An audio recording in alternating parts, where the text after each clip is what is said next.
And we are live. Hello, everyone. Welcome to the garden stream. Earlier, we did a nice cat live, and now we are going into the garden. All right. So, right now, it is a nice quiet night so far. And we are, it just seems more quiet. Nice strains. And oh, yeah, Falcon, you are first. Glad to have you here. And right here, we see to observe any of the raccoon banded puppies. Swamp noise.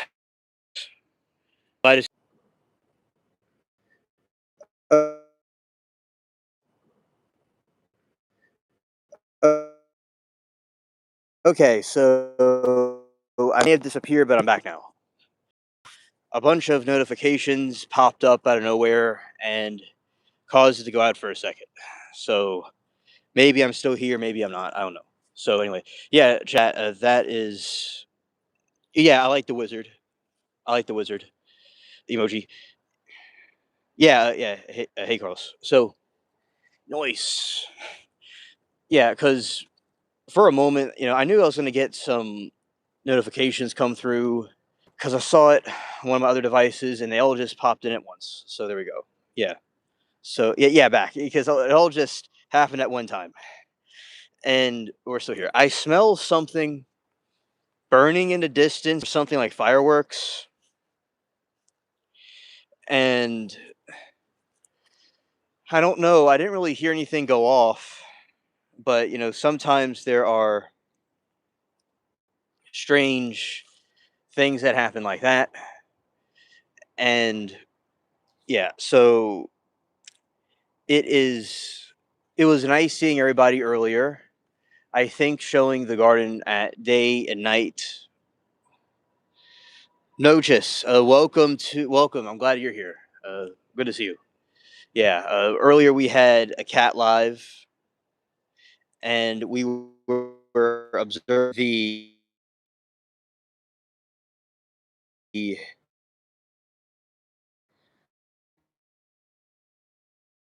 different than what we usually do. I liked it on the weekends doing that. So yeah, sure. You could see it. Well, right here is part of it. These are this is taro, or what's called elephant ears. It's ornamental plants, and I have more, of course, but this is part of it. And we got some more here. There are eaten in South Pacific and Asia, but here they're just for ornamental purposes. All right, and here is the snail right here.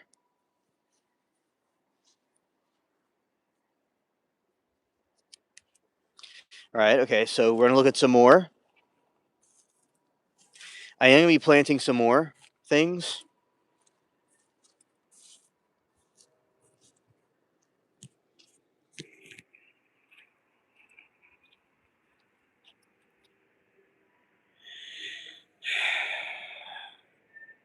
Batter Ham Fatel. That is a very good question. I I would say that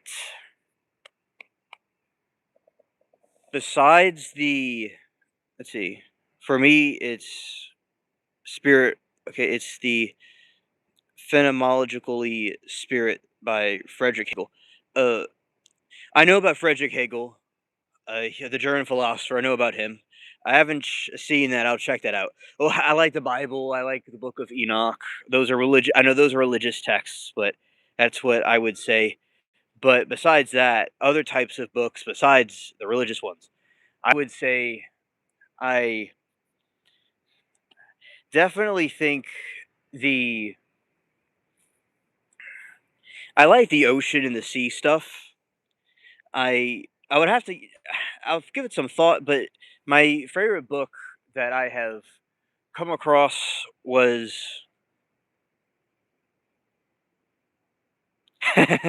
I know, I know. I knew that one was a stretch there because it's a bunch of books put together. And but the other types of books I liked, Moby Dick was one. I know that sounds like I'm making a joke, but I'm not really making a joke. I like the story of the whale at sea and the sailors trying to survive and their perilous journey. Good morning, Saw Girl. So, what about the Quran? I Yeah, so I think that with that one, it has some interesting, like, what we call stories in it about different things in Saudi Arabia, and it has some poetry in it. Although I'm a Christian, I it does have some, things like that in it. But I focus more on the Bible, of course, because I'm a Christian. But yeah, from what I know about it, it has some, like, there's a people of Odd, which are these giants, and these other people, and Thalmud, stuff like that. And so 'cause it has some different parables in it that are interesting. But as I said, religiously I focus on the Bible. Oh, that's cool. That's cool. And please read it. That not, but okay. Okay, I understood. Understood. And no, I mean the let's see. The Bible states the earth is flat. Well, the Bible I think is a very good book and has all kinds of different things in it that are good for people to know about. I don't necessarily thinks the earth is flat. I don't think it necessarily talks about that. But maybe some people interpret it that way, but it could. I mean, it doesn't matter if it does. Maybe it is flat.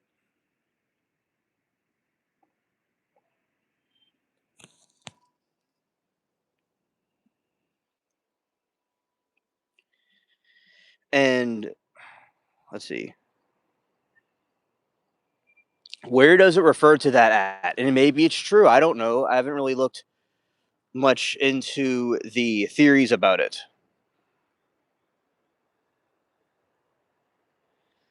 Have you read the Bible? You have to tell me the verse where it talks about the earth being flat.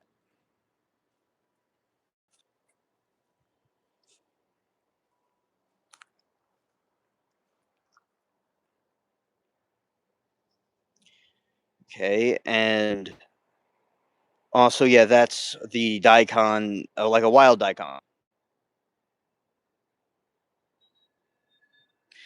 Mentioned four angels standing at the four corners of the world.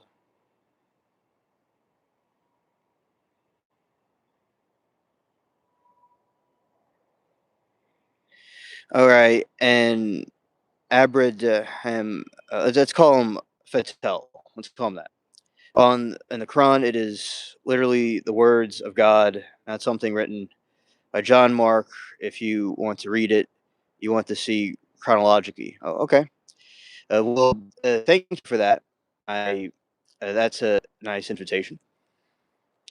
Okay, so Indiana says mentions the gathering of the dispersed of Judah from the four corners of the earth, describes God sitting above the circle of the earth, which some interpret as this 2D rather than a sphere, describes the sky spread out hard as cast metal mirror often. Oh, that's good. Yes, I know. I believe that. I know y'all believe in Jesus. Yes, and of the other prophets, Moses, and that the God sent different prophets to the people of all the earth. They were playing good Lord. Right. So yes, I understand. Jesus is a prophet in there, and it talks about Mary and some other things with the like Mary by a palm tree giving birth to Jesus. It has some the Saint Thomas something from Saint Thomas that wasn't the yeah Saint something that Saint Thomas wrote that wasn't put in the Bible. It was like one of the Gnostic Gospels about Mary giving birth to Jesus by a palm tree. So yeah, it has some different things in there that wasn't put in the Bible from other ancient Christian texts from that region of the world, and that's something I have heard about. There is 8 references. Want more? Okay, well, thank you for the references. And I think maybe, in my opinion, it could be flat. There seems to be some argument there for it being flat. I know it sounds kind of silly, but uh, there has been some arguments for it being flat, and there has been some arguments about it being what you would call round, but it could be symbolic or metaphorical. It may not be literal what you're saying, but it doesn't really. It's the truth is the truth. Like if you don't want to accept it, is what it is.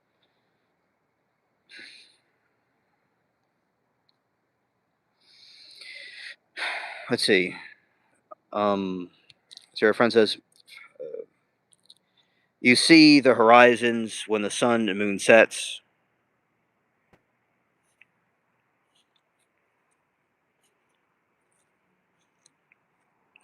All right. So Fattel said, "I mean, yeah, he prayed to God and said that God is one, but now it doesn't. For the part, you see examples from other parts, but it's not." Yeah, I see what he says. Yeah, he prayed to God and said that God is one, but doesn't say that part. Examples. Yeah, because there are some differences in the way the flat Earth theory doesn't count for the sun rotation of the Earth, rotation from whatever you can tell is that, and yes, and also it'll make it really clear I am not flat Earth. Okay, thank you, Noches. All right, yeah. So there are different interpretations that people had, and even within Christianity itself, there has been different debate about him being divine or not, and a lot of times it can seem confusing to people, but the argument that the Christians have, even if people believe it's wrong, must be understood because, like, for instance, there was this group in the Middle East that believed Jesus, Mary, and God the Father were part of a Trinity, but no Christian actually believes that that's true. But it was a heretical version of Christianity from a long time ago that was in the Middle East, and something I learned about kind of more recently. Now, there's Unitarianism, which believes that God is one, being, and then He sent prophets and different people to different parts of the world, and then people they believe, in that Unitarianism, it would believe that Jesus was a prophet, and there was some sort of confusion with him being divine. Now, the even people that don't believe in the Trinitarian interpretation, it has to be understood because of the argument needs to be understood because I think it's sometimes doesn't get understood well enough. So they don't believe like there's 3 different gods. The belief is that it's one computer. I say like a computer that's one with 3 screens. So like, say you have a computer with one screen, right? The Trinitarianism believes that there are 3 screens from one computer, where it's not from multiple computers projecting something from 3 screens, right? So that if there's 3 persons, they all come from one consciousness. So it would still be in that, according to the Trinitarianism, it would be unitary. It would be that God is one in 3 persons. Of course, but other religions do not. They think God is just one without being 3 people, and it definitely sounds like a very complicated concept of to comprehend. But yeah, they don't, or at least the intention is not to believe in three different gods or do idolatry or believe a prophet is a god. But according to the Christian interpretation, that a god came in human form and that kind of way. So that is the Christian interpretation of it, or Trinitarian interpretation. Now there is a the Unitarianism, as I said, believes like Jesus is a prophet, and the Trinitarianism believes that he's some sort of attribute in God in human form, just like Jesus, like in the Quran, created a bird out of clay. God created a bird, a human out of clay. It's like mirroring that the same thing. And they believe he's the Ruh Allah, the Word of God, the same thing what Christians believe. But as I said, they interpret them differently. I do think when the Byzantine Empire was around, they may have wanted to separate themselves from the Christians, so they may have completely made a completely different religion. But I do think, there's all kinds of ways to interpret it. People can interpret all kinds of ways. All right. Cauliflower or pizza crust. Not three different gods. It's one god and three persons. Correct. Right. That's what we think. The Trinitarian view. And it's not intended to believe in three different gods or commit, as God said, no strange gods come before me. It's three from one consciousness. Right. Oh, I like cauliflower crust pizza. That's very good, Salgro. Very good. And have more chores. The only thing flat in my life is a chest. Those lucky girls with no flat chest. Oh, okay. Yeah. I need help having. Okay, so let's see. Pointing out something. Okay, let's see. Corinthians. Do you not know what you are, the temple of God, and that the Spirit of God dwells within you? The kingdom of God is within man. I agree. And back then, everyone thought that the earth was flat until modern scientific advancement. I know, but people thought the earth was flat because the way they didn't know that there was other lands and stuff out there. It just they didn't know enough about the way the world works.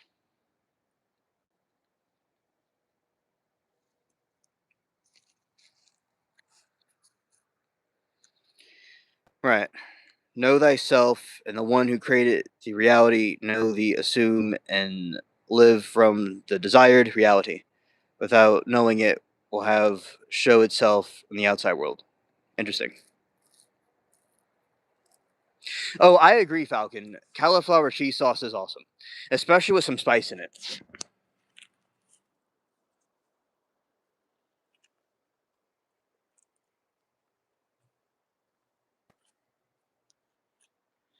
Right. And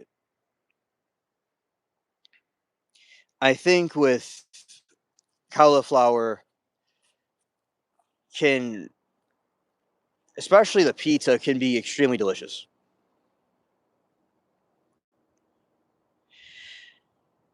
And let's see. Now, of course, I like spicy sauce, Falcon. That's one thing I do like. But where I come from, they always put spices in things, specifically.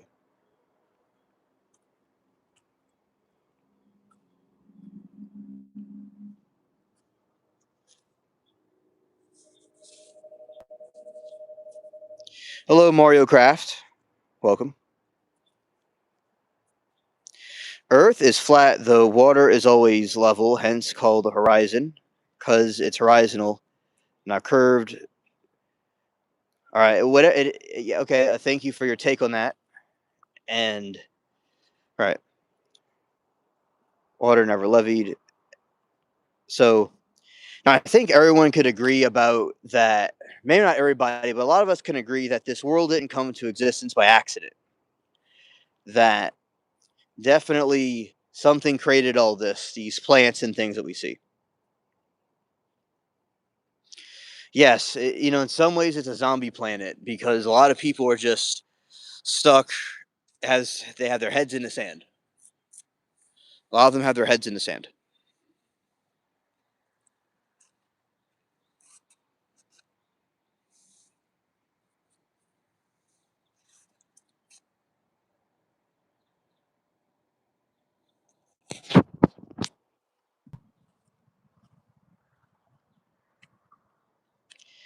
Right. Alololo. Okay. Water is never level.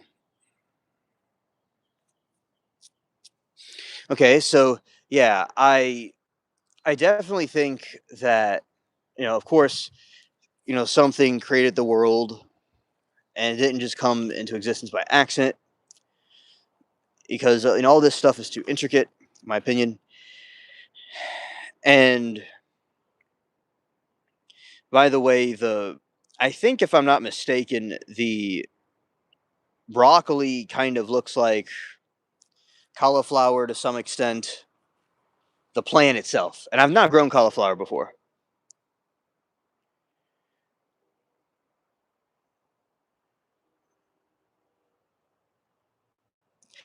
And I think because I say that I grew every vegetable, but I technically haven't grown every single vegetable on planet Earth. But yeah, cauliflower is something that I like to do. And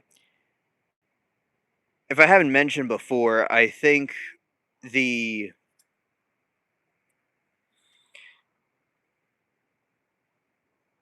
okay, it has a thick stem. Thick stem, yeah.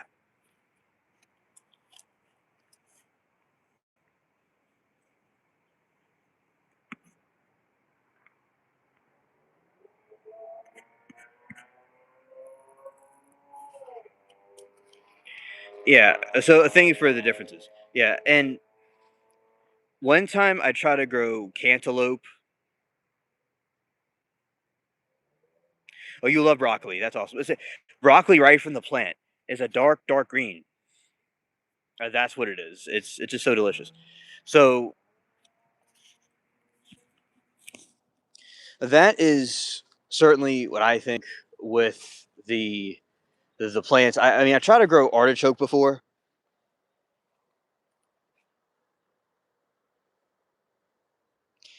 and uh, a cat. No, it was cantaloupe. I tried to grow cantaloupe, and asparagus is very delicious. Yes, I tried to grow cantaloupe, and a cat sat on the plant when it was very very small, and it didn't come up. So I will try it again at some point. That was funny.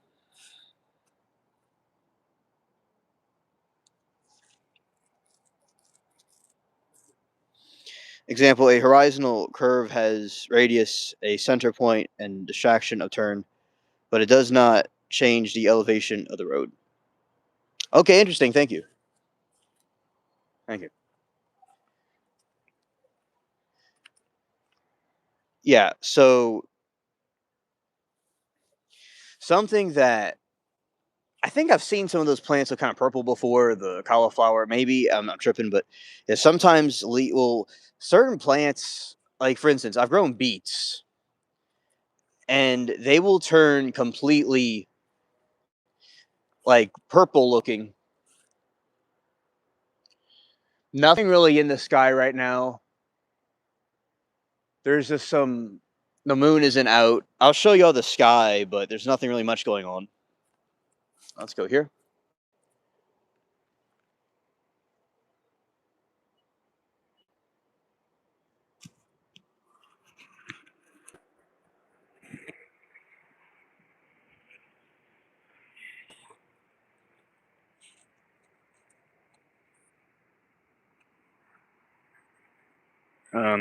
I have to go over here. The only star that I think well, I could just probably go under the tree and show y'all. That's probably better. I'll get a better angle.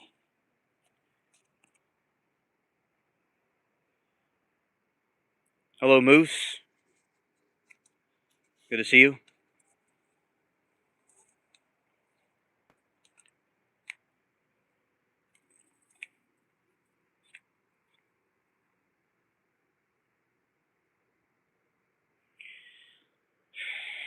All right, and let's see. Stargirl said, "I saw some women throwing a whole watermelons in a hot oil, and then they made juice out of it. It was weird. I didn't see the point of boiling a whole watermelon rind and all. Yeah, sometimes you would just waste it. And acts like act a fool. Yeah. Anyone getting advertised to join the Freemason Lodge and YouTube, I reported and blocked them maybe 10 times. I've never seen that before. I've never seen it before. Yeah, definitely report that. It's weird. Sawgirl says it's a bird, it's a plane, it's a major chemtrail. It's all kinds of stuff in the sky, in my opinion. Yeah, I agree.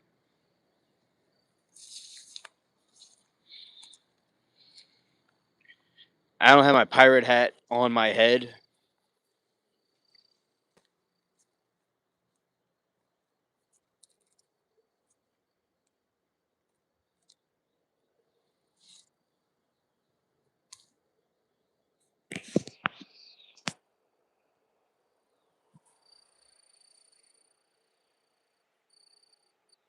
Here we go. So here's the moon. I mean, I'm a moron. It's the star. It's like a planet, probably that's kind of close to our planet. So there it is through the trees. Yeah, definitely weird. And through the trees, we have this right here.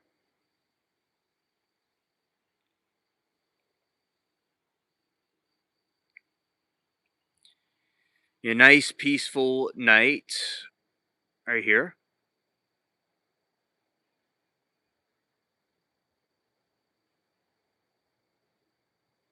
Okay, so that was the star that was in the sky.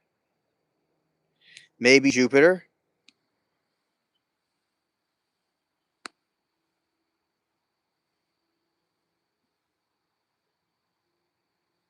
Did you see the Hellfire missile recently mentioned in the meeting in Congress where the Hellfire missile was detected by a UFO, deflected by a UFO? I didn't hear about that, but I will look into it. Thank you. I'm not surprised. I'm definitely certain that happened, and I mean it happened for sure. But I'm what I mean is I'm sure it was a UFO. So thank you. Yeah, I've been hearing a lot of stuff like that happening with them deflecting. Like some of these UFOs is completely nothing compared to these. The our crafts are nothing compared to UFOs.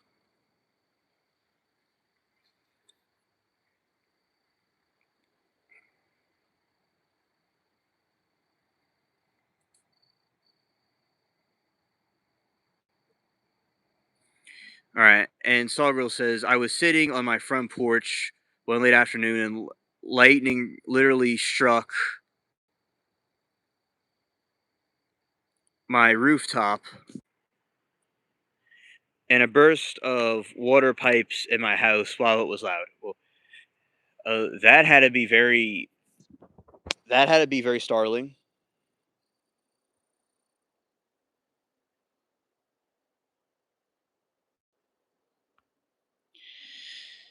Look into it. There's a footage of several hour missile available on YouTube with eyewitnesses. Oh, okay. Thank you. Thank you.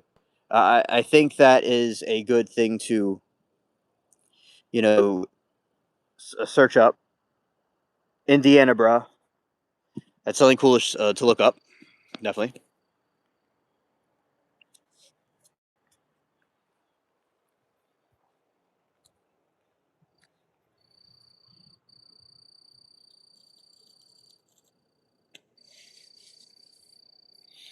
Several says, Moose, I thought about that until then. Pouring juice over ice, kind of like snow cone. I didn't get it, honestly, but get the point of them deep frying the watermelon. Meeting in Congress. Okay, yeah, because there's been Luna, Congressman Luna has been doing excellent in Congress, by the way, talking about exposing the UFOs that have been going on. So that is something I am glad that more is coming out about sightings from the military and the Navy. They've seen so much. It was more starling. It was cost repair damage. Yeah, yeah. I'm sure the cost was astronomical to get that repaired.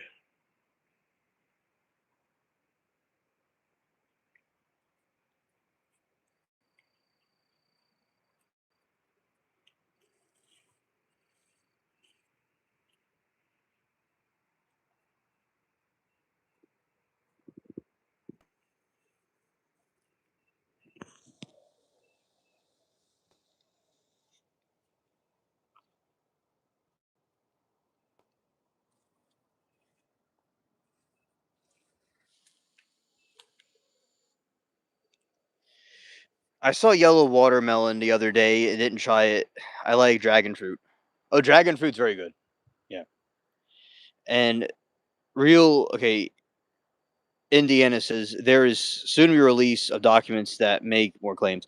Yeah, and look, I'm ready for complete disclosure. I'm ready for complete disclosure. That's what I'm completely ready for. And I'm glad they're gonna release more documents, but I look forward to the time when they actually release everything.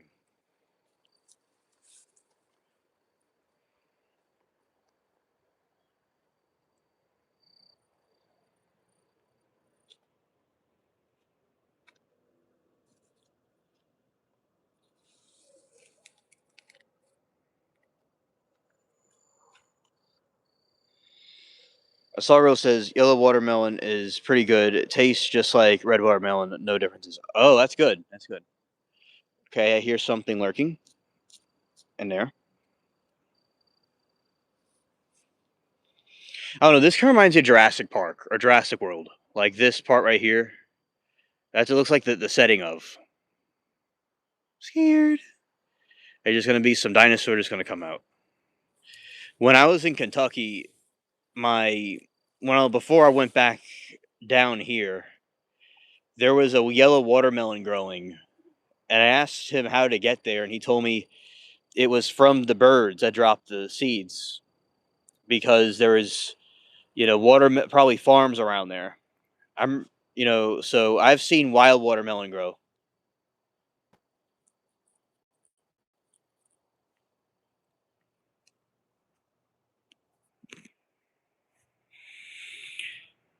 Sawgirl says one of my great uncles was one of the medics who went out to Roswell crash site and recovered the bodies of the aliens. He went on to be major scientist for the government. That is so like awesome that we have you here, and you're telling us the story because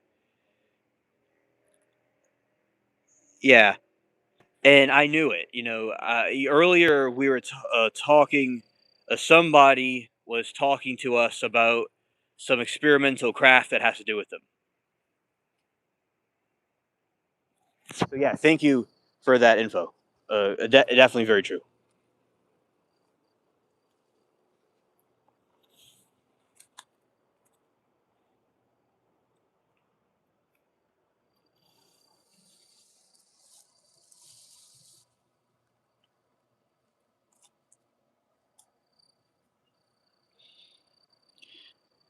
Your mom was born in Roswell. Oh, that's nice. By the way, cute cat picture. By the way, Shine Moose says apparently the U.S. and CIA met with a witch.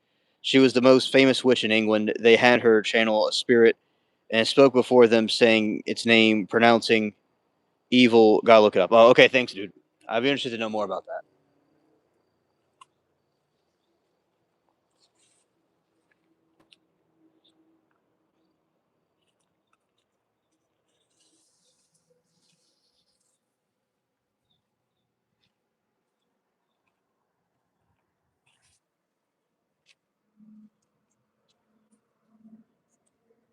Okay, syllable leak was her name. Oh, thank you, dude. Thanks. Yeah, and look, there is a Satanist that worked with the CIA. There is a Satanist that worked with the CIA, and he was known to, you know, have even something from the Nazis too.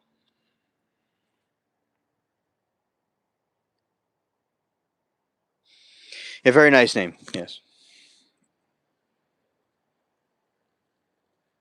Right. Right. We walked through grass with a piece of it. Yeah.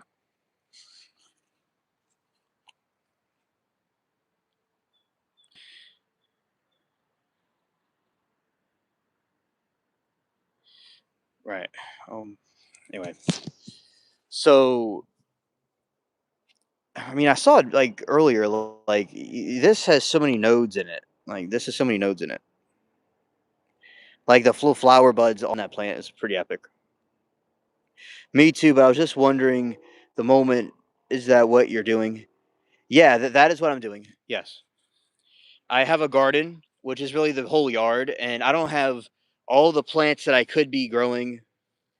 Peter, I know it looks like I'm looking for something, and many people that come in here think I'm looking for something, and I appreciate. If I ever need to look for something, I'm going live with you with everybody because everybody is concerned, and I really admire that. But the the thing with this right here is I am not looking for anything. All I'm looking for is peace of mind. And we get it through going through the grasslands. Oh, that's awesome, Sawgirl. Excellent. So, and these are some. Look, I have more to grow. And there's different plants that I'm going to grow here that y'all will see over time. Although they're not there just yet, I do have some stuff here now, and that is some broccoli just to and then I already harvested stuff in winter, but there's some stuff that was left over that, and we're in spring now, but that is a daikon, and that is a spinach, that is a wild daikon. So yeah, and I just have a lot of ornamental plants that are growing, and this was a field that was cleared out, but we have some in fall there's flowers that come and grow in this field that are pretty cool. They come every season.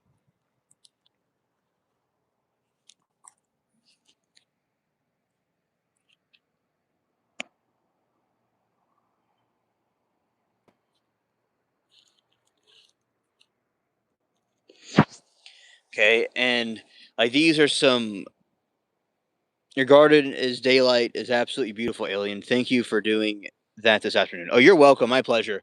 Yeah, I did a cat live when I showed some of our feline friends that like to be in the garden, and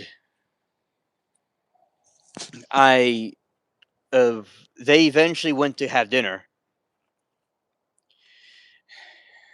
and I was here over in the other, like, a little ways from here, more over this way, more over there, and what with the cats. Then later on, I went into the field and showed the different parts of it during the daytime. And chat was saying how beautiful it is, and I appreciate the comments about the garden because now when if y'all think it's beautiful, I mean, when in 2020 there was a time where it rained a lot here and there wasn't any storm, hurricanes or different things like that were coming in, or other, for instance, there was no uh, cold either, right? And it was just completely like tropical, right? And these elephant ear plants got so huge, huge, like they got like several feet tall, like way over 6 feet tall, close to like 8 feet tall, and it was just all over. I mean, if y'all thought this is beautiful, it has the potential to be like unimaginable. But I have pictures of it, you know. But recently, we have winter, we have cold fronts, and so it kind of dies down some of the plants. Now these right here die down naturally every year. Like they grow, these get to like 15 to 18 feet tall, and then they just die back down. It's kind of like bamboo. My cat likes the stream, especially when the raccoons and other cats show up. Oh, they like the banded puppies and the fur baby felines. Oh, okay, that's shout out to your cat. Awesome. This is another back part. This is kind of like Jurassic Park right here, or some sort of dark forest. We're gonna see something.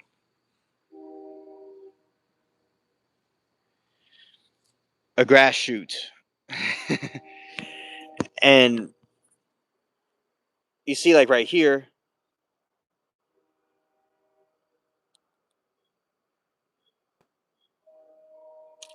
right here looks like we're about to have like Jurassic Park. Some dinosaurs going to come out.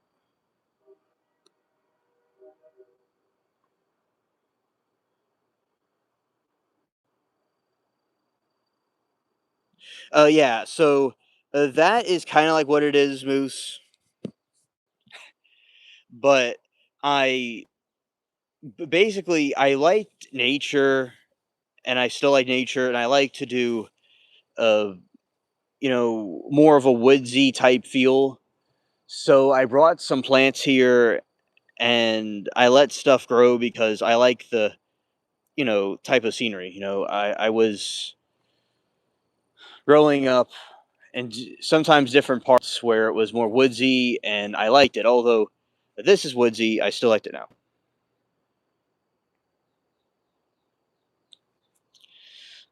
Sorrow says, I had Disney Channel playing 24/7 for all my pets. They really like the Disney animated Pixar stuff. Plus, they listen to Nashville live camera birds, and they love that. Oh, shout out to your pets. I'm glad that they have some very good taste. Yeah, cats definitely love TV.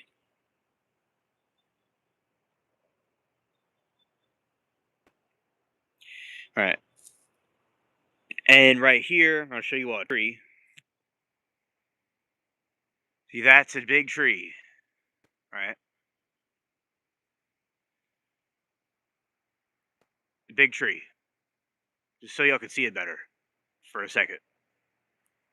All right, so that's tree.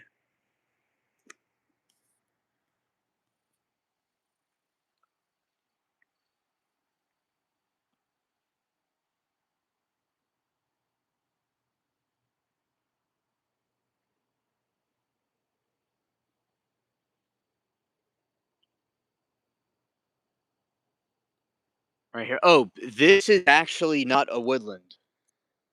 I created it. This was just a empty yard. Uh, no, Saw Girl, I didn't. I've been up the entire time.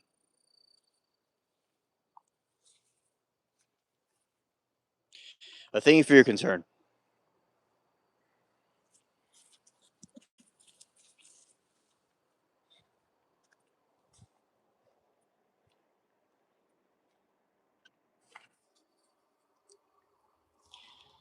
So yeah, everything you see, I planted all these, or these plants right here. I brought it in 2015 from another area. Saw Girl says, "I'll pass out for you." There he is. I don't think it's okay. Thank you, but I appreciate it. I'll look out. Okay, I'll be careful, Robin. Thank you. And so in 2015 or something like maybe 2014, way back there, I put some of the giant weeds flowers over there. Then it expanded, migrated all the way across the yard.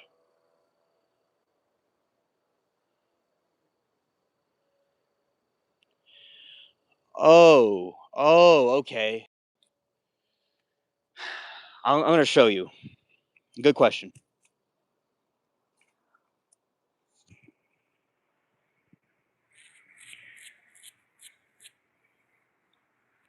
Okay, so we have a palm tree right here, and then you have like a liberty type tree right there, right? So we have tropical palm trees with some regular woods trees.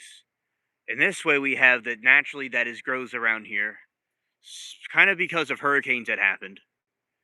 There is this tallow tree that was in some other region, and then when floods happened, they just kind of washed seeds in here. So we have we have cypress trees, and we have palm trees, and regular Carolina type woods trees too. So think of it as like Carolina with the tropical and swamp mixed together. I do need fruit trees. You're right. I do. Yes, lots of biodiversity.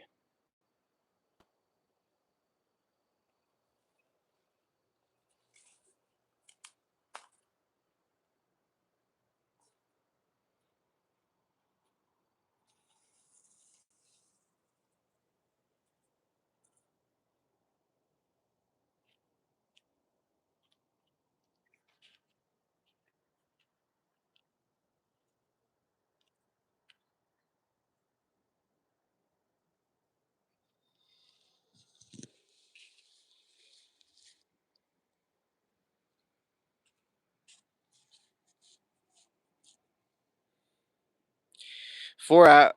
Okay, so we'll see what she says maybe in a moment. But the let's see, have the pumpkins sprouted yet? Let's see.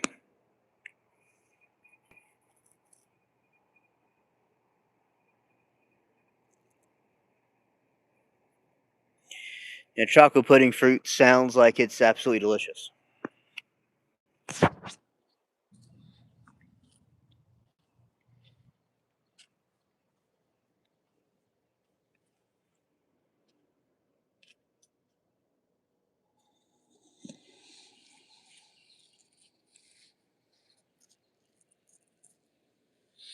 Yeah, I don't know much about it, but I think it's pretty good.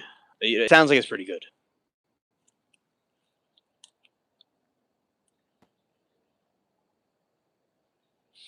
Kazakhstan has a very large forest of wild apple trees. Oh, that sounds awesome.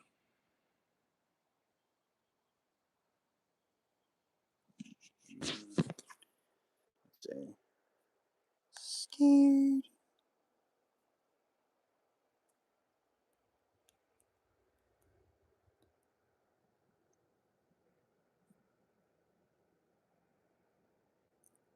Yes, I saw it a long time ago.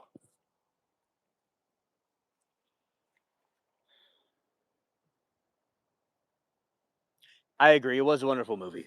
Yeah, because it's like I've seen these things y'all talk about. I just sometimes refresh my memory, and yet it comes back to me. I've seen a lot of things like when I was like little, growing up, and I didn't like keep track of every single thing. But when I see a picture or something of it, it comes back to me.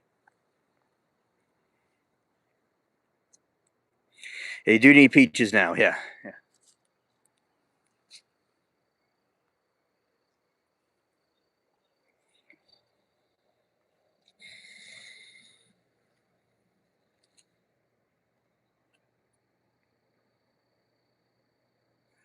Interesting fact: apples and bees are invasive to all the Americas. I didn't know that. I didn't know that. Now, bees are there's beekeepers with bees, and they are in. Oh, they are over in. One of my ancestors was a beekeeper from Germany. So, and bees, their honey is collected, but yeah, they can be invasive. But I didn't know they both were invasive. That's wild.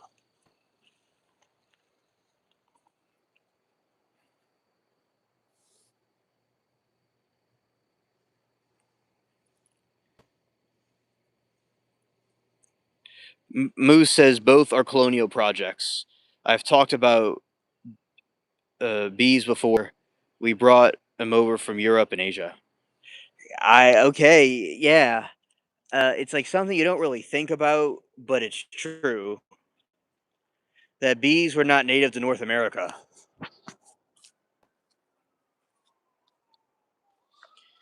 They were brought here for. Hello, mermaid.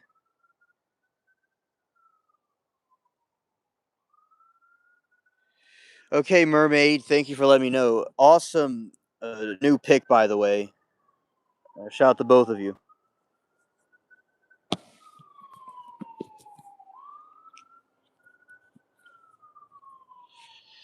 And oh, your friend lost his account.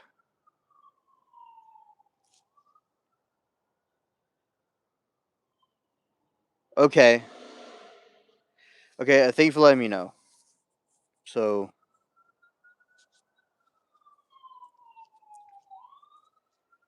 okay. So, uh, let's see this right here.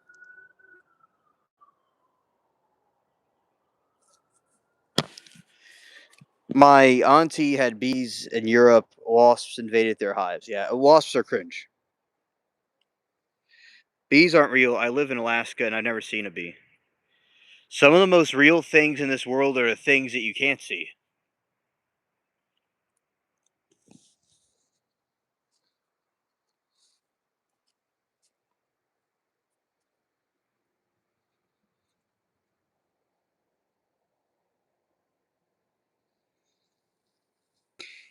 Yeah. The days over in Alaska are wild. Yeah. Not true. It's just environment we created. Okay. So many of our flowers were brought from Europe and Asia. It's crazy. Interesting. Interesting.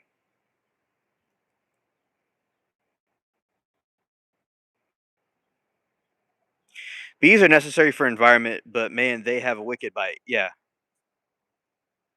Yeah. They are really wicked.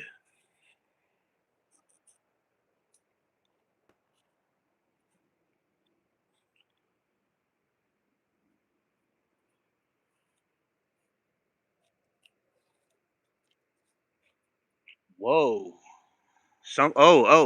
Chat. Tree rats. Up close. Scared.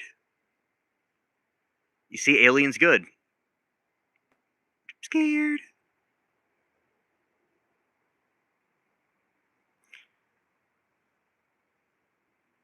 Yeah, Ratatouille, yes.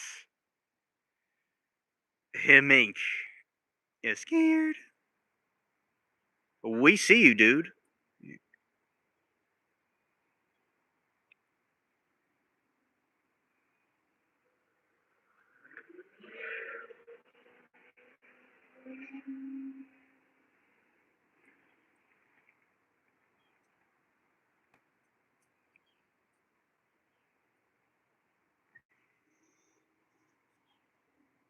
Oh, there's another one.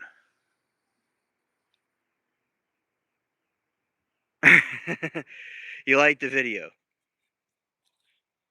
All right.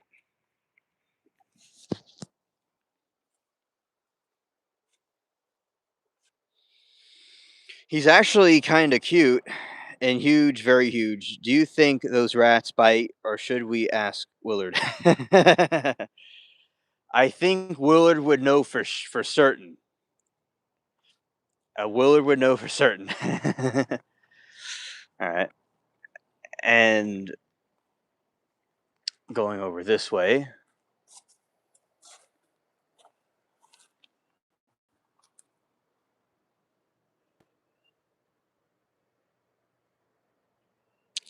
Yeah, I'll give them a nug.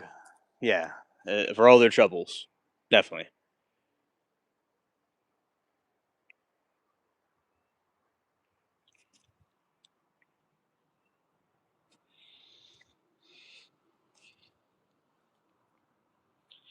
Yeah, it was huge, and it was like starstruck. It was wild.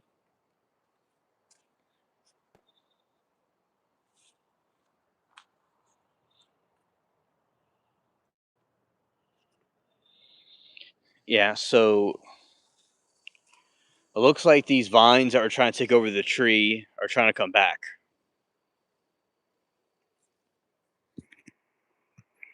Oh, I'm joked out. Miss Man said, "Bro witnessed a UFO." Yep, yep, very true.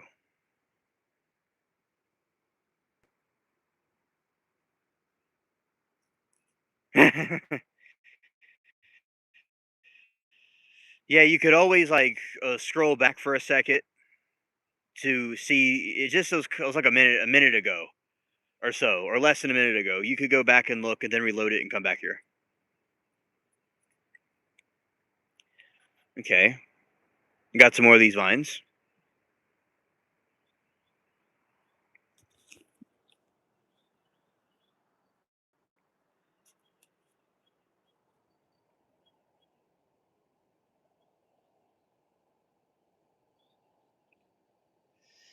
All right, this is getting bigger.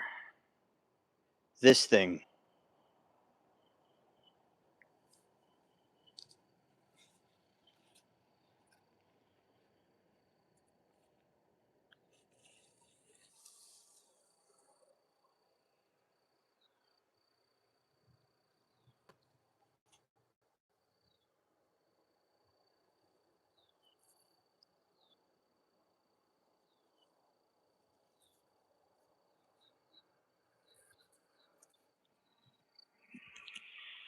Yeah, milk thistle. Yes, yes. So,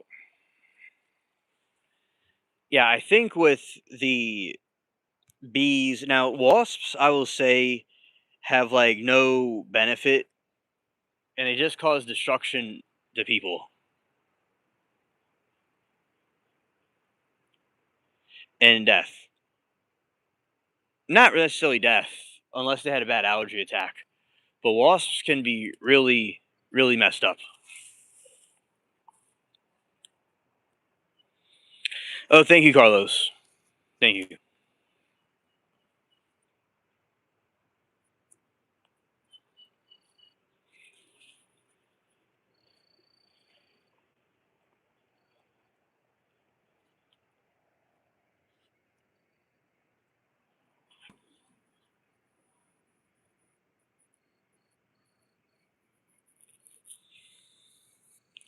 Your plants look very healthy, Alien. Do you use anything to keep the bugs from eating the leaves and damage your garden? And if so, what do you use? That's a very good question, Sawgirl. And these plants you see right here, they'll have some spots in them, but they mostly just stay. They just mostly get left alone. These, like these right here, like sometimes they have some spots in them, but they mostly stay intact. The giant pyrite weed, and this right here, just bugs don't usually eat it for some reason. And going over this way, because I'll show you plants that have a problem. Okay, so all that's just natural. Like, see that one right there has been maybe eaten by something, and look, there he is. The giant little bug thing. It must be his favorite plant. He's still hanging out there, like he usually is, like he usually does. Anyway, so these flowers just usually stay like this. Now, this is the elephant in the room. Is this type of plant, the vegetables? One of the most deadly animals in Tasmania is an ant called the jackjumper. Scared. Falcon scared. Yeah, that sounds definitely scary. I wouldn't want to be bit that by that thing. Now, these right here, uh, there can be these need protecting. Now, what I have done before, Sawgirl, is I've planted these broccoli, but I'll grow them a lot of times in winter or some off like December or January, November, and they grow in spring when it's still cold, before all the bugs come out. And you see, nothing is eating this thing. There's nothing on it to protect it, but nothing is eating on it because it's not in season. The bugs aren't in season. So I sometimes grow things when the bugs aren't in season. Now, this one I grew a little bit much later because usually around this time they would be ready to harvest. So I planted this one a little bit sooner than when I usually would plant them. But yeah, that's partially why. But if I wanted to protect the plant, I would put a bug net over it, the part you want to eat, so the bugs can't get into it. Another thing that can be used is mint. They hate mint. And another thing that they hate is marigolds, or marigolds, however it's pronounced. And it's these cute little flowers that have a scent to it that they don't like. So that's what I would use to repel the insects and keep them safe. You're welcome. My pleasure.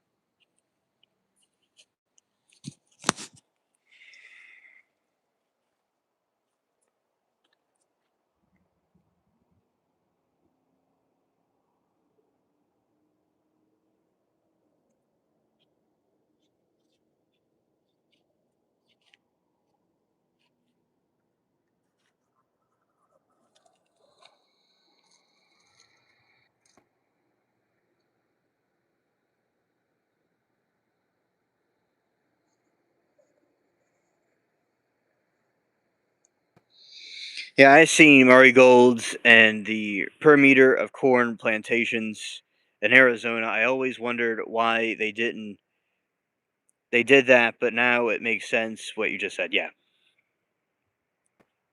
You know what? I've grown Saw Girl. I've grown California poppies.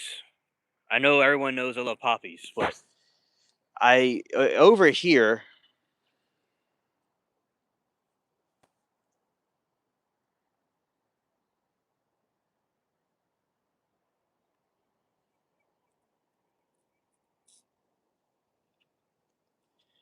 All right, so anyway, right here you have this a long time ago before the elephant ears were put here. I used to grow things here, and I used to grow the California poppy here, and I'm gonna grow them again. I have the flowers. I mean, I have the seeds, but it's a nice orange. It was very good, and with the orange plant, I smelled the flower, and it's very calming. It wasn't the opium kind, but it was still a nice, peaceful plant. So these look just like California poppies right here, but like white. Basil grows well with tomatoes. Yeah, I've grown basil before. I grew basil right here. Right here. I used to use this spot for planting different things. Okay. But as the tree got bigger and bigger, it covered more of the area. So I stopped using this area for a lot of plants because it was just too shady. Unless I want to plant something shady here. But that's why I'm doing it over here because this is an area of full sun in this spot. That's why I'm putting broccoli and things. I moved my gardening areas over here. Homemade pesto is awesome. Oh, that's good. Definitely agree. But yeah, this was one of my main locations that I would go and plant my plants.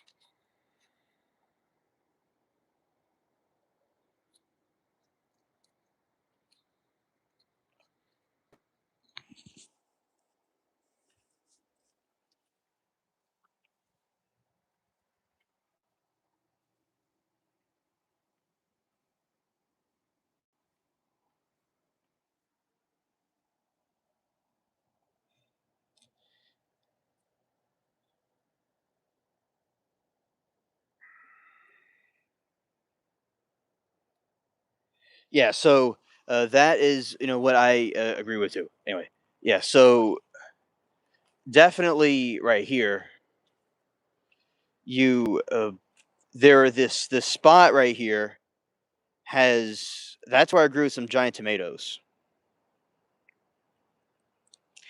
Tomatoes that are so large that it looks like a pumpkin. Oh, look, more rats. Chat. I found another one. All right, caprese, tomato, basil, and mozzarella salad. Oh, delicious, delicious. Yeah. So we got this spot that I grew those there. Have you ever made or eaten fried arg, Mark? Welcome.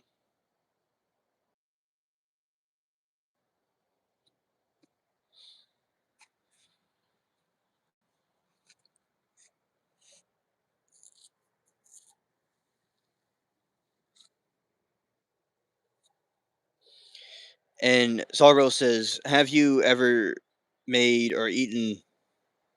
Oh, hey Jay, glad to see you. All right, Sorrel says, "Have you ever made or eaten fried green tomatoes? And if so, where can I get those green tomatoes?" You could get the green tomatoes from the spaceship gardens, and I have had them before, homemade, and also from the grocery store that made them. Also,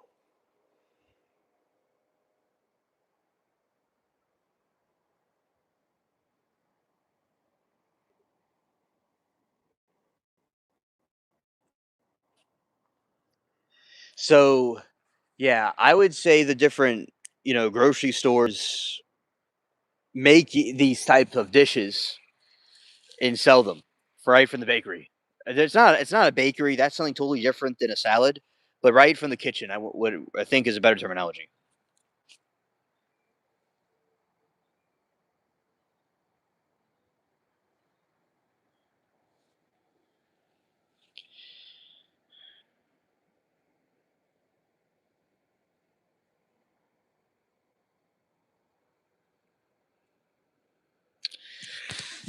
Hello, cool. 27. You're actually incorrect. They're not weeds. They're plants. It's all about the perspective of different things. Like the plants, the weeds are the plants. That is part of the garden. And I do understand what you're saying. And I do have plants that you speak of, like right here is the elephant ear plant. But these weeds are important too. Like here are a bunch of, you call them weeds, but they're actually herbal plants. Right, exactly. And right here, look, this broccoli right here. All right, we got broccoli right here, and we got some Japanese radishes, and that's a spinach plant that's about to flower. And here is another plant that is another wild daikon, which is a Japanese radish. And I got to something else to show you. There's this plant that a lot of people get mixed up with. Oh, thank you, Andromeda. Those stung me once. I think I'm allergic. I love plants though. Right.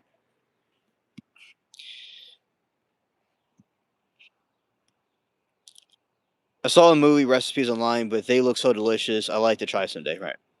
All right. These are plants that the natives grew, and they're just wild weeds that grow on the side of the roads and stuff. But they're actually, I thought they looked cool, but then I researched them, and they're actually plants that the the ancient people grew for making herbal medicines and bread, and they're related to sunflowers. For instance, right here, this plant will bend. The stem will bend like this and follow the sun's path. So yeah, it's related to sunflowers.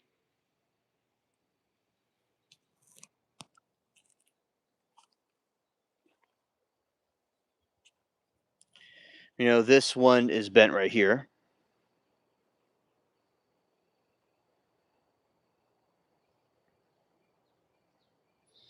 Looks like castor oil plants.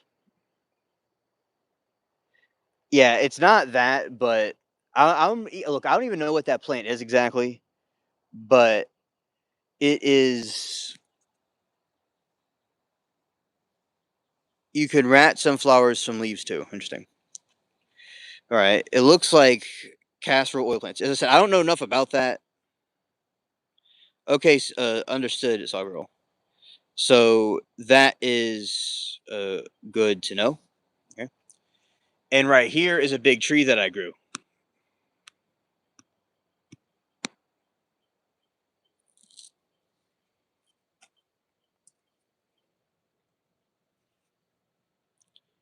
Right here. All right. Mark said 1,500 plants in Amazon. How did you know to mix one, two, three, and you see a good scare? Oh, hey, hey, honey. Great to see you. All right. So we saw some tree rats recently. And by the way, here is an elderberry tree right here. Reason why there are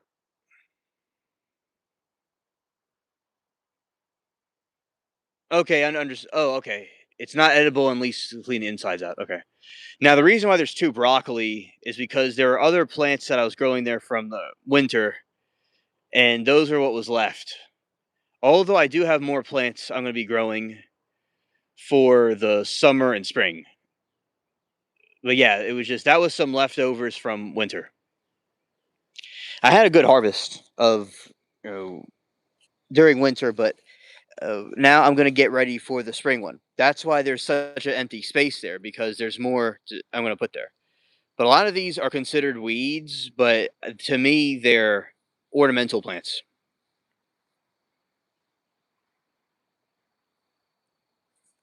And this is my walkway. It's kind of like Jurassic Park. hmm Yes, I'm in the northern hemisphere. Yes,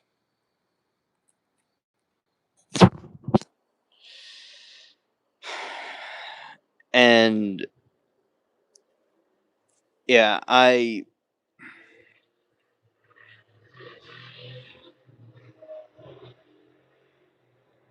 let's see.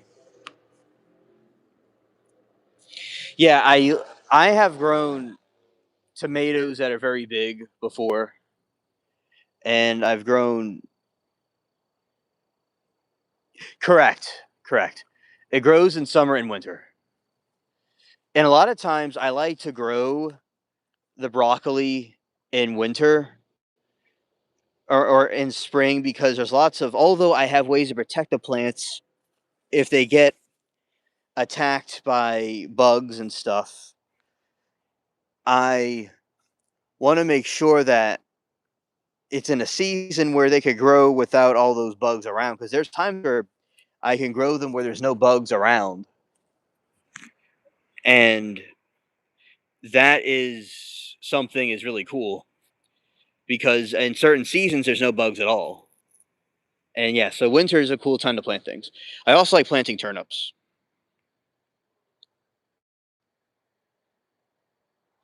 As long as they germinate in autumn and spring. Okay, thank you. And this is an area that I planted plants right here, and just some pots I used.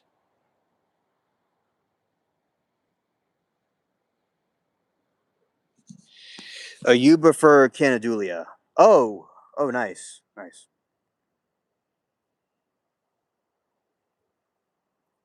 I'm not completely familiar with that one.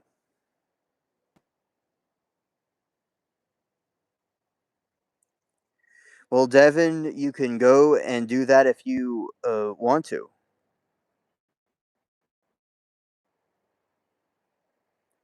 Okay. Well, and let's see.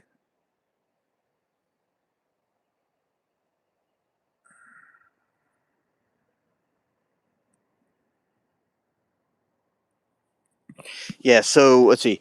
Both contain pythremium insect repellent. That okay? That's why, as I know there's a fragrance in them that they don't like, and that is something I know to be true. A good point. So I didn't know exactly what was in it, but it is good to know. Mosquitoes take out the most humans scare. Bill Gates was to control both. Scared. Right. Right. Now, why do you prefer the other flower? My cool.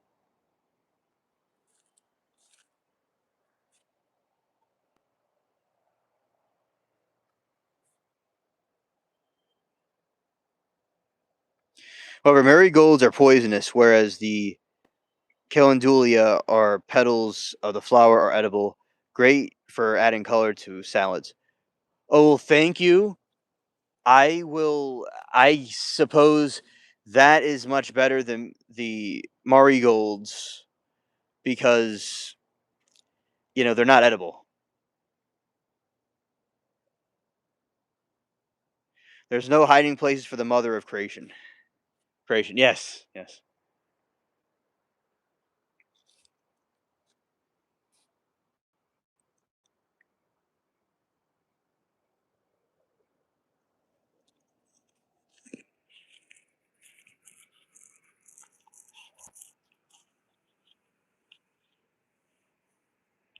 Okay.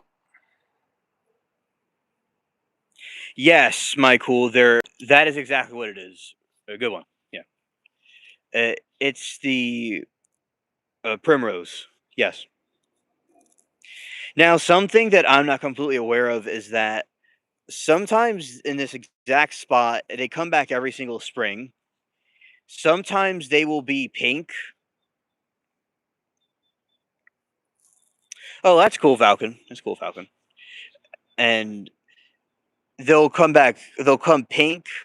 Other times they're white and look a little bit pink. I don't understand how that is, but it must be something in their genetics. Yeah, so that's what that is. Yeah.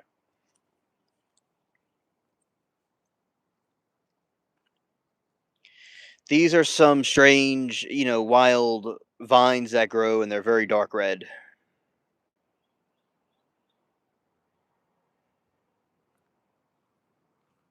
Right here.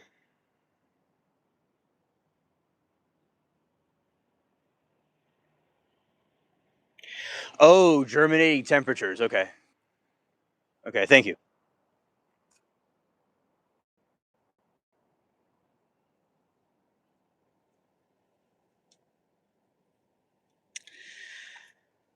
Yeah, I've heard of that, Mark.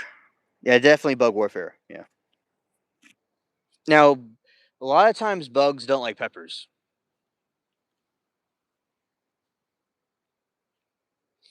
And this is a strange another strange red vine that grows, and a combination of vines and different types of flower herbs that grow. Now, in this spot, I did grow some pineapples a while back.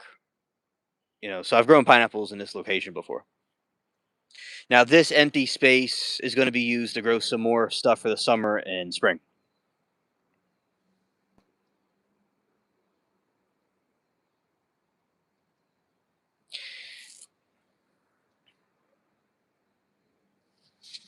Does Caspian effect on insects? Yeah, if Caspisian is what I'm thinking it is, which comes from peppers, yes, they seem to repel bugs. What comes from peppers, because a lot of bugs do not like peppers. Spicy peppers, from as far as I know.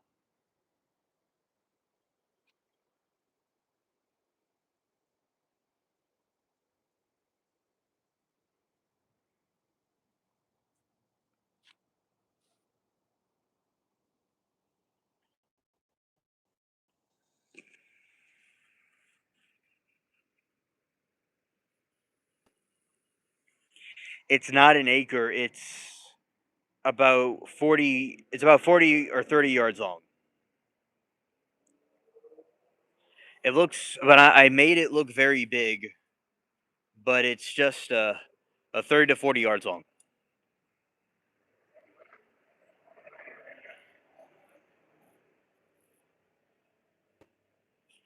I didn't know that. I thought it only affected mammals, so wouldn't damage the seeds. Oh no, it's bugs too. Did you know that Caspianism live for 3 years, prune them back after winter to grow nodes, and they will bloom in spring? Oh, thank you for letting me know. Thank you.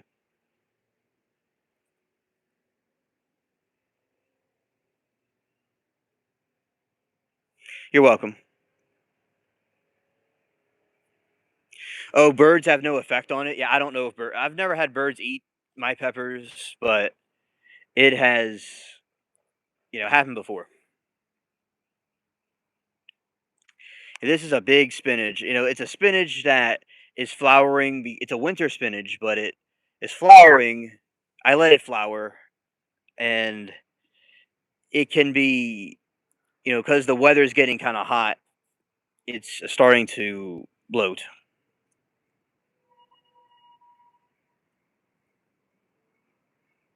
Oh, yes. Yes. Oh, thank you for about the side shots to stir fry. Okay, thank you.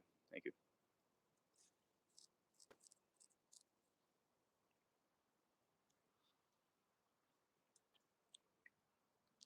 That is a floral plant that has nice, like, indigo flowers, and that's another red vine coming up. Yes, birds are good with. Yeah, you are right. Birds are good with seed dispersal. That's true.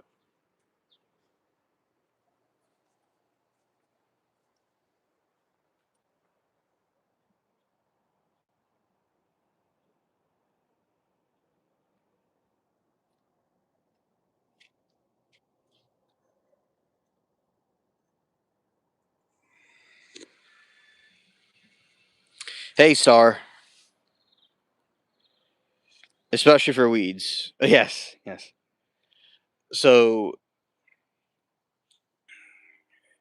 yeah. I've grown sunflowers before, by the way, and those are good. They're edible, and they are good to eat. The seeds, and they're very nice decorations too.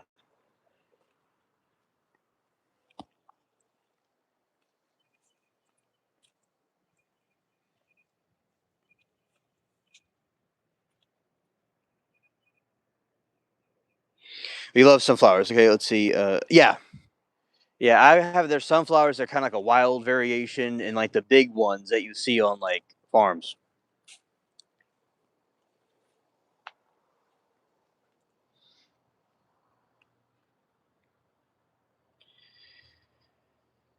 I will always come back. Oh, nice, nice. Mark says I visited glass house full of s- Caspicium, run by computer marigolds at each end of the line.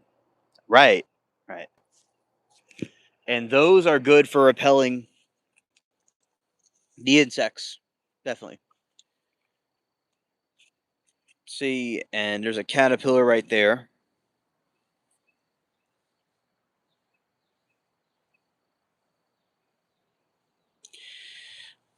Jay says, I also love sunflowers. I have one person around the corner from me that has one about 6 feet tall.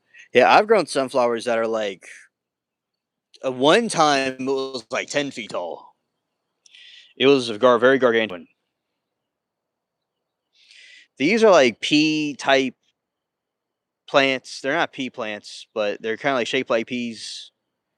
The seeds, and there are these small purple flowers.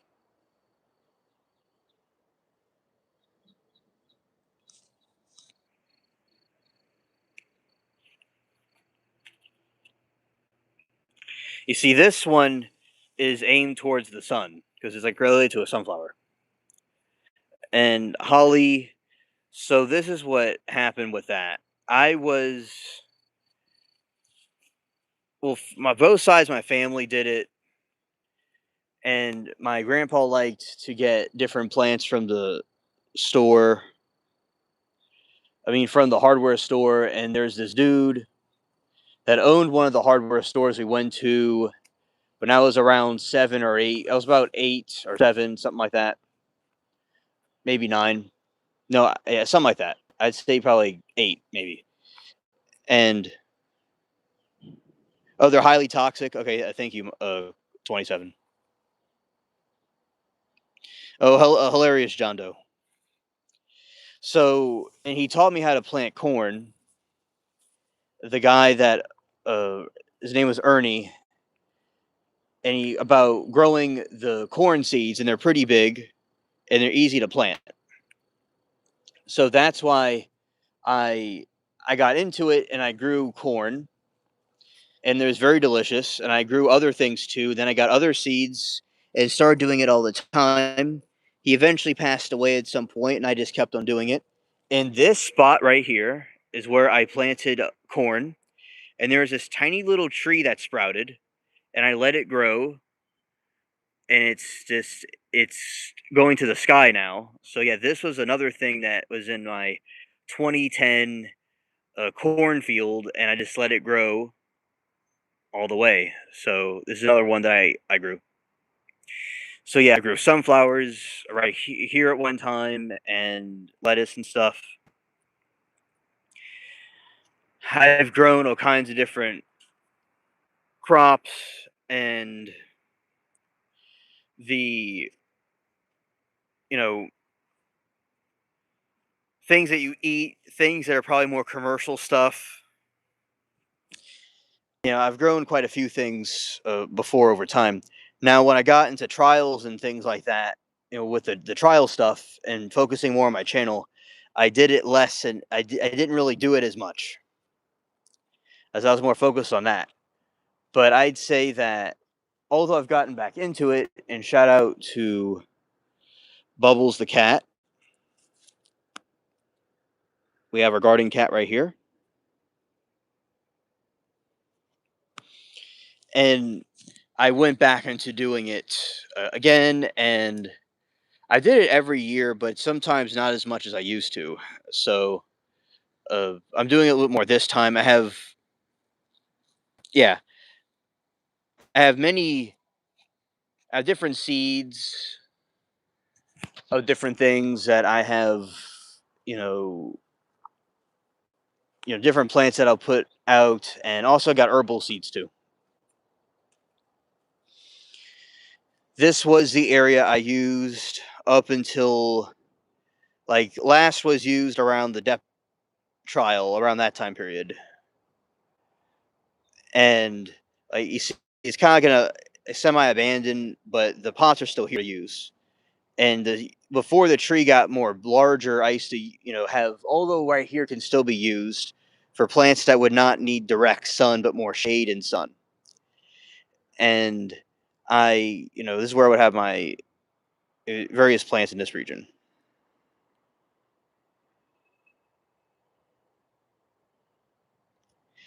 Yeah, that is true. I I definitely do, and the other ones. And when I do these streams, I kind of do like a rotation of different areas that we go into. But yes, this one, I would walk around on this pathway, and I planted different ones, and I would keep the peppers in a small container, and I mean, and they would get bigger and bigger. I like Thailand dragon peppers, and I got a tomato hybrid that was very large. So, and I haven't grown every single vegetable on planet Earth, but I've grown most of them. Not even most of them, but a lot of them. Yeah, because I don't know every single one off the top of my head to be accurate. Let's see. Mark said, "Have you seen water crees planted on a hill with water pump continuously pumping nutrients with pump generator?" I've never seen that. The horticulture course. Yeah, I've never seen that before. That's really cool. Oh, this drum. Very good question.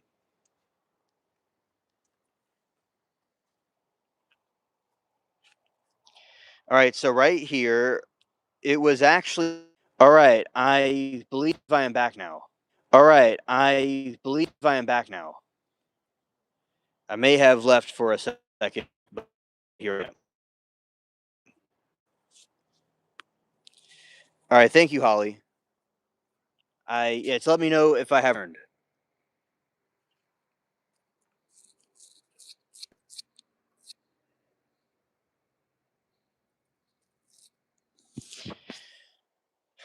Okay, so anyway, uh, As I am back now, I will continue what I was saying.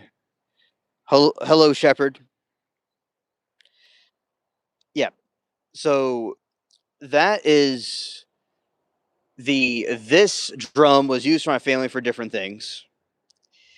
Then what happened was it was placed in this yard further in the back part where the other plants were that you just saw, and I put it over here, and I put a sun, uh, not a sundial, but I put a piece of a car tire piece over on top of it, and I use it as like a sun wheel to tell different times and the direction of the sun. But it's not there anymore. So after that, I eventually put peppers and tomatoes here in the summer. And when I was starting off the live stream, when I was starting up my videos around 2021 and 2022, and this is where my gardens vlog originated. So yeah, that's why that stayed there. It was like a table to put the different plants, and it would soak up the sun.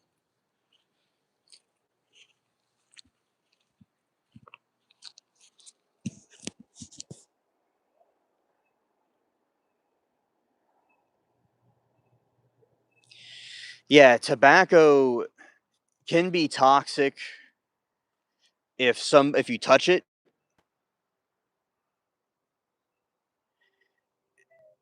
So it's important to get gloves if somebody's going to like touch the tobacco plant. But yeah, you can. One time, like with tobacco, as I like to grow things for fun, yeah, nice. So you get like a pot and you put foil over it with the seeds on top, and then you just water it from the bottom, and it somehow causes it to sprout. And then you just kind of separate them and then do it that way.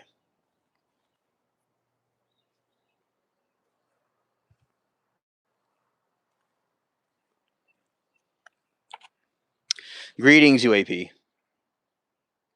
The ear wings are like nicotine. Oh, okay. Yeah. Let's turn to God. Explains the whole Bible. God bless. God bless you, Shepherd. Thank you. Oh, thank you, Holly, for doing the memberships. Awesome.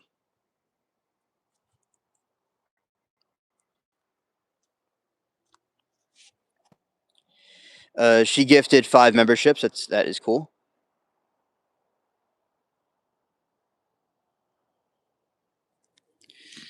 Thank you very much. Shout out to Holly.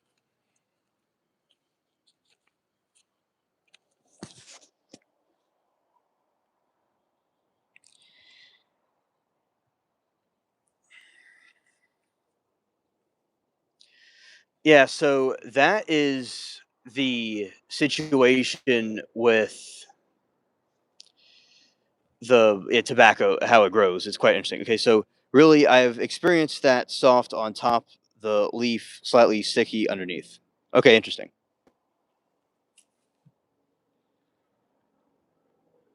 All right, I didn't know that. Cool at all. Nicotine is natural insect repellent. Yo, bro, you ever needing somewhere to sit? Yeah. So, thank you, chat, for keeping the trolls in check. Okay. Then the way I got into these daikon plants,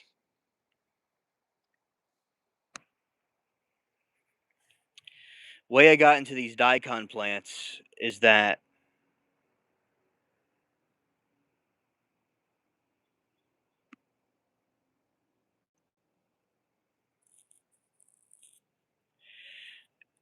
my friend in Japan, she talked about these types of plants, and then I grew it.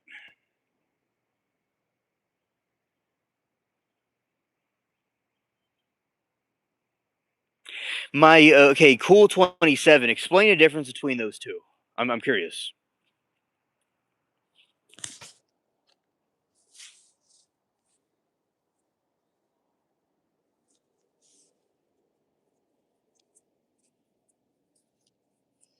Yeah, and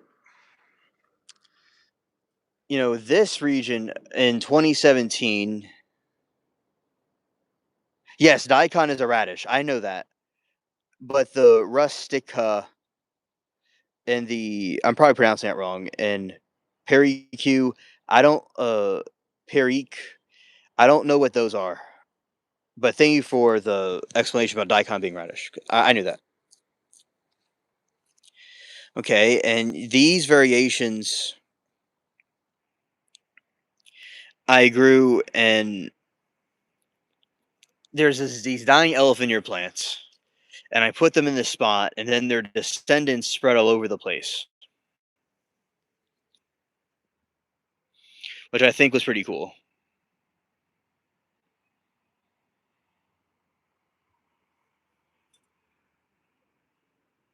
Oh, you grafted blood orange trees. That is cool.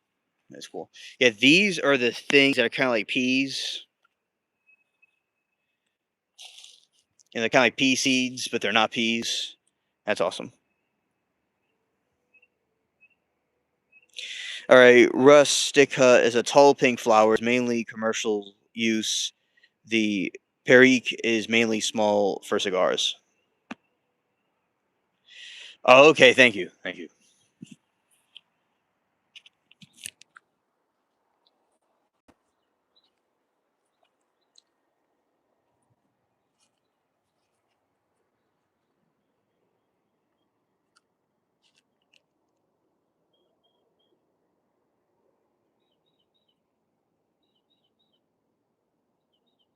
Yeah, blood oranges are very good. Absolutely.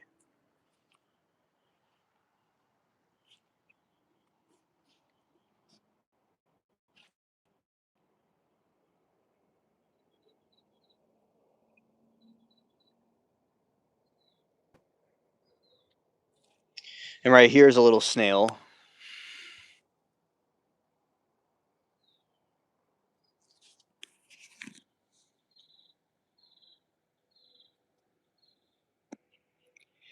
I'm a vampire. It's when I thrive. But the reason why I like, besides me being a vampire, maybe a little bit of a werewolf too, is that you see, it's very nice and quiet. And I always was a night owl, and I like walking around. I like it's dark, and I like the stars, and it's peaceful. For instance, like nice and peaceful.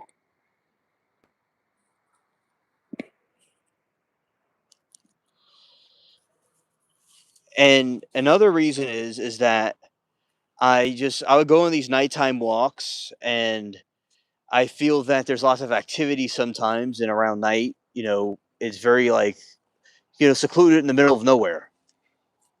Like we're basically in the middle of nowhere right now, even if we're not. And I did earlier today. I did a my first cat live during the daytime. They're actually not slippers. They're Crocs. They're actually Crocs. And yes, I wear slippers too. It is something, an idiosyncratic trait of mine. All right, and let's see right here. Right there's a star. You see, that's so peaceful.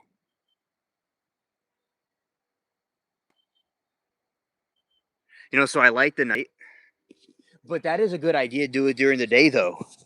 My cool. That's a very good idea. And I did today my first daytime garden live because I always did them at night.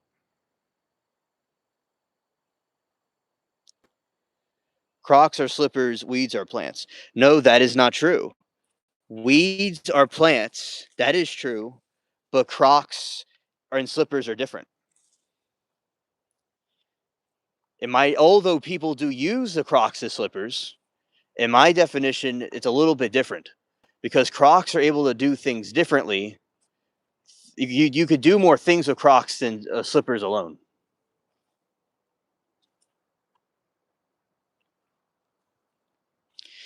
And Falcon said, "Poor crocodile." Yeah, poor crocodile. That is true. Crocodile lives matter.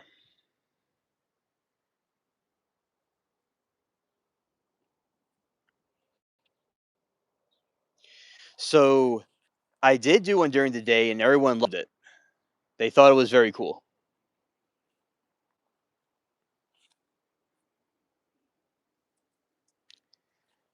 It was the first time I did it during the daytime. Usually I do it at night. And there's so many people that love these late night lives. You see, the thing about all these random plants that you see as weeds is that there's so many people, that love watching these, and it's kind of like ambience. You watch something like rain in the tree, rain in trees or a rainy place or some thunder, some grass blowing in the wind. People like stuff like that. And you and I are very interested in plants, 27. And like things like peppers and tomatoes and stuff. But also these other plants are good too, and it adds to the green atmosphere.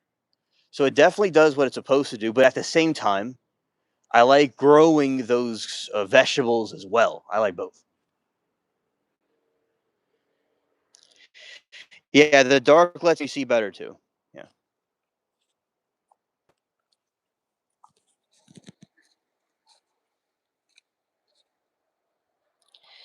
And isn't the main purpose of Crocs better breathability?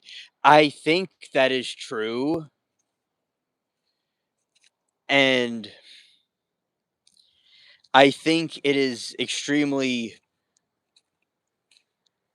it does do that. And I'm sure there's other reasons for it too. But no, I even use Crocs as slippers. I do. And some of my relatives do that too. But I just think that Crocs have more abilities than simple slippers. And like for instance, simple weeds don't have the ability of a vegetable plant like a broccoli plant that's able to grow and make food when these types of plants either get cut or used for ornamental reasons. So I think Crocs and slippers, weeds and plants is a good analogy because yeah, the vegetables can grow food you could eat and these other things are just nice to look at. There's a difference. Just like Crocs and slippers can be used for the same thing but are different. Hello 20 is welcome to the stream. The moon has not come out yet. Won't be out for a long time, most likely.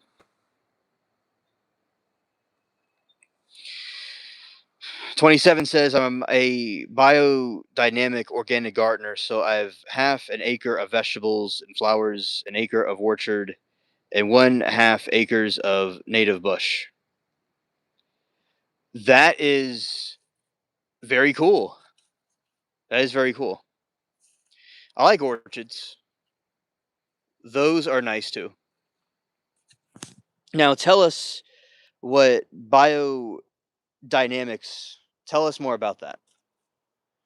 I am not really familiar with what that is. And it is extremely cool for instance, earlier we were talking about tulips. Now, why don't you have tulips in your garden? Or do you have tulips in your garden? So that's my question also. Because I think that would be, if you don't already have them, I think that would be good for you to have.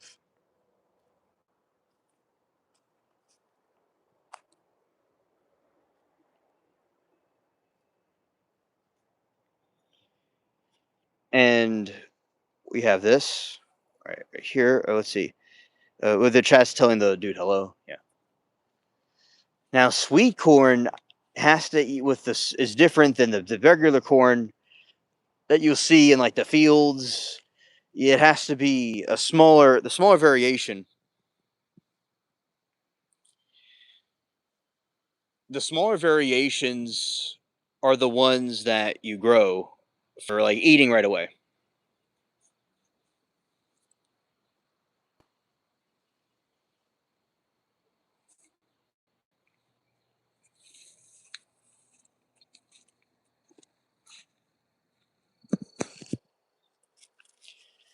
and the bigger ones are for more commercial type corn that would need to be processed.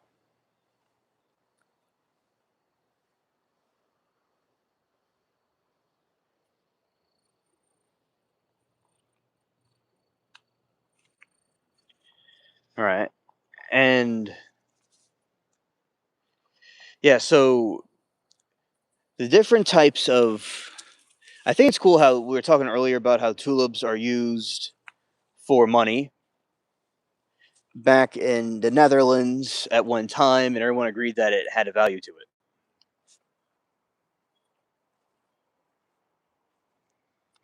I like that.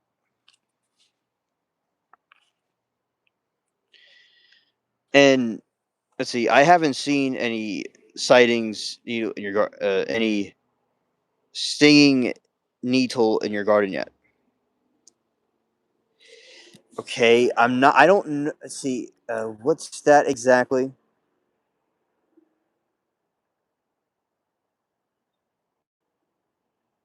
Okay, Saw Girl.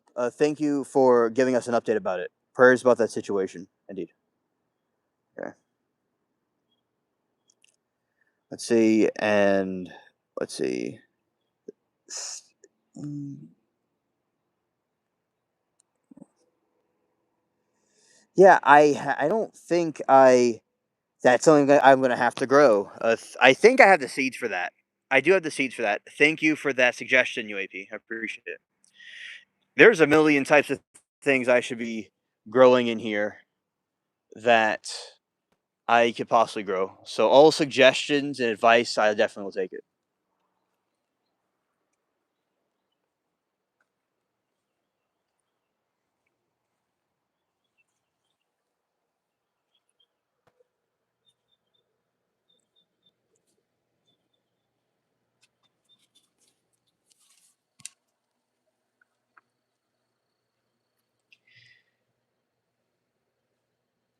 All right, 27 says, in a nutshell, biodynamics work with divas in the earth. It works with the moon using natural compost, avoiding all synthetic materials, basically one step beyond being organic.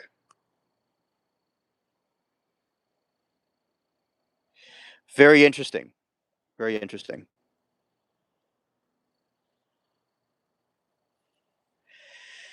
And Carlos says, have you been on the Gravitron Carnival ride before? I don't think I've been on that one before, Carlos. What is it like?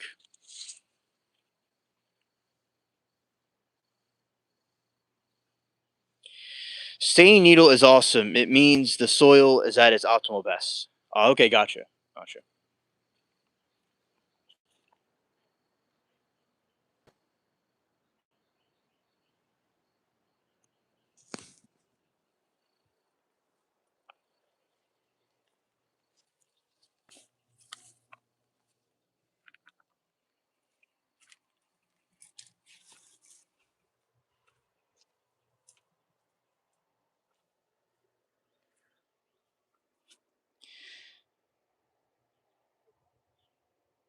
Oh, okay. Okay. Yeah, something I think is fascinating is that there's some herbs that can be grown on that have to be put on the soil, on top of the soil and watered that way instead of being buried underneath, which I think was is a fascinating thing because usually the ones I was used to growing were buried. Gravitron is a classic. Every traveling carnival has it. Okay.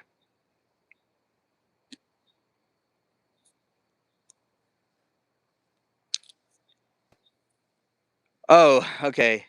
No, 27. I like what you're saying, and I your advice and your commentary, I think, is much appreciated. And I've learned a lot from you tonight. So thank you. All right, now it looks like the moon is coming out now. Anyway, so Carlos says, "Oh, I okay. I hope you get a chance sometime. It looks like a classic UFO spaceship and spins really fast, increasing the G-force inside." Oh, you're welcome, 27.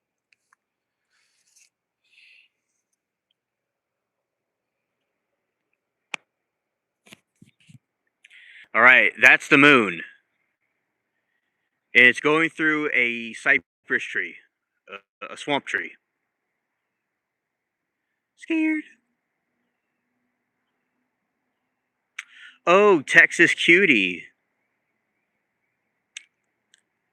Welcome to the stream.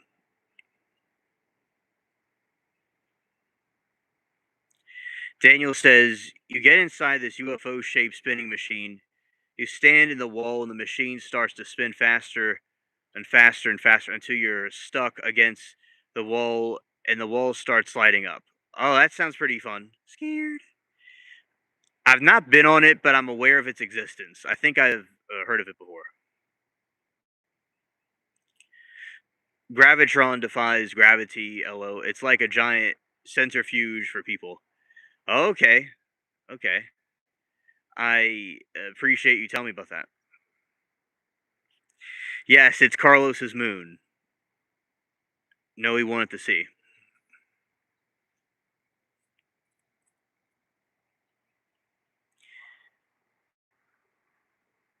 Oh, I am sure it's filled with puke. Indeed. You know, only those aliens have the, like me, have the nerve to be able to go through it without having a problem. But hey, I've not been on that specific one yet, though. Oh, okay, 27. Thank you. At the Royal Show. Gotcha. Yeah. Over in the States, we have that too. Oh, the carnivals, which at some point would have to go to. Now, there was a amusement park in my city, but a typhoon came and flooded it really bad, and they never repaired it. So it kind of like decimated everything. But yeah, and it was like it was like an abandoned amusement park, and so many people went there. So yeah, that one was quite haunting.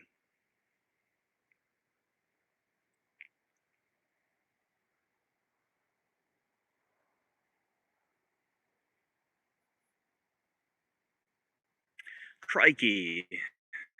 Yes. I'm kind of like at an elevated position right now. Yeah, you see, it's like going through the tree, and it looks kind of like cut off, somewhat.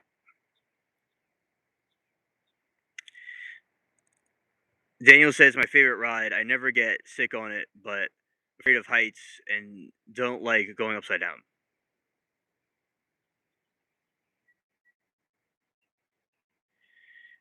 And 27 said, I don't really hang out with vampires. I'm more of a gnome and fairy type of person. Oh, I love gnomes and fairies too.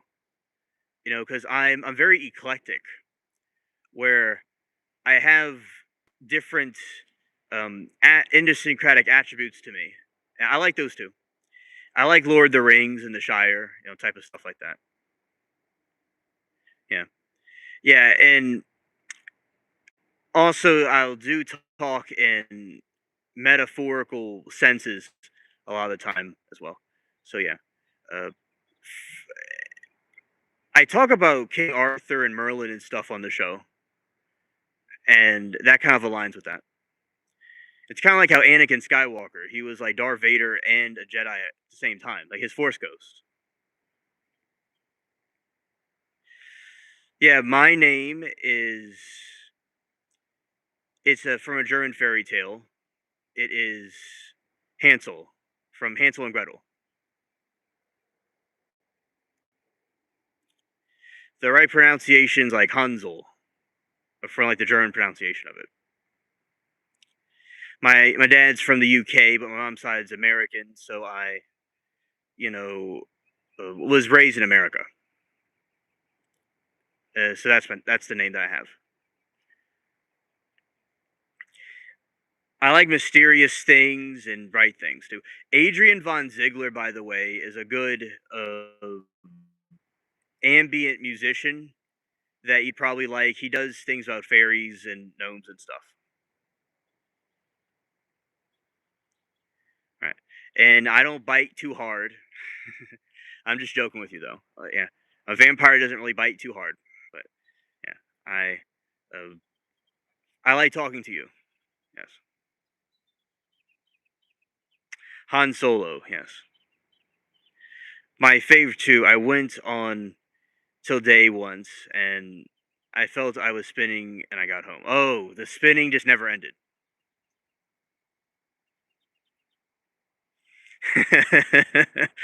Mark says, "Where did the tooth fairy get the money from to put under the pillow when I was a kid?"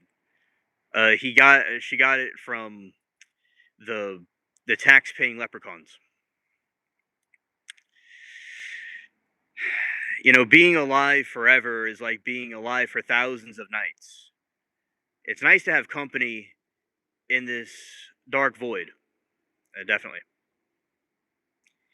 With make the moon great again, I agree. 27 said, I moderate on James Catfield's channel. If anyone's looking for peaceful, awesome music, he's a guitar wizard and happiness and joy. Well, thank you for that suggestion. I do like that. And shout out to him. It sounds like a very cool, talented channel. It's like being alive for 1,000 nights. It's um, like this void of a wasteland here of weeds and some broccoli. But we do love the spaceship and its garden, though. Yeah, exactly. Non-binary. Exactly.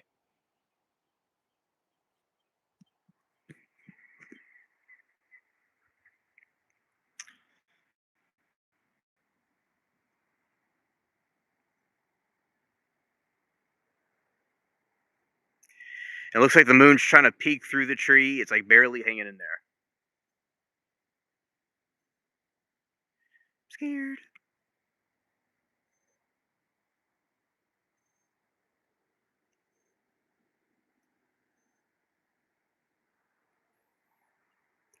Mhm. All right. So you can even see like the darker end of the moon and then the light end.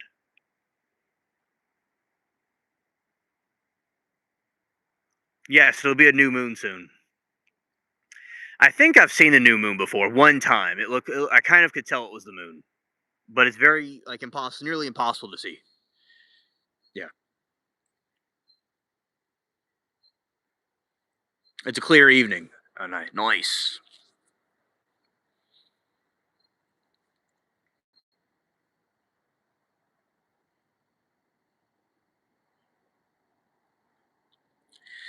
Yeah, and it almost looks like there's like a fusion going on between the crescent moon and the dark part of the moon.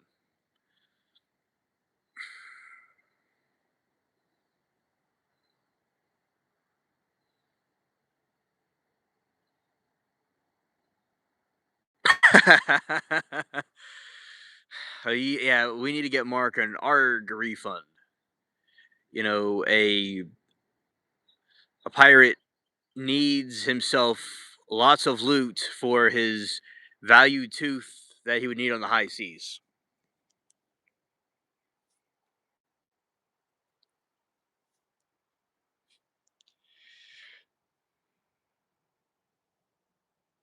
Only once, how can that be? Scared. I think I hear something behind me.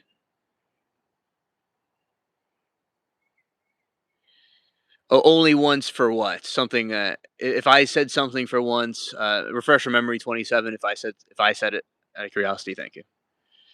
And my mind will go all over the place. I'll be darting around and different thoughts. Yes. Okay, thank you. So the new moon, it was yeah, it's like it looks like it blends in with the night sky, but one time I saw a faint like globular thing and it was the moon pretty much like in that state. Like I've seen it like it had to be once, maybe twice, but it's usually a little bit difficult to detect. But yeah, that was my alien luck. But I've seen it during the day before, and I was like, "Whoa, that's weird."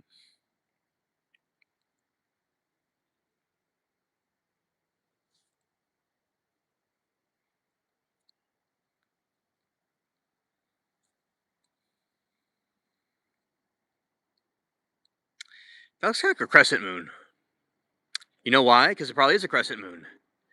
You see, that's just like common sense right there. It's like it looks like a crescent moon. It it like it quacks like a crescent moon. It must be a crescent moon.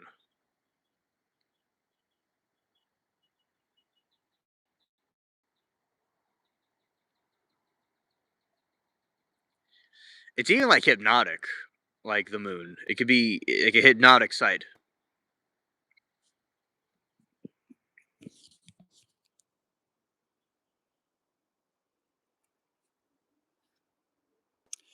You are definitely lucky. Awesome seeing it that many times. As a good luck charm, I am going to need to see that. Yeah. Well, since talking to you, I have acquired the luck and skill that I need to see it that many times. Yeah. But you know me, I got my Timu Sheen alien luck. I see it one time, and I think you've probably seen it 500 times. It's your favorite moon cycle, yeah, yeah. And you know that's where the loonies are, the dark side of the moon. Now, the children of the night, which you all would call the werewolves, they howl on the full moon.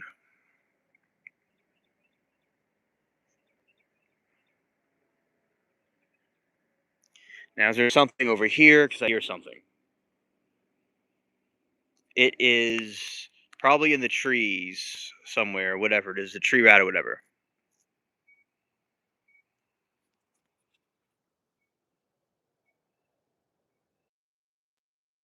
I even got the new moon tattooed on me. Nice, nice.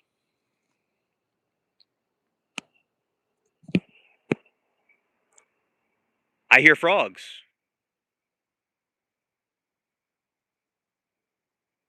Awesome.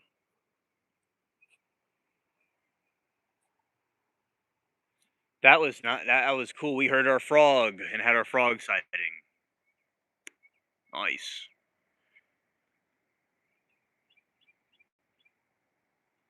Oh, it's the gnomes. It's the gnomes. Yes. Yeah, I like the gnomes. I like garden gnomes. I don't have them right now in this yard, but I do have garden gnomes. And yeah, when I was growing up, I always liked those and the different fairies statues and stuff. And I remember my friend would make a joke that the garden gnomes steal socks, but I don't know about that. I know gnomes are very clever, and there are gnomes and fairy rings that guard the garden at night, also, and they don't complain. They just do what must be done.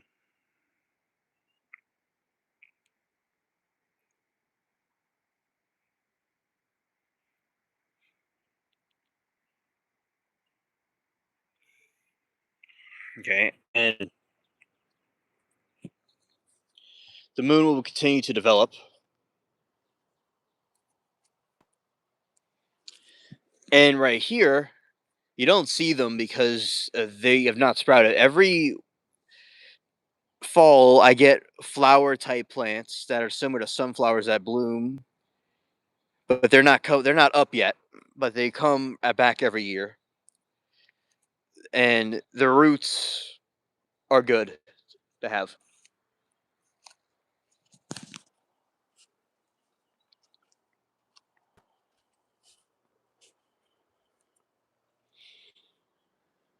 Bubbles probably lets the gnomes ride on her back around the yard. Yes, yes, and they have fun adventures with each other.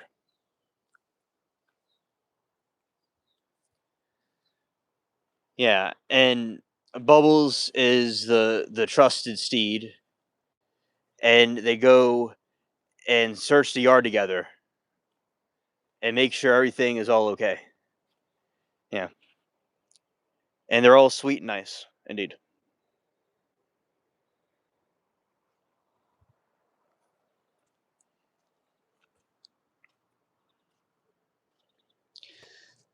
There's also Claude, who likes to come here also at night.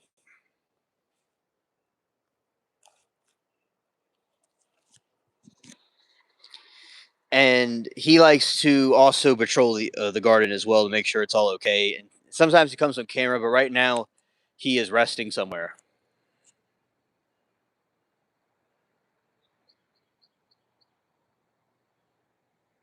Yes, that is true. That is true. They definitely do. They have a very good, strong connection with each other. And sometimes the gnomes will give the cats some, catnip.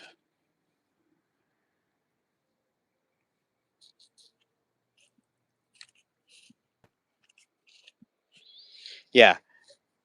And the fairies also follow along too. The fairies fly around and they are able to alert them when other things are going on. That's what they do. So the fairies work together with them.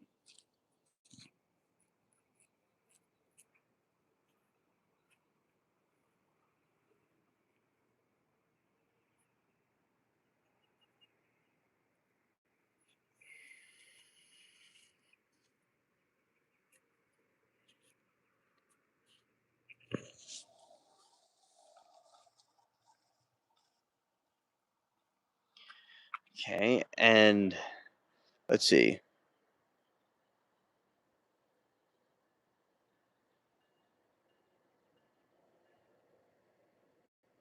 Oh, nice UAP. Let's see.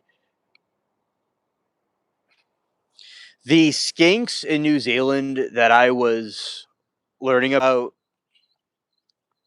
I always knew about skinks, but I was learning about the New Zealand one earlier, and I like them. They are very full with fascinating tails. Some of them are blue, some of them are striped, and they have lots of interesting wildlife over there. I have what we call alligators. Y'all might call it a croc. Of we have those here, and some the other things, which are called, it's coming to me, geckos. I have geckos here. Some of them are kind of from Asia.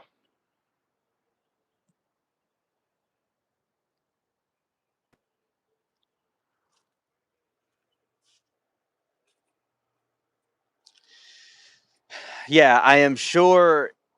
I am sure it is very intense. Those typhoons could be extremely powerful, indeed. Now, of course, since I have my random plants here, the garden is already made in a way from according to my Hansel method logic. But this was a place where I used to plant carrots and different types of crops here. I don't use it really anymore because I would use it again for shady areas. If it's a shady plant, I probably would use it for that, but I'm not using it in a long time. But as I said, with all my random weeds, it's a full garden.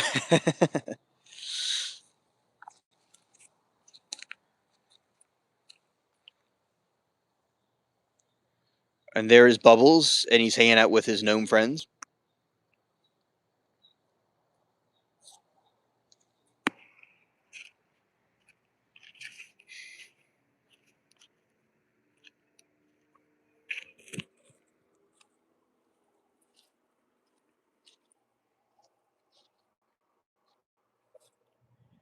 Yeah, see the flooding in island in west. Let's see.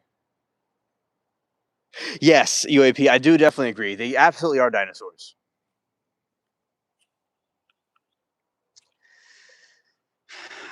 I would do these types of phone lives have gotten lots of traction.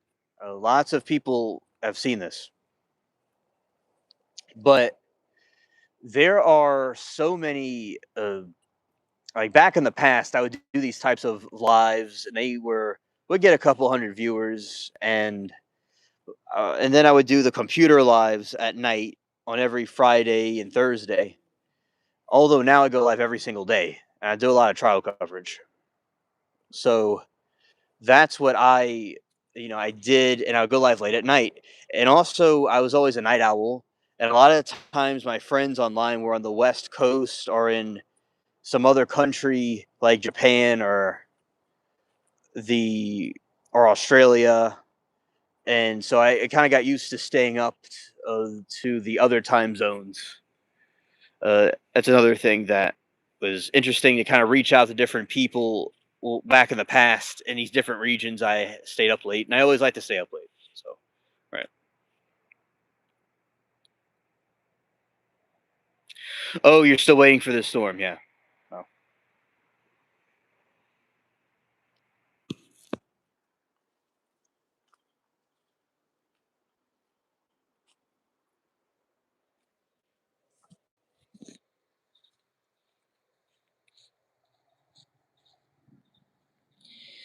Yeah, and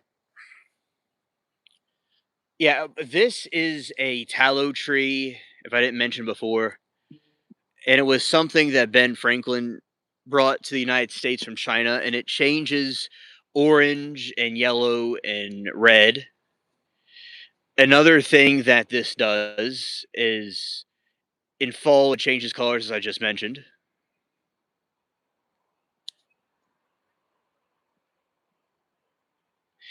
And other trees in my regions do not turn different colors because they're swamp trees. People think that they don't change colors, but it just depends on what type of tree it is. Right.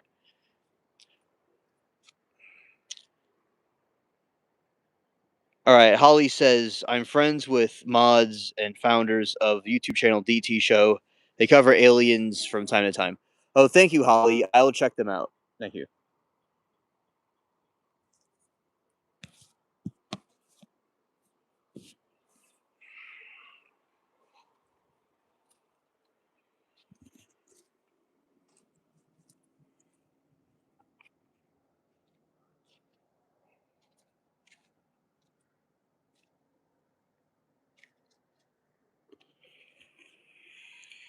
And sometimes we'll see our occasional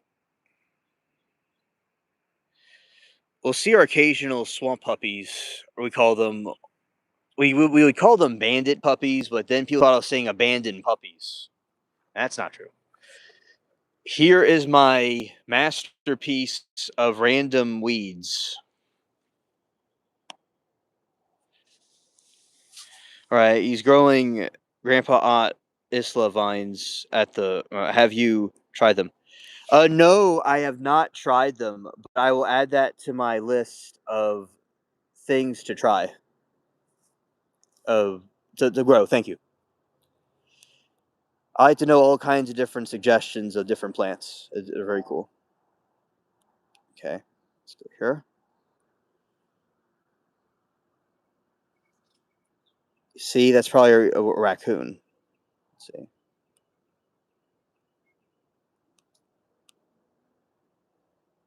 Yeah, those look pretty cool. Yeah, I will try those out. Definitely. And yeah, I definitely like vines are very cool.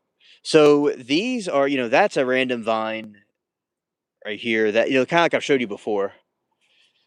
And there's this flower right here that it's edible allegedly.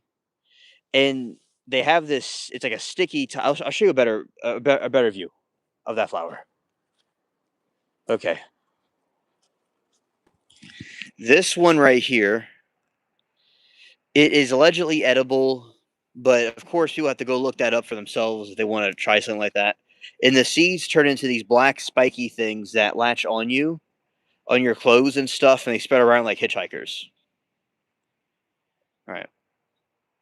And I think they're, nice decoration and they just get everywhere. All right.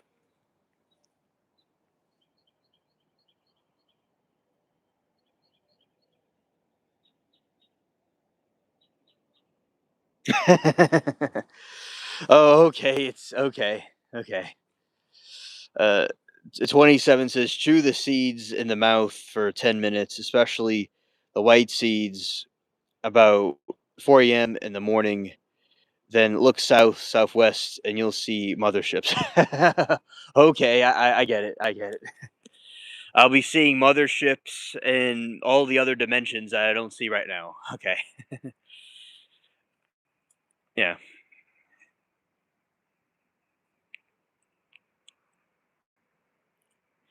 It's actually not a daisy. Actually, not a daisy. It is a daisy is a little bit different than that.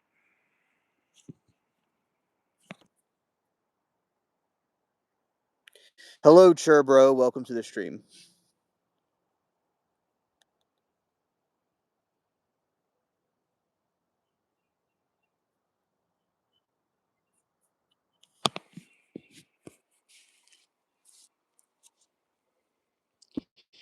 Okay, and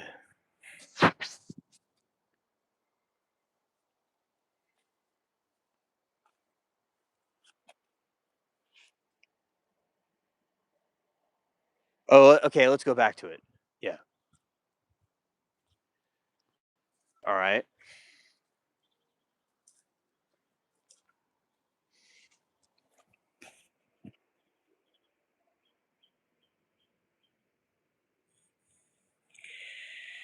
All right, and this right here.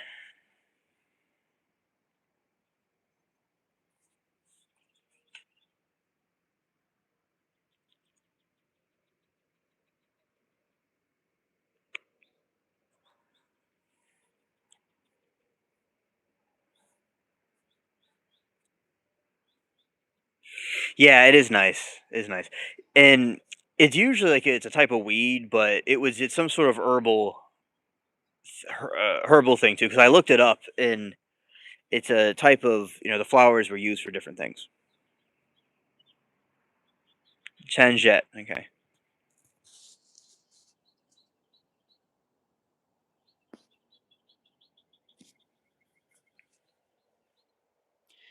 Okay, and yeah, their seeds are spiky and they latch on to everything. Yeah, it's definitely not a daisy because it's like a bush.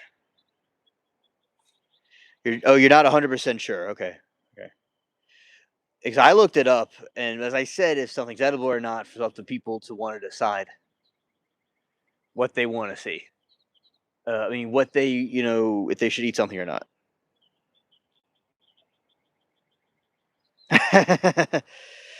Hello, boss. Morning gardening with Mr. Alien, gnomes, and fairies. Yes, yes. Welcome to the stream, boss.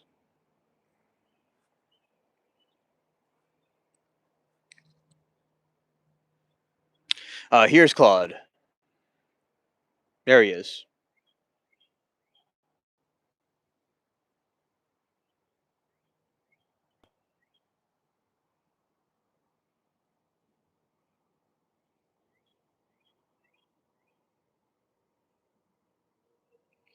Okay, and he's going that way.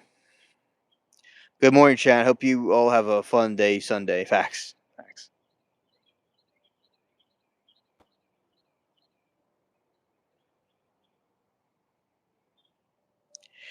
Yeah, that's a big tabby. Yeah, exactly, Nolan. It's a big tabby. Yeah, howdy to Claude. Yeah.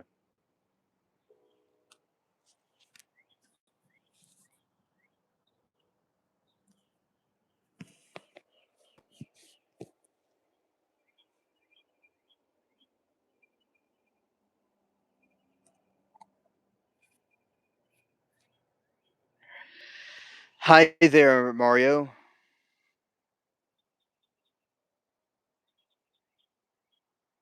Farmer's friend if it has clinging seeds. Yeah. Yeah, and they'll attach themselves to animals and people, and the seeds spread around everywhere. Whoosh. Yeah. Yeah. The weeds are on the mothership. talking. Yeah.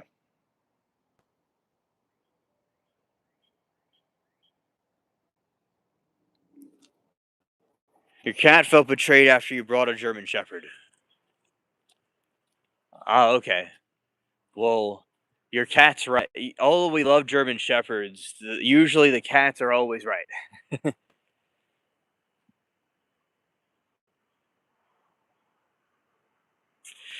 Oh, farmer's friend. Okay. Thank you. I hear chickens right now. Scared.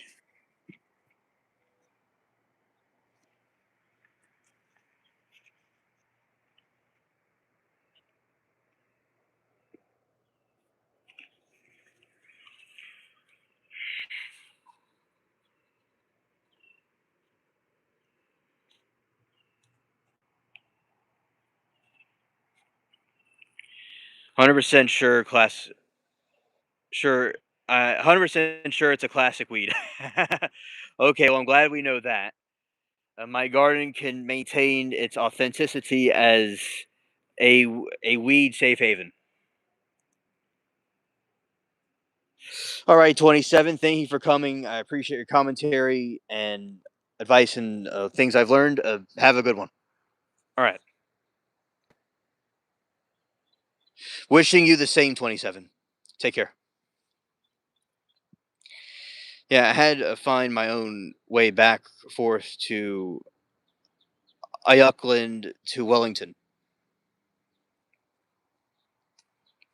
And Holly said one of my adopted kitties is terrified of dogs because he was daily attacked, living outside for 2 years before it took him. Oh, yeah, that's sad about the cat being attacked. I'm I'm glad that he is with you in safe care. You know what, chat? It's like I said it was a crescent moon, and it is a crescent moon.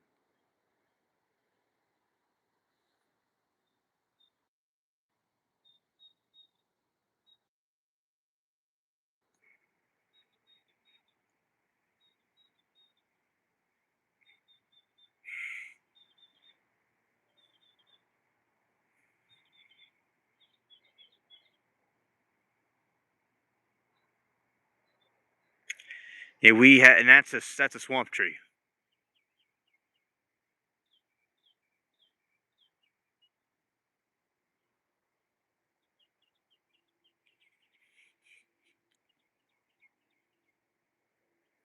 Oh, thank you, Carlos, for the super chat sticker. Thank you of the mic. Facts.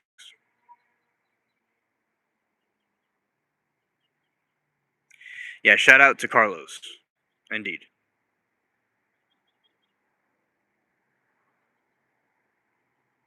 Yeah, it's shout out to the aliens, angels too.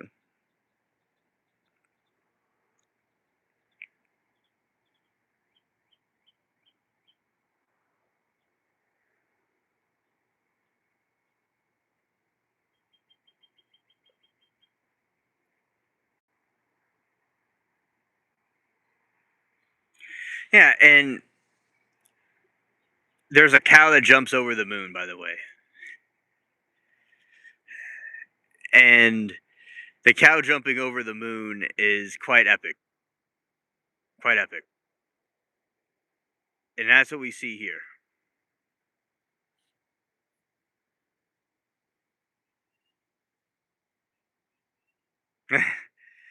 Moo, and it jumps over the moon.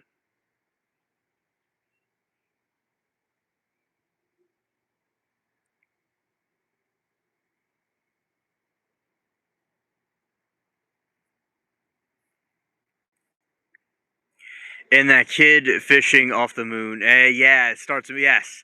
The kid that fishes off the moon. Yeah, the kid fishing on the moon in the start of the movie.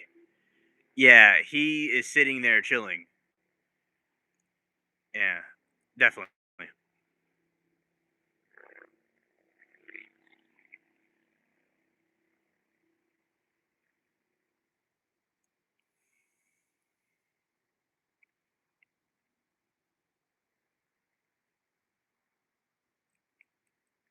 Yeah, pics on the old meme. Yeah.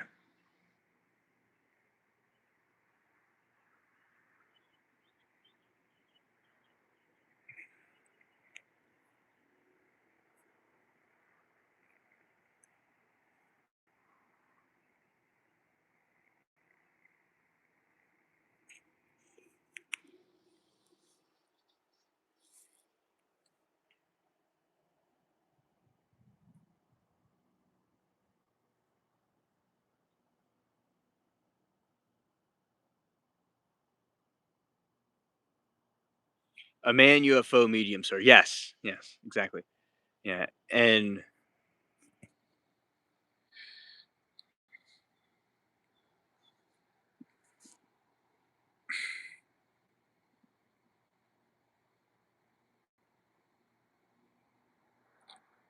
right here we got the crescent moon chilling. What country? I am on the country of planet Earth. Oh, awesome.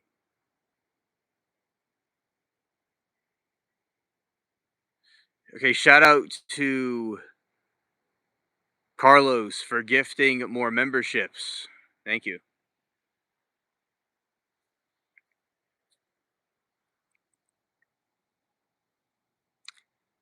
Okay, and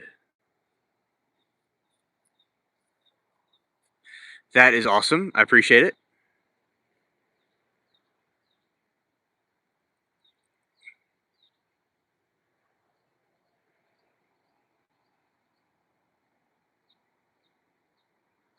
Tank, you have a time zone too?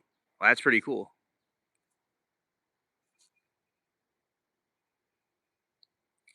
Right? And that's a swamp. That tree is as old as the United States, by the way. And that moon is just chilling right next to it.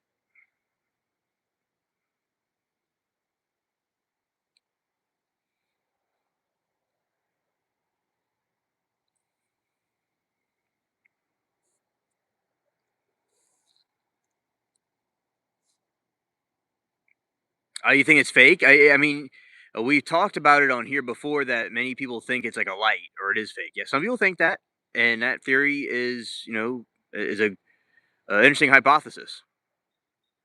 Yeah, yeah, Tank. We were talking about that the other day about it being a simulation. Yeah, it's the Matrix. Yeah. Carlos says yes. Too bad it doesn't pick active people in chat though. I think it used to do that on other streams. Maybe it used to do that back in the past, but YouTube's thing doesn't do that anymore.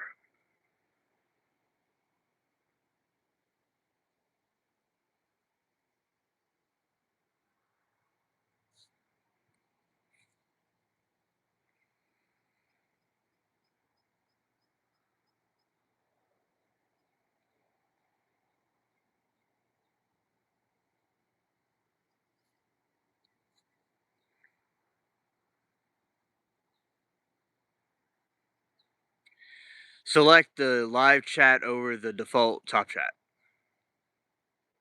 Thank you, Holly.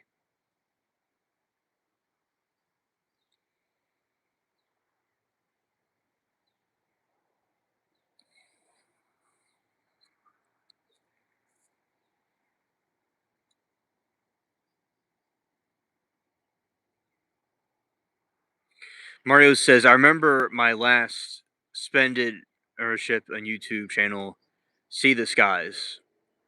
Interesting.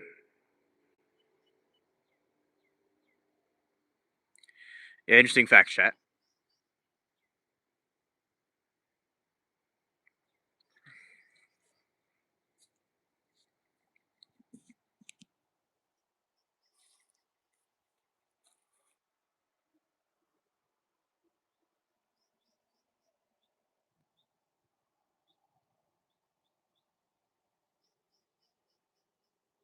The future arrives is all a matter of personal perspective.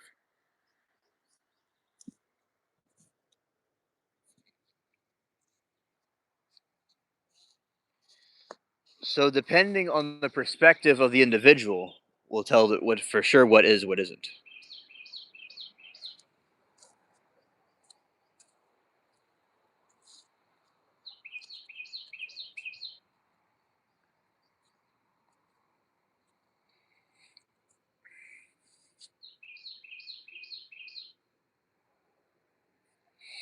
Very good question. I go outside during the daytime, but not all the time. Well,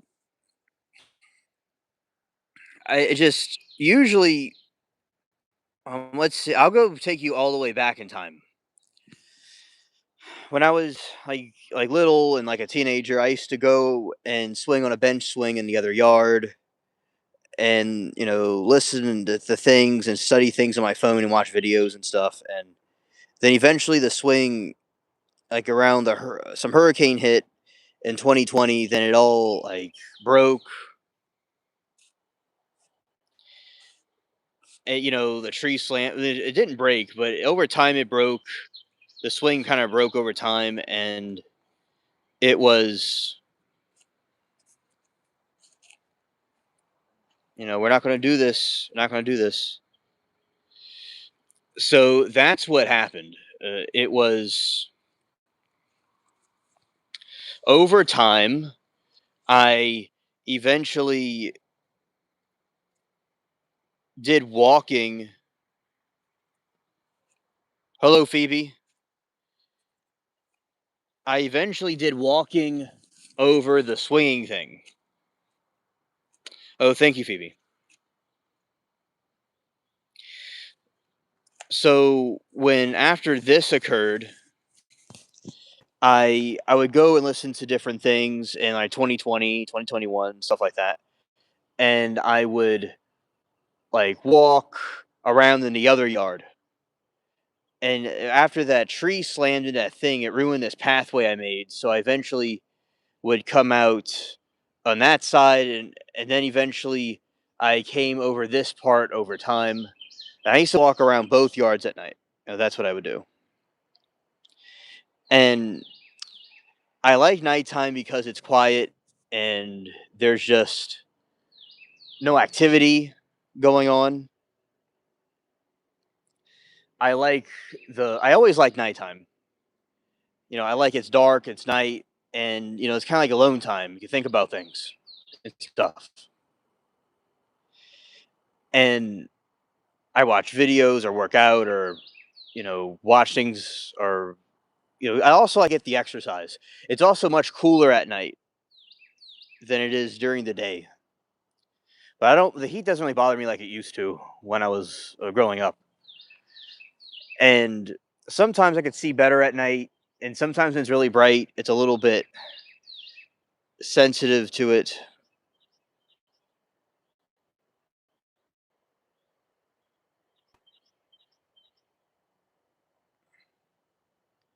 Oh, thank you, 27, for the info.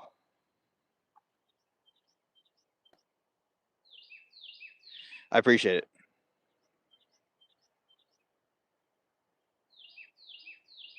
Spanish needles. Okay, thank you.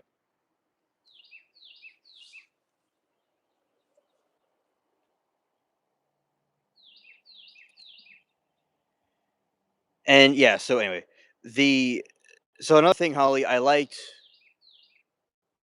walking around and okay, thank you. You also uh enjoy. I don't know what time of day it is where you are, but enjoy whatever time of day it is where you are. Okay, thank you. So yeah, Holly, they they basically, you know, I like it because it's dark. I could see well. I like it's like quiet. I like looking at the moon and stuff like that. So that is what I like doing. of at night. It's I could do various activities, and I do it during the day too. And when I would do trials, I would watch trials, and when when I would watch trials and stuff, they would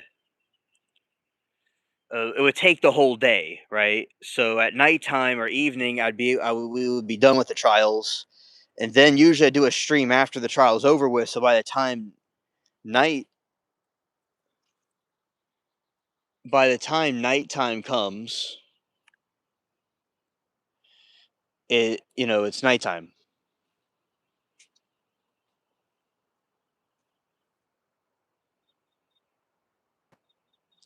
So especially during the time of trials, I would watch a trial the whole day. Then I would watch it at night.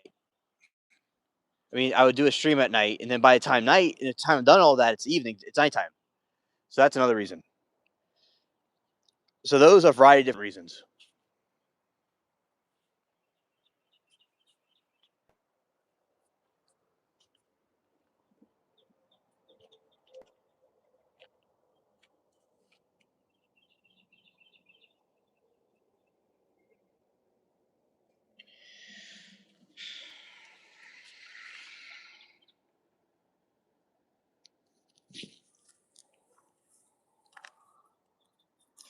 Yeah, so reasons why I like staying out late at night. It's quiet, it's easygoing,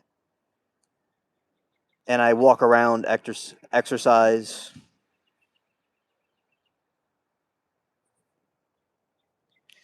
and that is what I do. And I think about things, I plan things. It's peaceful, and I did a lot of planning. And sometimes I would do gardening at night. So those are my reasons.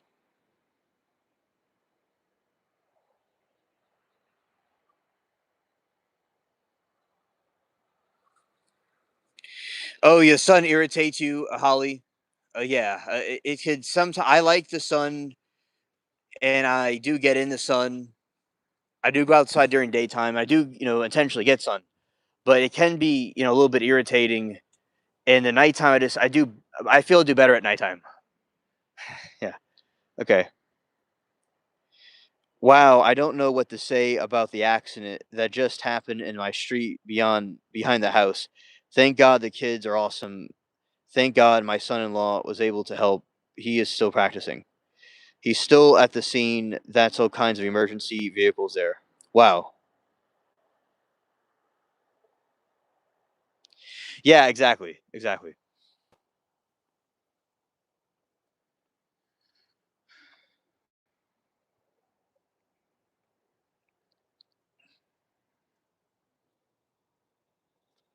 I'm just going to show you this. All right.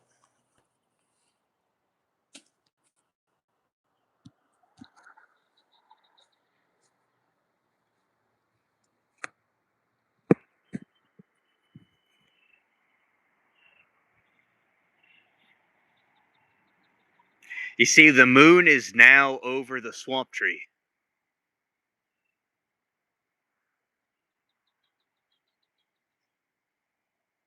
And prayers, solid girl, for the person that or people that were in that accident and the people that are doing medical help.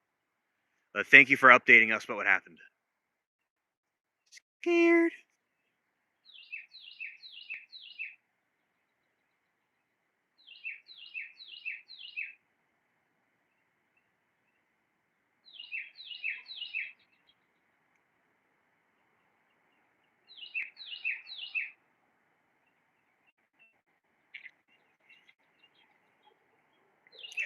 The street line is knocked down. The car is still smoldering.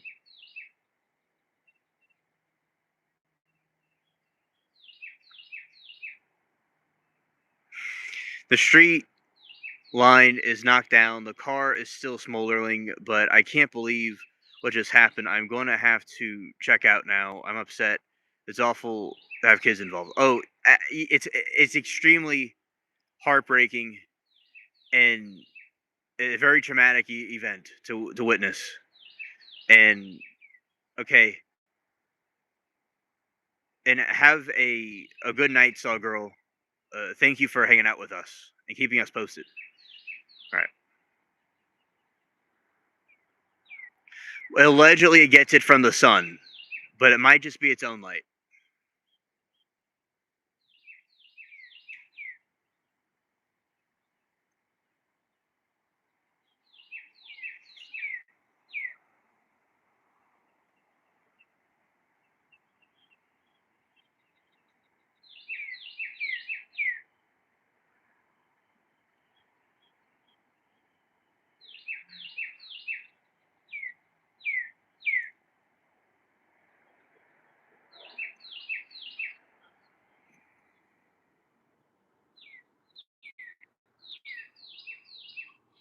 And those trees are chirping.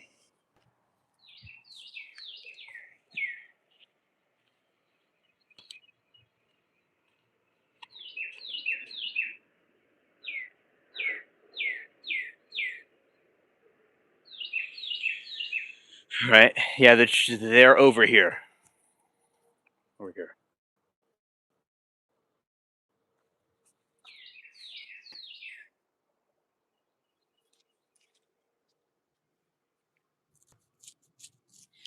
Yeah, they're up in this tree, by the way.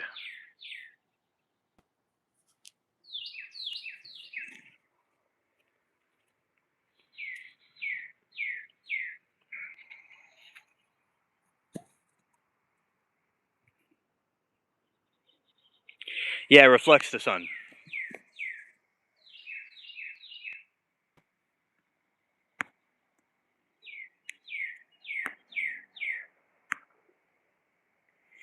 Yeah, look at this chat. This is really cool.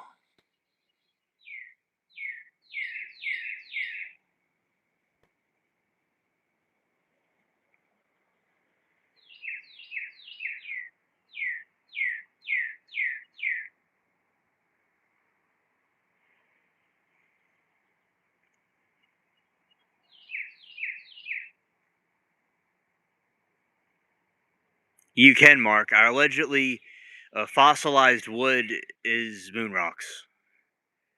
Yeah, but as I said, it is. I would say Mars has rocks that are so different than our planet, but maybe you could find them. The speckle is a planet. It might be Sirius.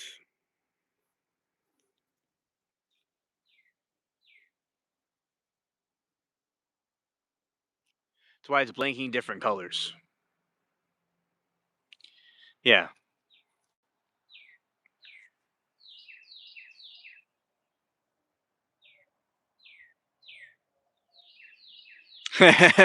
Hilarious, Mark. Yeah, it is not acres. It's just it's a couple of yards long. It's a couple of yards. It's like maybe like a 20 yards, something like that. Like this used to be a empty field with grass, but I put a bunch of trees on it and all these plants, so it makes it look bigger than it really is. Oh, I used to say that I would ride my bike in this yard all over the place, and I'd say I was going miles and miles, but they were telling me it's not a mile. But I thought this place was like 3 acres, but it's not as big as it looks. Most backyards don't look like this, but it looks like this is what you would see. And especially another thing, I go in circles a lot. No, it's a really big yard. Okay, it's really big, but also kind of when you walk around for a couple hours in the same spot, it kind of makes the brain think it's going on a long journey. But of course, it is a big yard, though. That's true, but it's not as big as we both think it looks. So yeah, it's not even an acre. No, it looks bigger than an acre, though. It looks bigger than a few acres.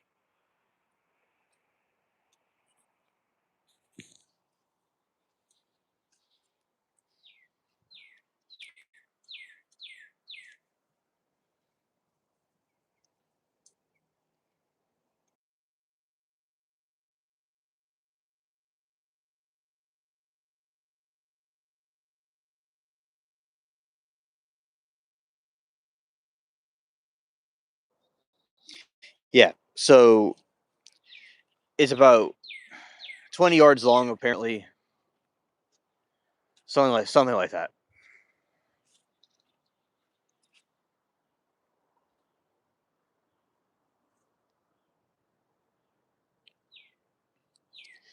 Oh, there's usually bugs under rocks. We find one, I'll go check it out. See, there's nothing under there.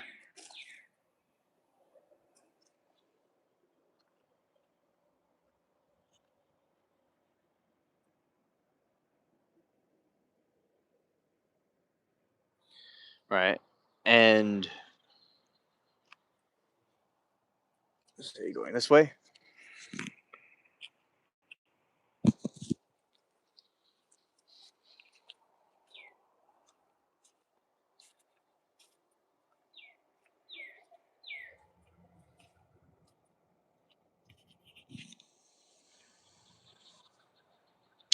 Yeah, we definitely will lift up the moon rocks and see all kinds of space bugs in there. That's a sight to see, definitely. Okay, and yeah, the cats like to peacefully walk around through here.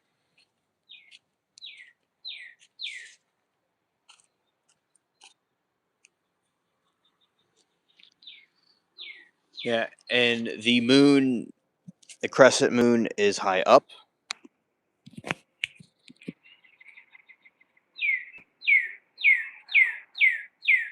Yep, and there it is. There it is. Hello, Beck. Welcome.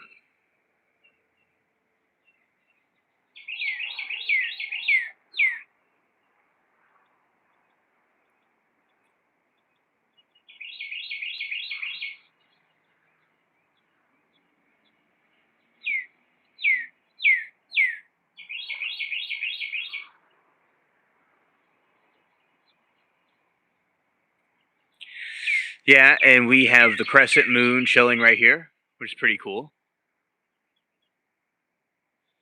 And hovering over that tree.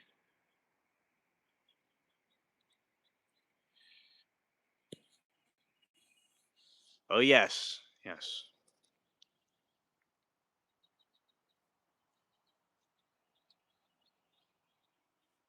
Yeah, absolutely.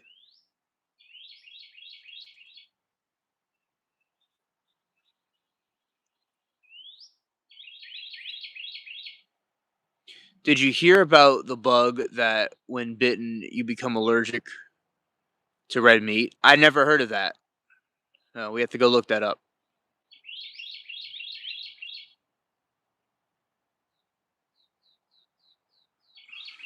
Okay.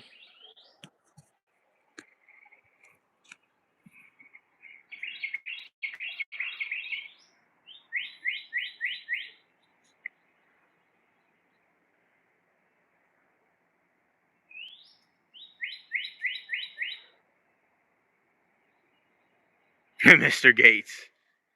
Mr. Gates. Hilarious.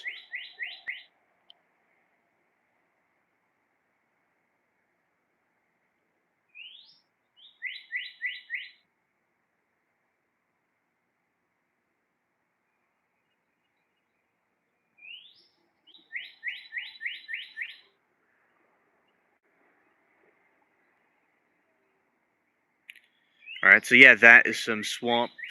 It's a nice swamp tree. And we have the crescent moon just magically sitting there in the darkness. I think aliens look like greys, reptilians, the Evians. Some of them may look like us. Some of them look kind of like insects. To put it in layman's terms. Oh, yeah, thanks, Noches.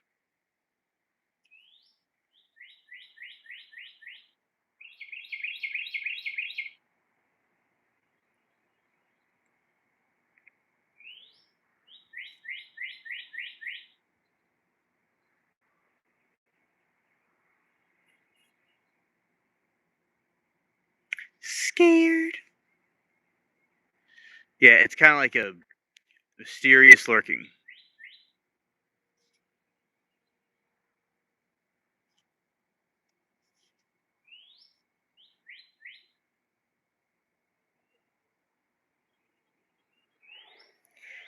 I don't know. There are sickness. There is West Nile virus here.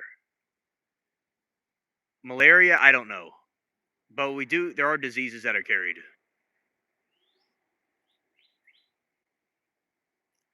Right now, I'm gonna be changing the scenery. I'm going to be right back.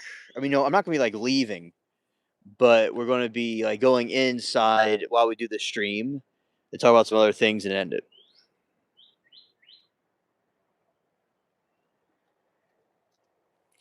Well, aliens are from other planets, so we're not the aliens. We're related to the aliens, but we're not them specifically. Yeah, we do got rabies. That's true. The human race does. All right, be back in a second.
Here I am.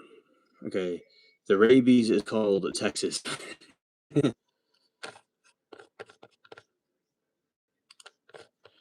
That is hilarious.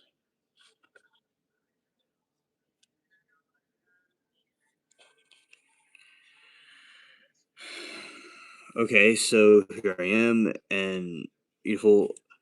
The We're the only creature who destroys. Okay, yeah. All right. So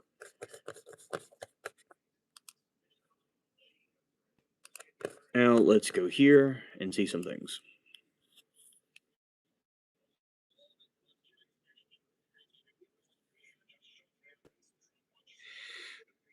What was the America called before it was America? Tar. Hilarious.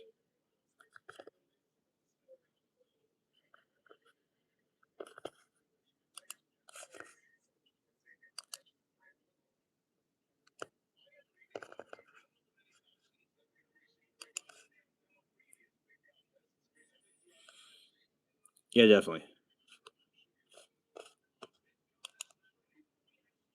Okay, and let's go here.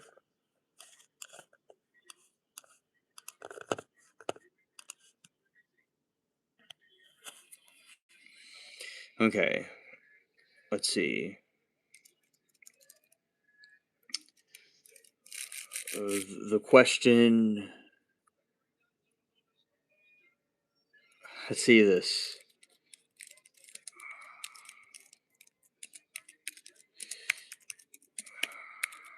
Trick.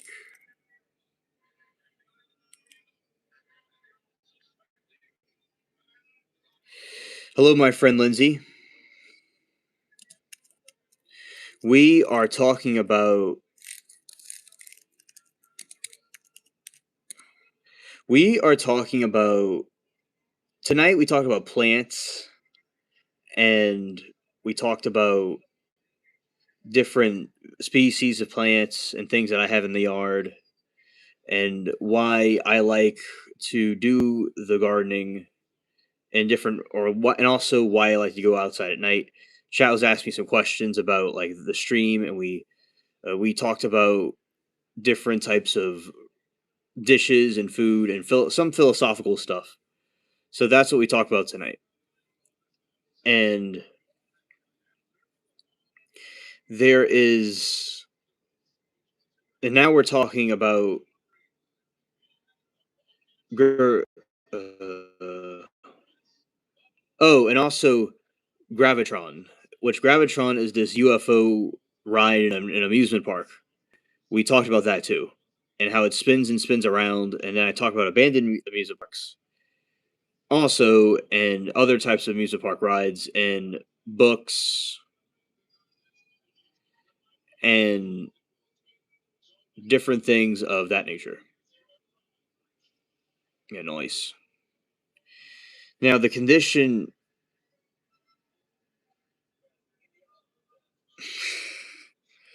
I got a cube in my head.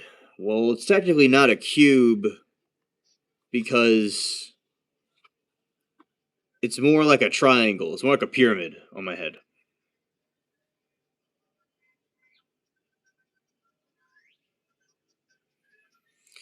All right. And and a lot of people think that it's my hair. A lot of people think it's my hair also, but it's not.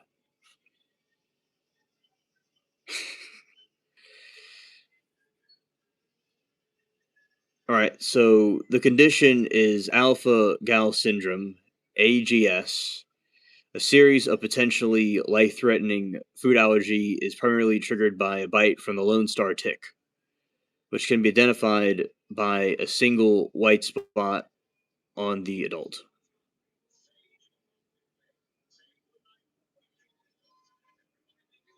Oh, okay. Okay. But it's the same kind of color as my hair. So that is a factor. Like some people thought it was like Jimmy someone said it was Jimmy Neutron hair. Like his hairdo. So yeah. It kind of adds a mystery to me of like what it is and what isn't. You know.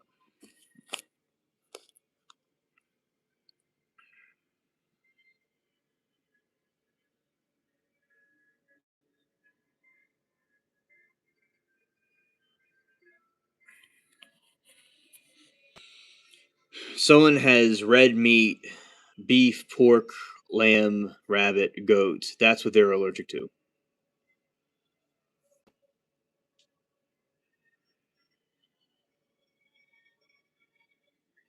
Yeah, definitely, definitely. Other products, some people react to dairy, milk, or cheese, gummy candies, and marshmallows and lard.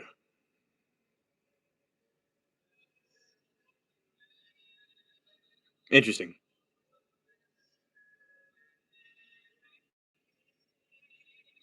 Oh, okay, okay. I've been told I look like a couple of different people,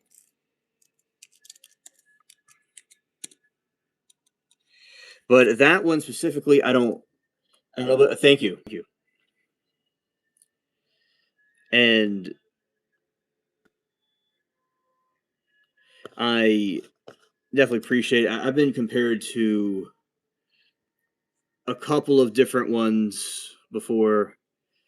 Of some of my mom's friends said I looked like James Franco. I've been compared to him before. Now that one, as I said, that actor. Thank you. And yeah, with the beard and the hair, yeah, I could see it. Yeah.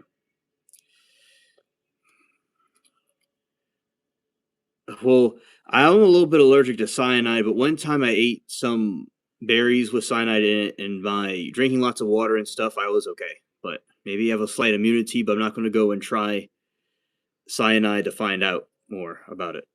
Yeah. I think many of us are allergic to cyanide. Yeah.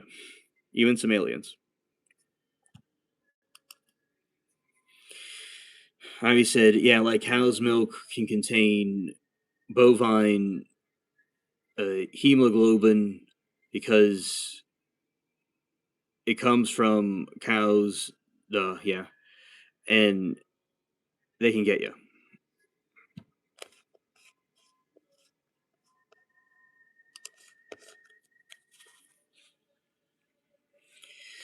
So that is wild that there's a tick out there that can cause somebody to be completely allergic to the,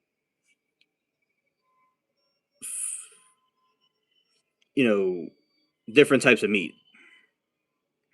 The allergy can lessen or even disappear over several years, typically 1 to 5 years, if you avoid additional tick bites.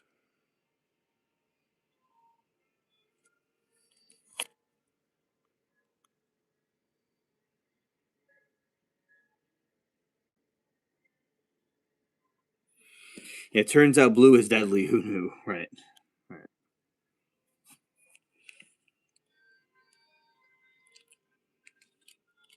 Let's see.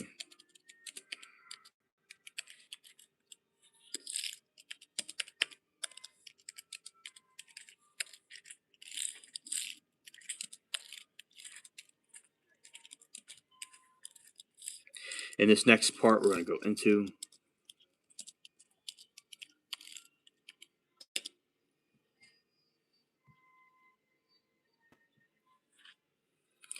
before the name America in 1507. The Have you heard of 1080 New Zealand used it dumb? Interesting. Okay. No, I've not.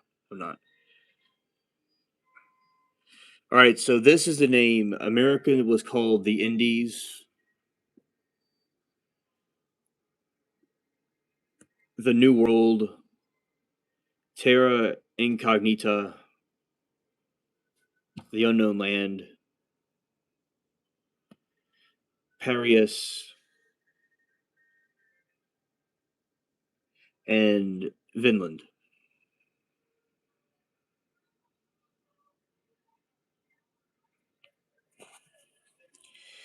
All right. Ivy said, I wanted to be a biochemist, but ADHD, autism ruined ability to work. Well, there's a saying that I like is that the one who can and can't are both correct. So I'm not you or can say what you can or can't do. But there's also a, there's things you can control and there's things you can't control, and your reaction to things is something you can control. So I I do think that we do have struggles and things that we have, but personal accountability is important to have. Self belief I think is very important. There's a saying, when there's a will, there's a way. You know, I you know I just continue doing what I did. You see, peace got it right. It's a pirate hat, yes. See, peace didn't get disoriented by low resolution that doesn't exist or compression. Peace just knew it was a pirate hat. Right.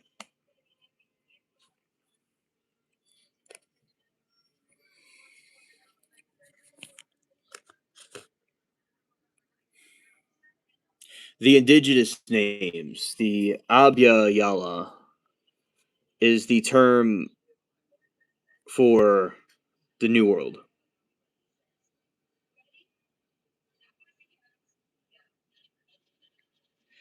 Well, that's good, Ivy. I'm glad that you don't give up. And you got to, a lot of the battles are within your mind, you know. And I feel it's best, for me personally, is to take off labels. And I do think, I'm not saying you don't have Mr. Cube hair. um, More like Rubik's Cube hair.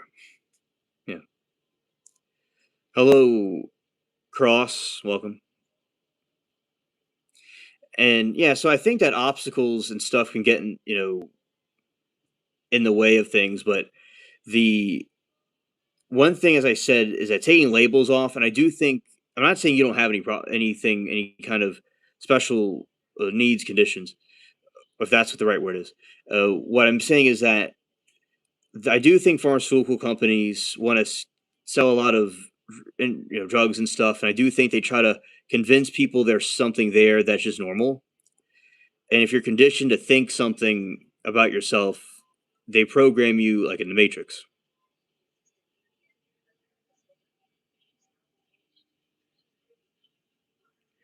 So that is something that I think is another thing to take into consideration too.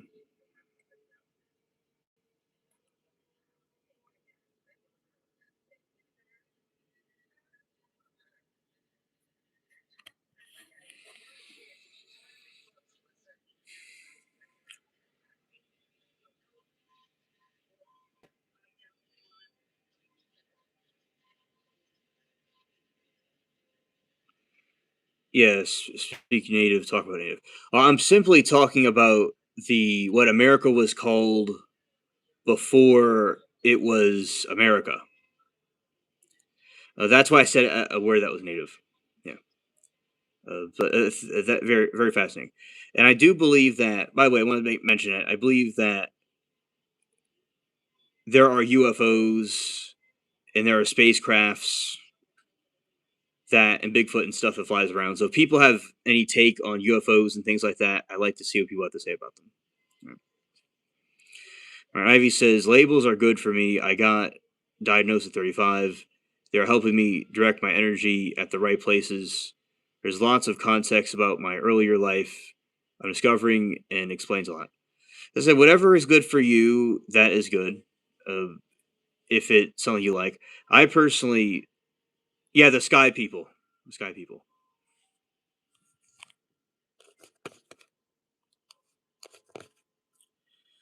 I think that, yeah, and there's also apparently legends of Bigfoot existing before the Europeans got here.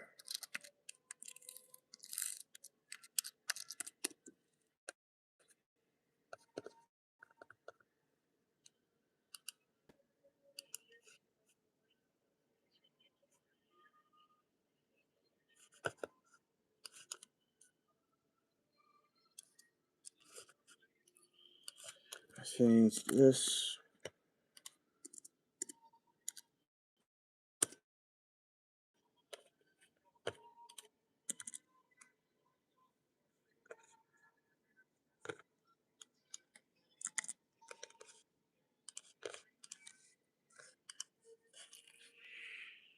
Okay, and Ivy says also helps me with the man's labels, etc. Okay, you look into crop circles. Yes, I did. I did. I'm from UK, so we don't have a profit motive from our prescribers. I think that UK has, I don't really trust UK, and I just think that if you, it's not just UK, it's just the entire world that puts out this type of information is not good for the mind because you're putting limitations on yourself, right? But if it helps you go into a better direction or a right path, that's good for you.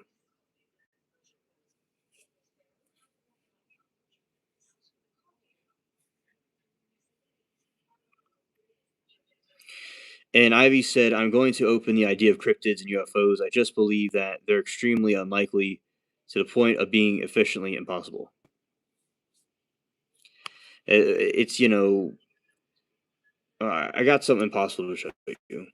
Let's see.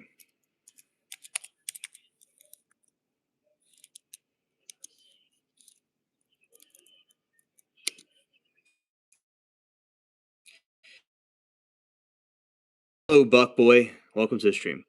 Well, there's skinwalkers and the protectors. The ones sacrificed their families to gain the ability to transform to their protector clan. Yeah, disclosure pay. Yeah, exactly. Okay, let's go here.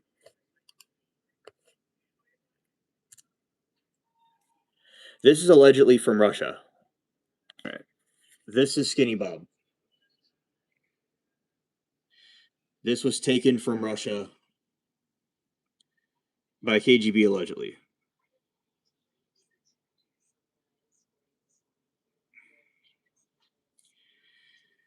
Yes, they fight each other.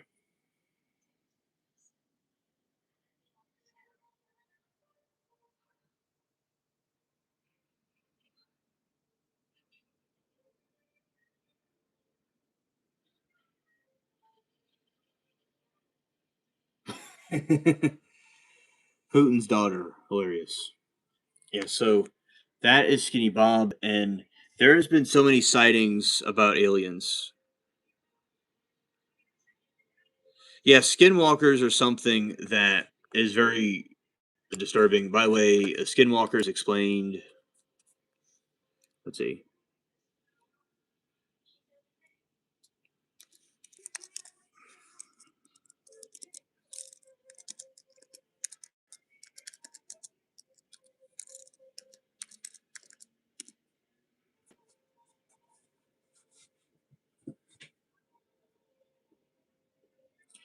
Uh, let's see.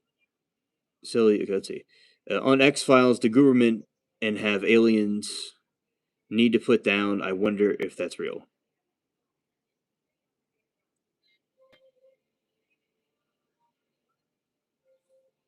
Oh no, I gotta look that up.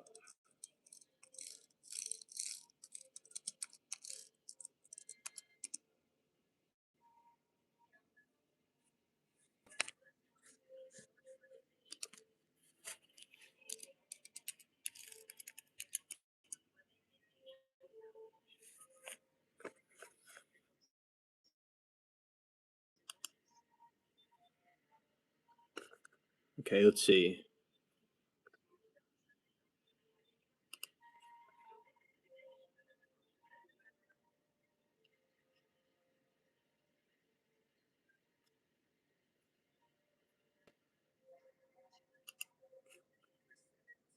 Yeah, definitely. Yeah, I see it.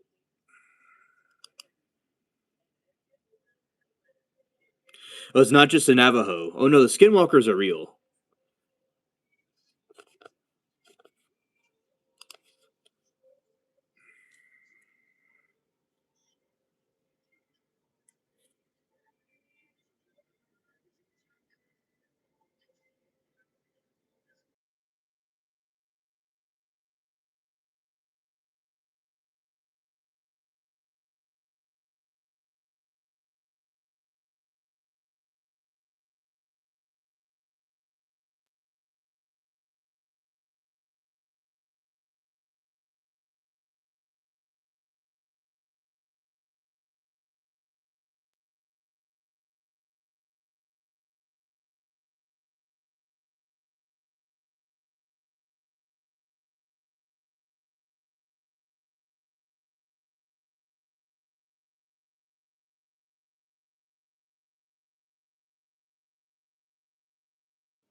Thank you, Carlos. Thank you. Okay, I got. I go by Ocean.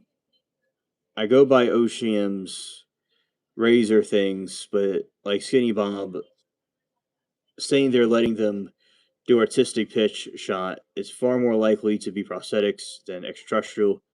Attitude is that due to our extensive and sheer size of the universe, aliens are guaranteed to exist, but the same extreme scale means it's a bit impossible for them to reach us. Why is it impossible for them to reach us?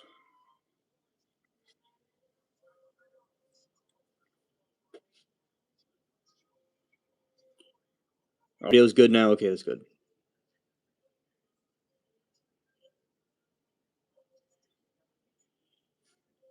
You know, so, so many people have for centuries have seen UFOs for centuries, countless centuries. You know, they're there. But I'd like to know why it's impossible for them to not be able to come here. I have a mermaid myself. They are real. The Navajo Skinwalkers is a malevolent witch who gained the supernatural ability to shapeshift into animals. The term literally translates by means of it goes on all fours. I know, but I don't know about the dark forest theory. That's interesting. Well, what if they're interdimensional? What if they could travel between different dimensions? What if they're time travelers?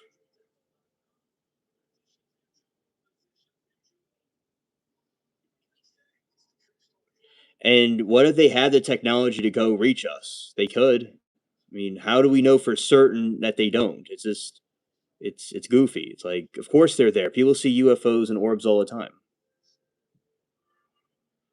All right, universal expansion rate, as we understand it, is impossibility of faster than light travel.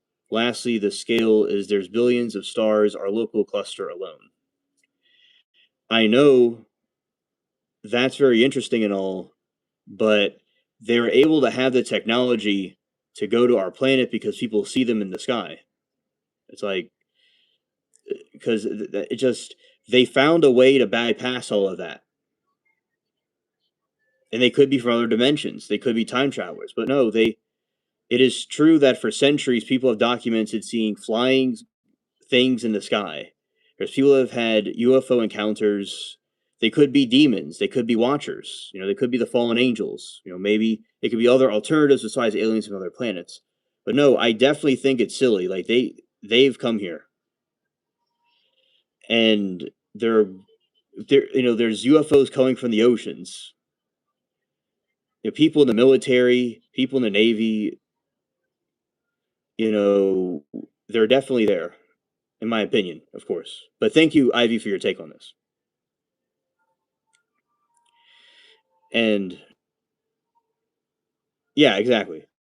Like there's a way in 500 to 1,000 years from now, we'll be able to do international space travel by gliding on, rather than going space light of speed, the speed of light. We'll be able to kind of glide on it and go to different planets and stuff. No, we'll be able to achieve it on our own. So no, I believe the aliens are centuries ahead of us. And I do believe there are fallen angels that are watchers that are aliens. I believe there could be time travelers that are aliens. I believe there's interdimensional beings that are aliens. So I believe those two things are possible too.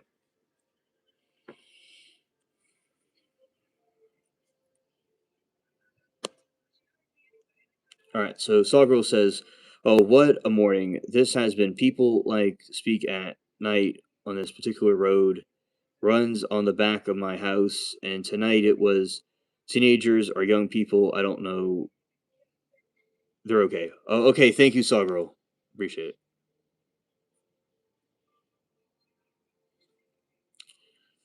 All right. Slamming into a street light, knocking down the car, turning on fire. I got pretty upsetting. Son-in-law jumped the the fucking wall to go help them, and there's a wall barrier between us. Well, he's certainly a trooper to do that. Certainly a trooper. In social media, Mario says.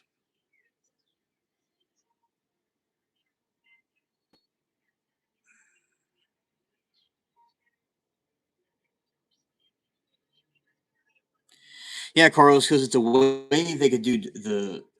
It's like bending reality. They're able to bend it and glide on it. Like you could go to like you and I could go to Orion's Belt within a week.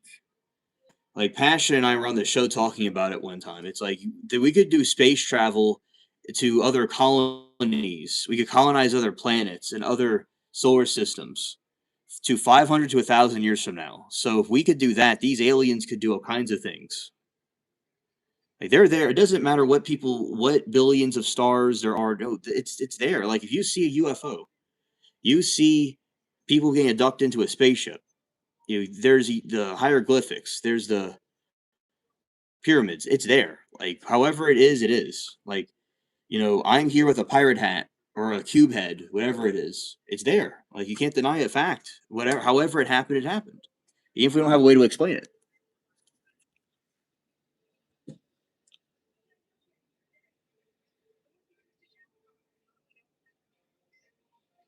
Oh, Ivy, I believe in our dimension.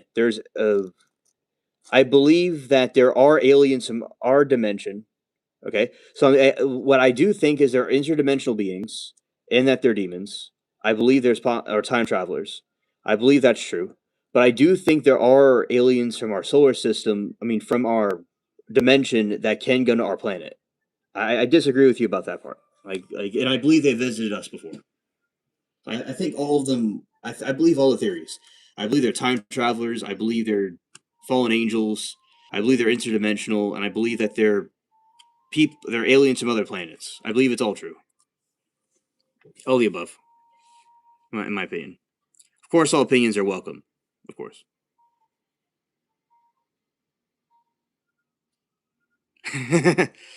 Yeah. Yeah.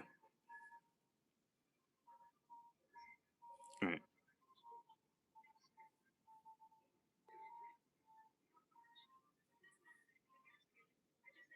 Only three-dimensional beings would say such things. Right. And let's see.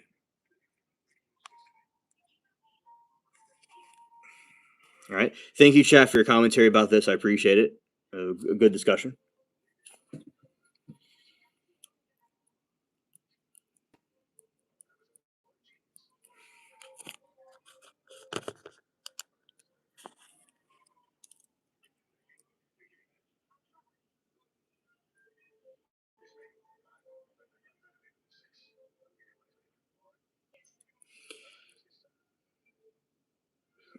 Yeah, and Ivy said, I certainly like it to be true. I want the cozy future Star Trek TNG, please. You see, Ivy, you and I could both agree that we would want a future like Star Trek or Star Trek. And I do agree with that.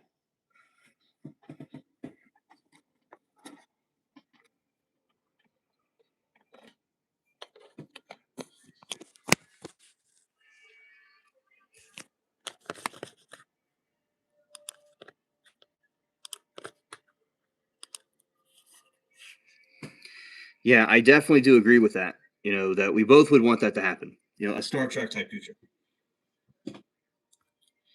Right. Sarvel said, definitely God spare the lives of those young people. That car were, was just driving, literally demolished it and shocked and walked away. Thank God they're okay. Please pray for them. I am praying for them, Sarvel.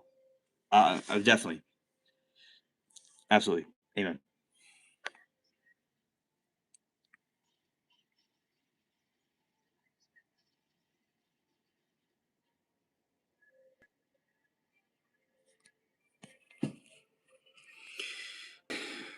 And let's see. It's not man made. It's the best explanation we can come up with. Came to. Oh, yes. Understood, Buck.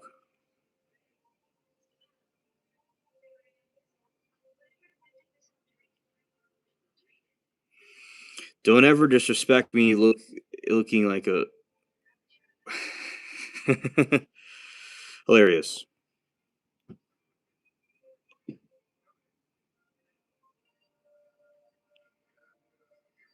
Hello, Alpha Omega. Welcome to the stream.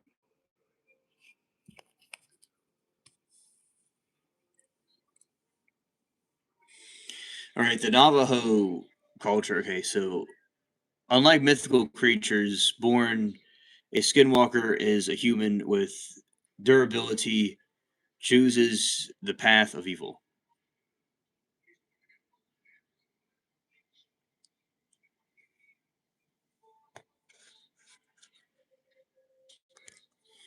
Corrupted healers. They're often described as a form of medicine people who reached the highest levels of spiritual knowledge but chose to use the harm rather than healing.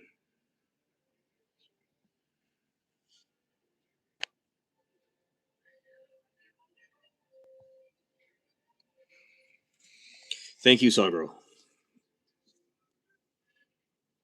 The intention. Finalize their powers and initiate must commit a heinous act that most commonly the murder of close relatives.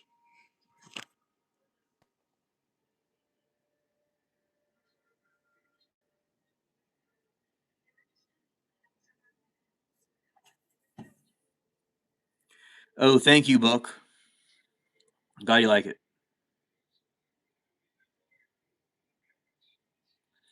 Saying it's not man made and saying it's best explanation we can come up with. Oxymoron.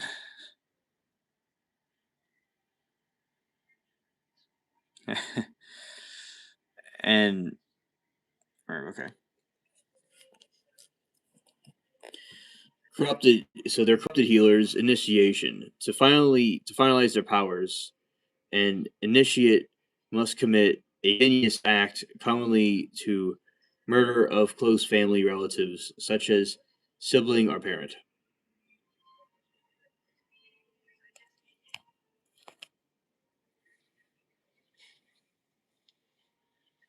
The skin. They are skinwalkers because they traditionally wear the pelts of animals and they transform into such coyotes, wolves, bears, or owls because of this. It is considered a taboo Navajo culture to wear the skin in any predatory animal.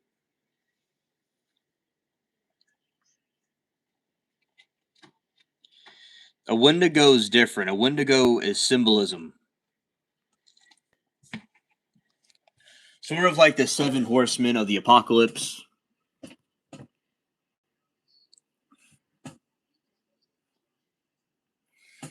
That's what the Wendigo is. It's like an entity, like one of the horsemen from Revelations, that kind of comes during an apocalyptic situation or a greed, and it comes out and devours people. Very good question.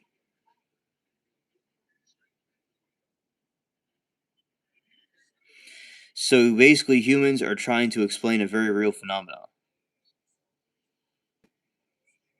Phenomenon. There's difference, but between making something up and experiencing it. Yeah, because like people are experiencing something. People have nightmares and traumatic events from these like abductions, and to say it doesn't exist is silly.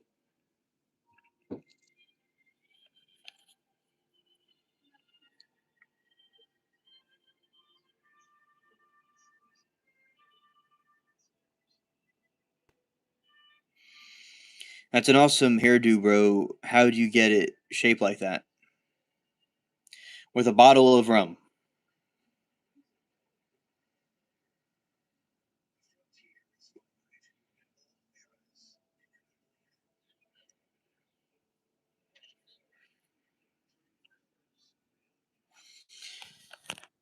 Finalize their powers. Initiate must commit a heinous action and delete a close relative. Skin. They are called skinwalkers because they traditionally wear paths of animals. They transformed into such coyotes and wolves and bears.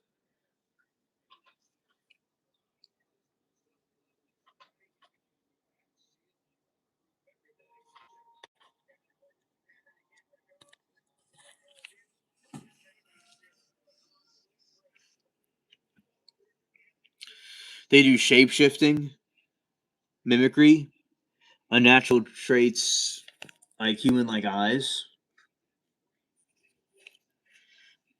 mind control by locking eyes with a person they are believed to be able to possess or control the victim's actions.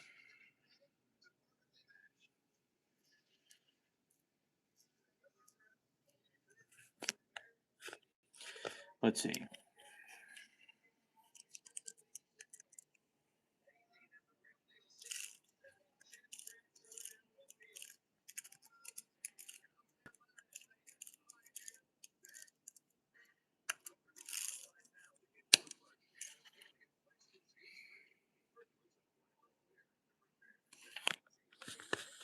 Okay, let's see here.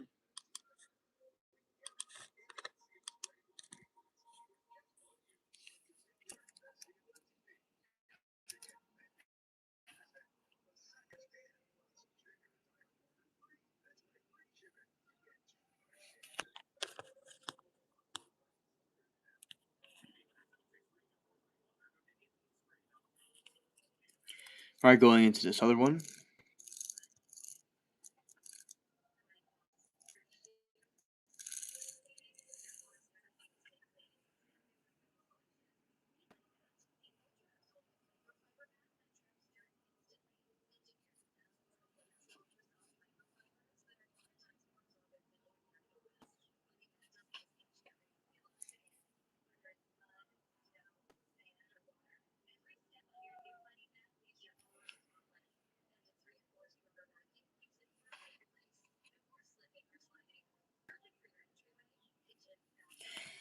I think that it is interesting, Ivy. A philosophical concept describing sphere of human thought, if it's often discussed as a third stage of Earth's development following the geosphere's rock, water, and biosphere life.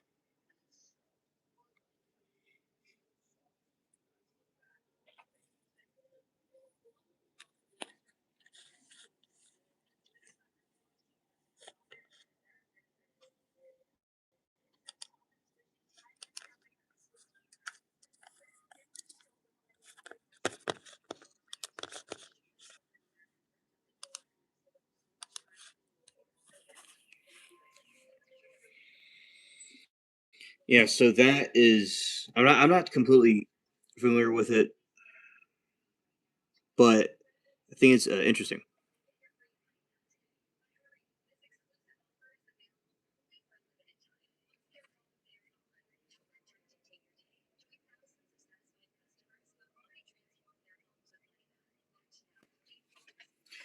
Yeah, so let's go and dive a deep dive into this one.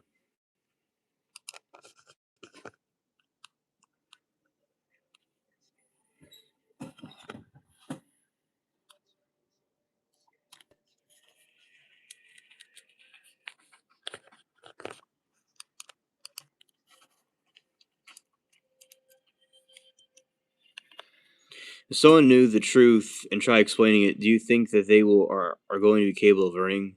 Hi there. A lot of times people don't.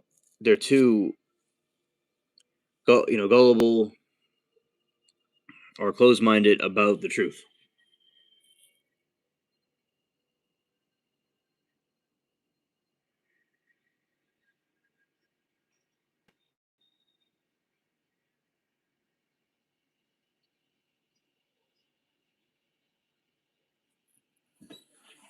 The nose for philosophical and scientific concept describing a sphere of human thought that develops on a planetary scale. It is envisioned as the third stage of human development,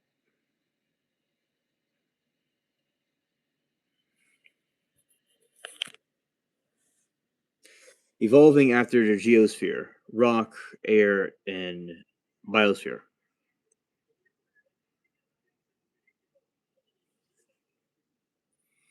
Right, it's the truth according to whom? Right, exactly.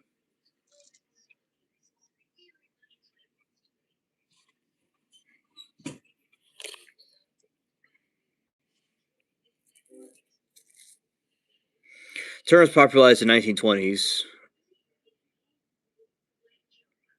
who argue that the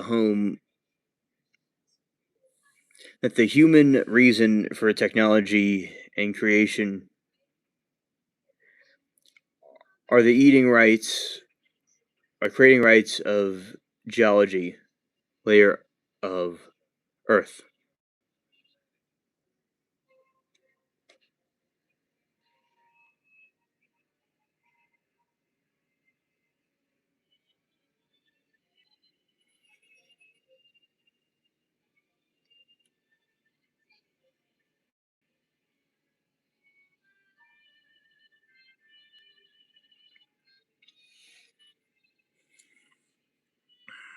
I like the idea that our consciousness expands beyond physical limits. Yeah, when our conscious is able to go to these different places and things, it really brings humanity to different levels.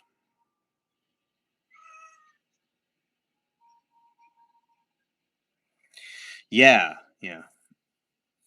I think Einstein's theories help explain a lot of things we see now.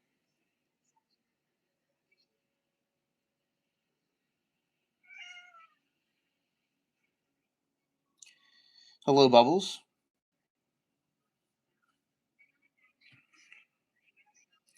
Hi there. Don't know everything about, but it'll be coffee time. Oh yeah, hello, Nan. Welcome to the stream.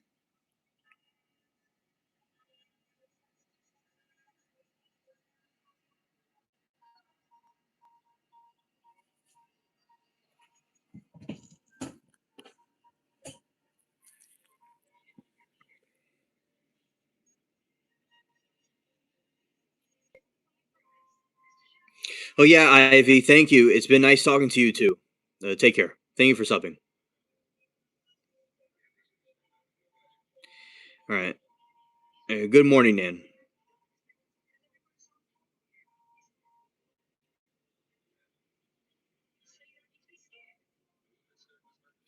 Well, Einstein's theory. I mean, he came up with the idea of the wormhole, and that explains some of these weird interdimensional beings that people will see.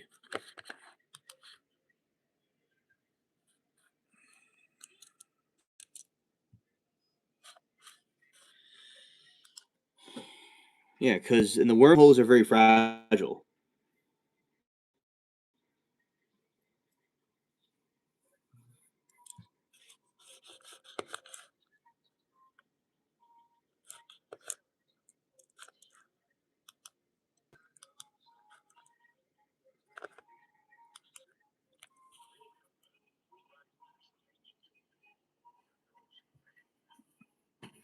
Well, I think a lot of times people are fed lies.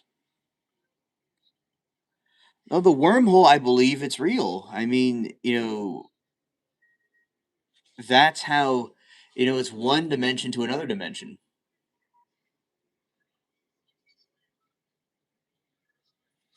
His most credible theories of relativity are simply the best explanations we have for time and space. Right.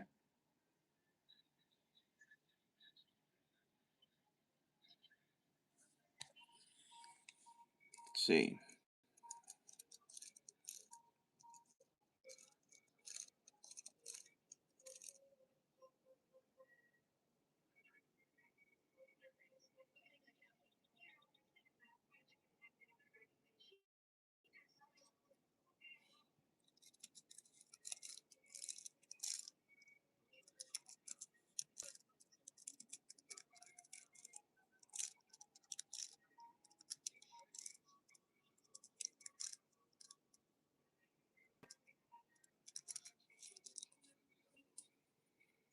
I like the kingdom.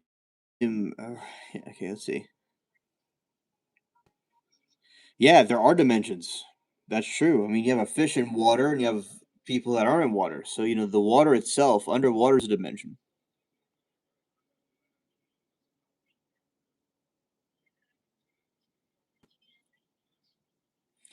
Dimension is a rabbit hole of concept, but not one thing. Okay.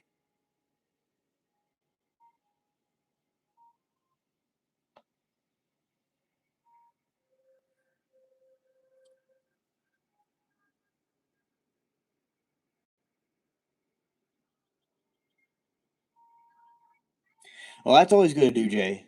I'm glad that you're able to come back and join us.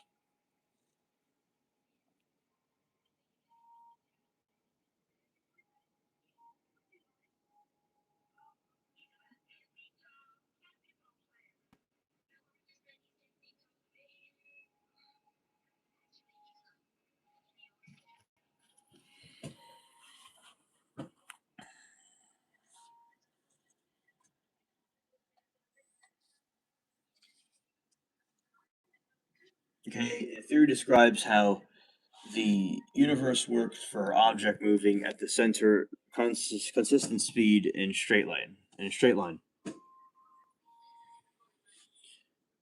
Speed light, consistent. No matter how fast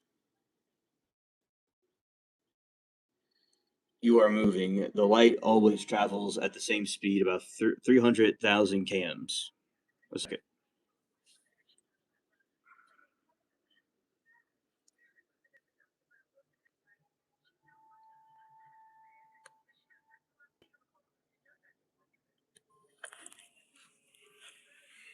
Let's see.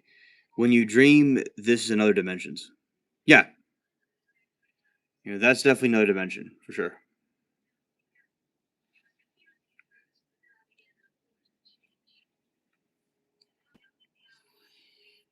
All right. Speed. Okay. The next part is the dilation. Time is not absolute. If time is free and time actually slows down for you to compare to someone staying still.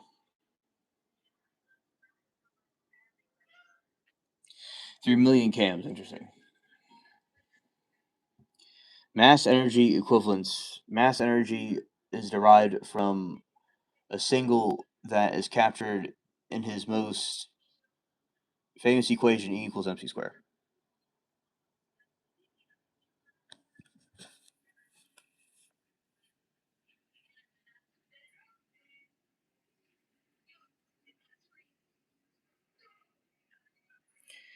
Well, he said it's obvious that this second plane, which you can see 3D, now shown as 3D being you couldn't see perceived the 4D just like 2D.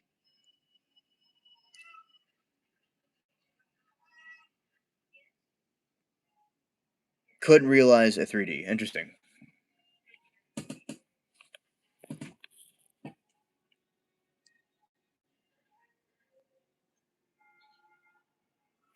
Yeah, yeah, definitely, definitely.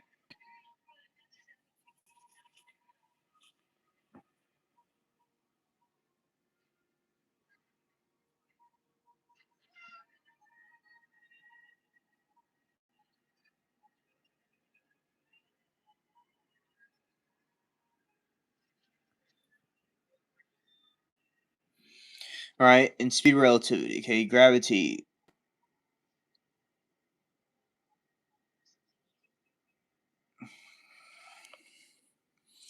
The curvature, massive objects with planets and stars don't just pull things and warp, curve the fabric of space time around them.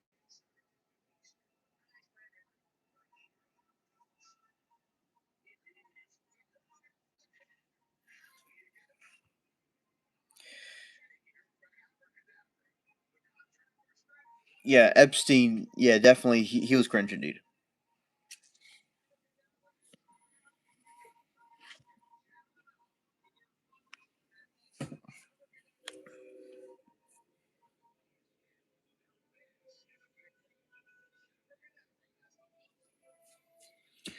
I don't know.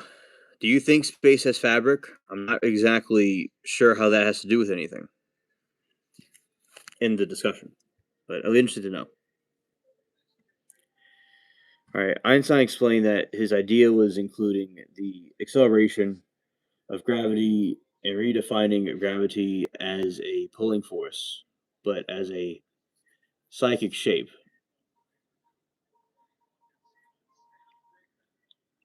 The space time, he imagined that the space and the time was a single frantic disaster, and it was also called space time.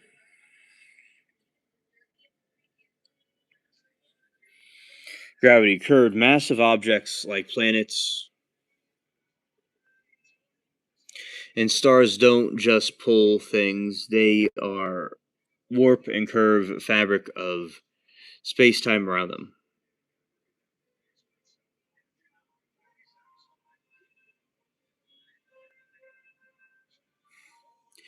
You cannot understand UFO technology.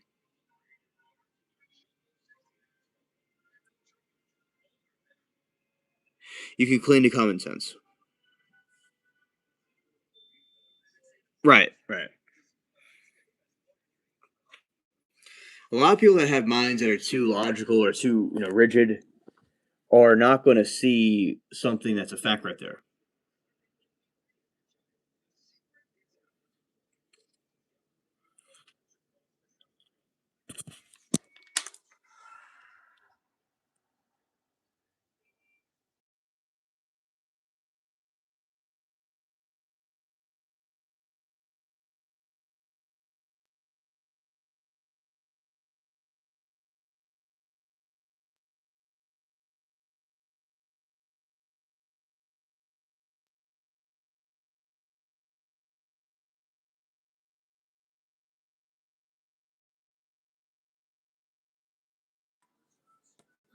I am back, everybody.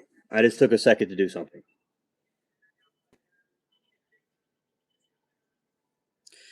Thank you. Hi there. I sure am. I I keep going anyway. And let's see. The only concept of the fourth, which is time.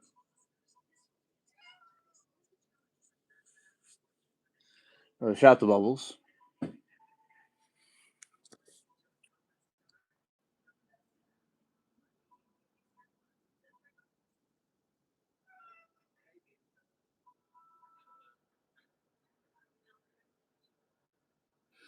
All right. Hi there. Thank you for telling me your take on these things. See you again soon.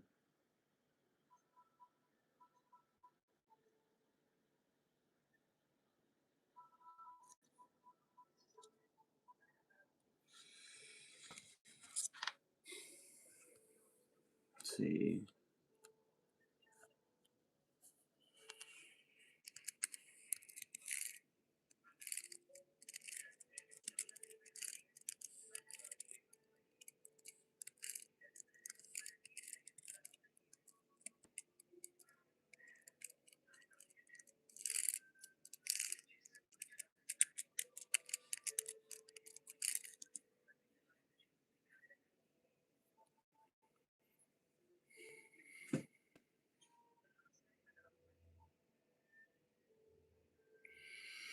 In physics, wormholes are efficiently called the Einstein-Rosen bridge. They are theoretical tunnels that connect two distinct planes in space-time, potentially allowing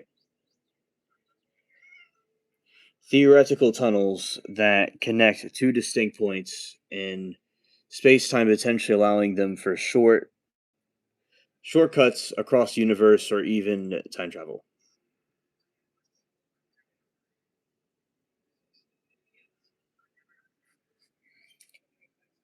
Einstein and physicist Nathan Rosen proposed that the idea that 1935 and the mathematical solution concept. Imagine that the universe is flat sheet of paper to get one side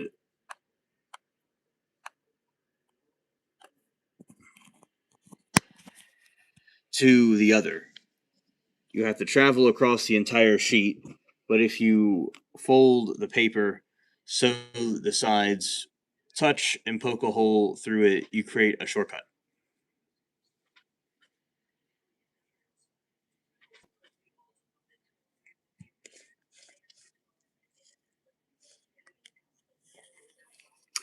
Concept. The universe is a flat sheet of paper. To get from one side to the other, you have to travel across the entire sheet. But if you fold the paper into two sides, because you poke a hole through it, you created a shortcut.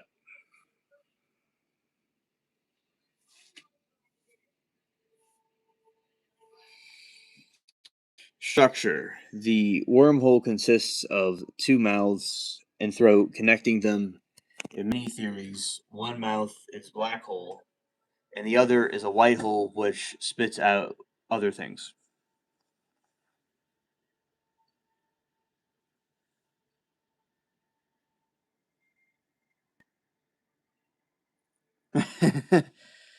Thank you, Tom.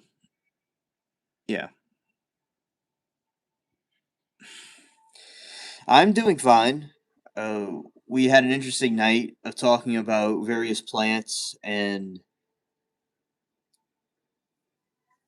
food and different types of fruits to eat in yard and plant research, not research, but plant identification. Hope you're doing well, Tom.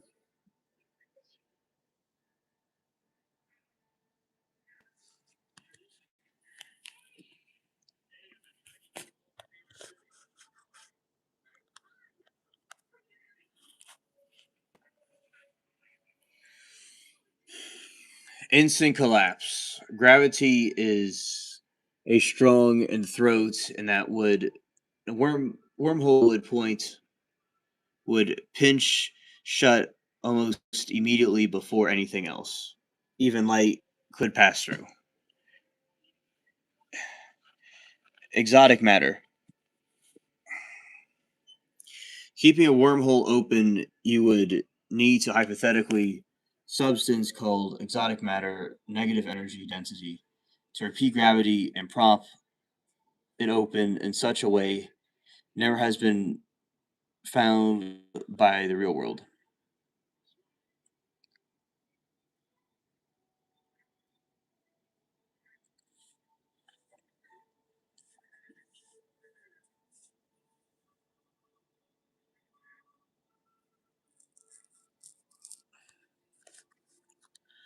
All right, let's do that one.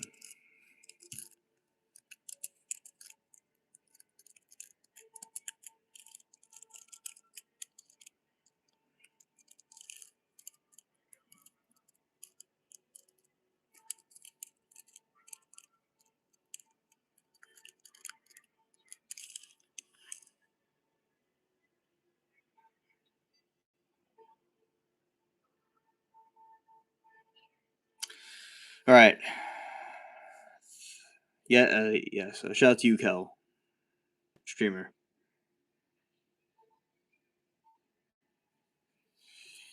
Keys of Solomon are among the most famous magic books in history, traditionally attributed to biblical King Solomon.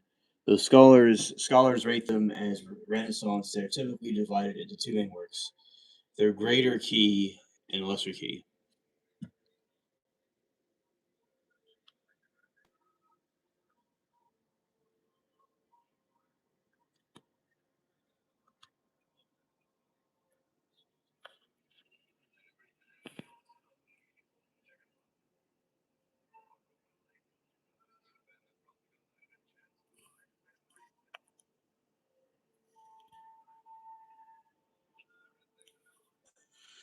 Okay, Tom.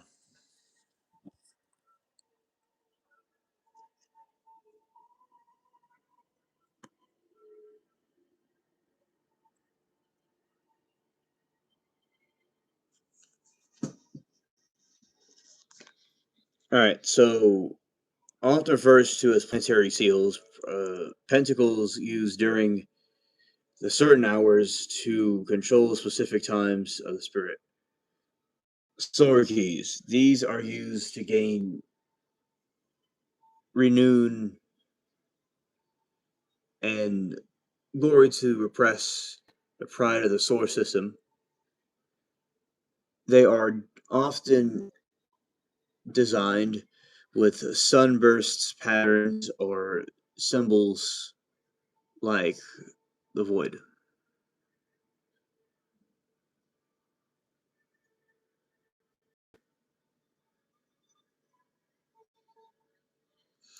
Thanks, AP. Yes, yeah, be good, Tom. Yeah.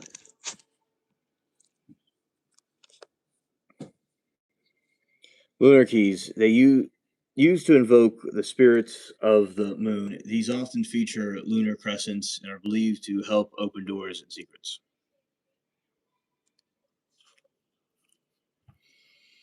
Three magical books of Solomon, and let's see what are in the books.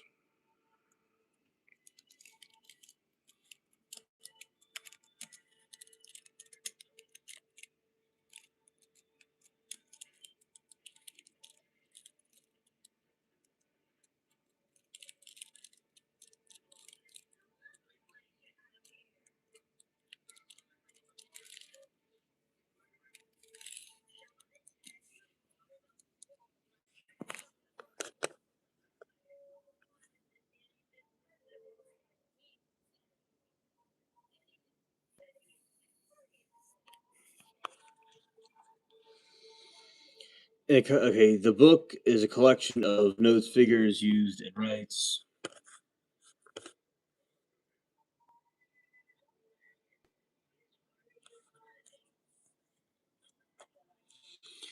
Famous section which catalogs 72 demons and their seals to be bound or summoned.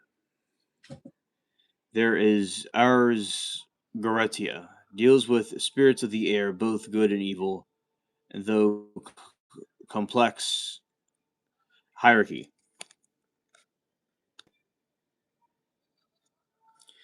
The Ars Polinia focuses on angelic magic, specifically the angels of the hours of the day and night, those of the zodiacs.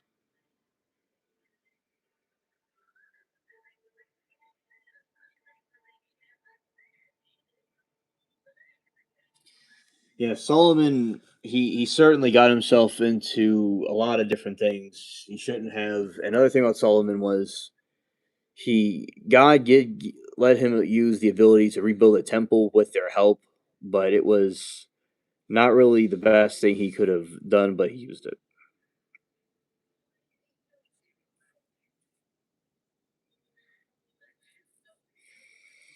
All right, Mario, you gotta stop doing the spamming stuff. All right.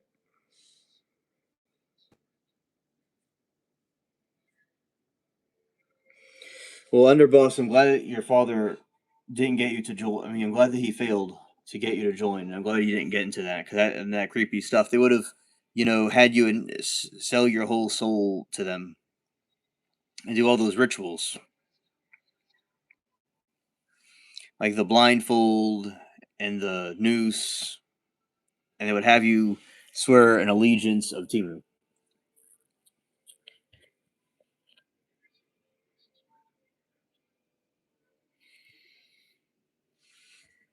All right, Mario. So we're gonna just chat and act normally.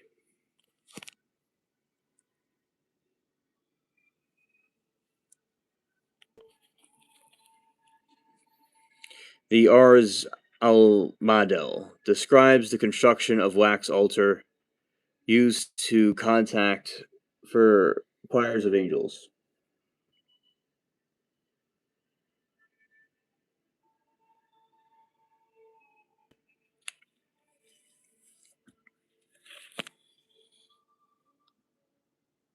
A collection of prayers and notes described to grant petitioners rapid hearing and superhuman money and memory.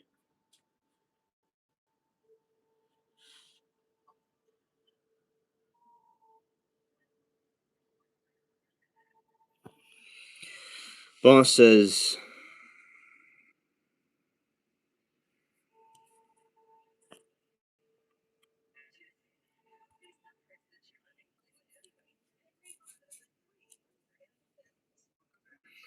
all right, boss says, I have no soul, Mr. Alien. I kept telling you I'm demon angel human from hence why I'm mentored by Google cybersecurity and servant intelligence and analytic online real life. Freemasons were to blind me, keep me asleep in my vessel. Okay, yes, I've heard you talk about this before. Thank you. And yeah, I understand. And yeah, the Masons definitely were going to try to take you away, mentally.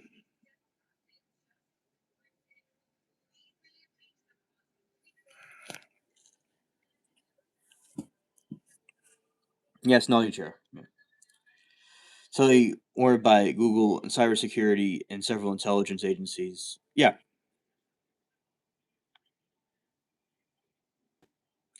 and but the Masons at least didn't have victory over you, underboss. It's something that is a fact is they failed to corrupt you. Even if you are whatever you how you are, you did not go with the Masons. Is I think a very positive thing that you did.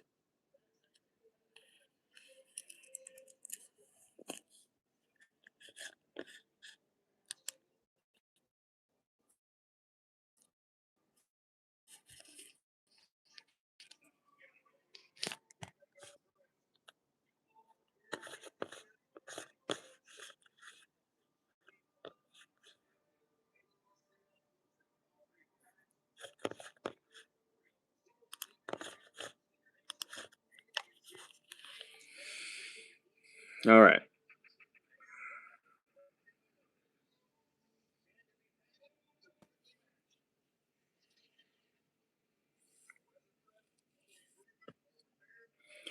The Note, the mystical figures. If you heard Nox, you might be thinking of the Note.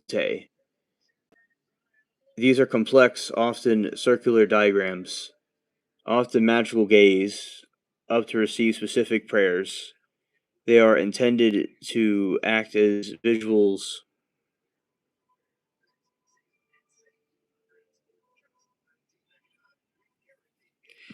Amen. Yeah, very nice, underboss. Thank you. Have a divine. It's a fun day Sunday. Yes. Amen.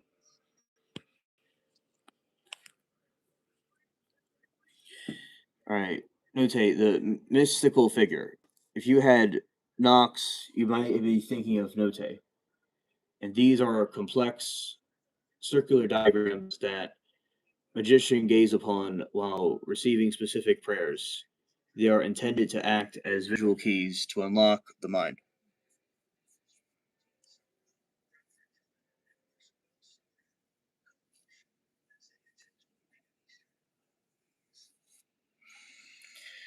Oh yeah, the celestial knocks will be very loud and they're very rude. Right.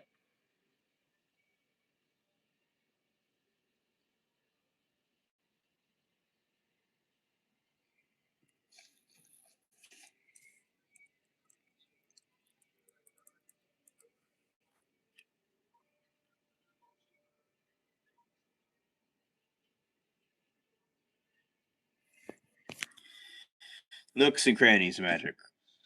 Broader grimoire texture. The word nukes is often described rapidly as a technical term. Good morning, Eugene. Welcome to the stream.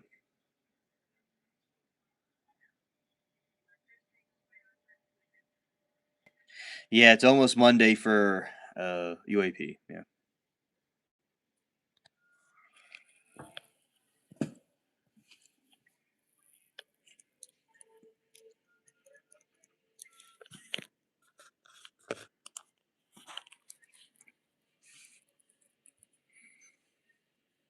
Spirits. Some texts describe spirits as inhabiting the nooks and crannies of creation and exist just as an adjacent to the physical world.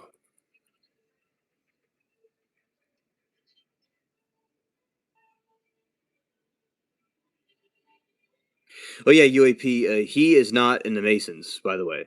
He was able to overcome them.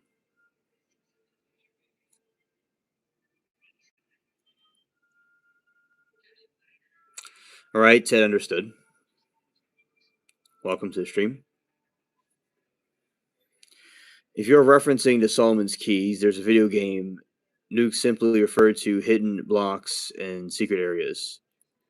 Players must carry the crate or destroy blocks and keys and fairies and up to a jar and Manda or jar Magdora.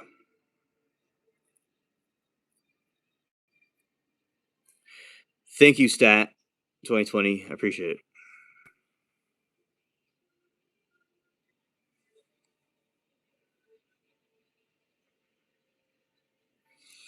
We're not messing with magic. We are just explaining about what it is and why people should not mess with it. We talk about conspiracy theories and stuff here and what the occult does.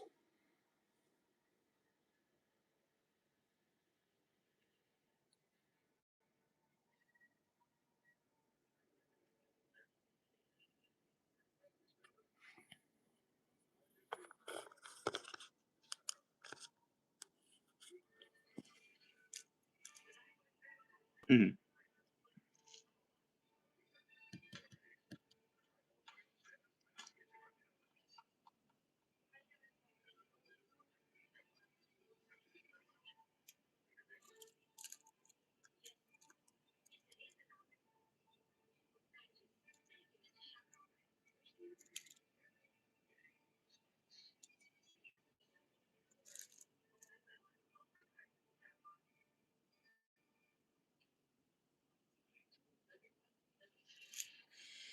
All right, let's see about that.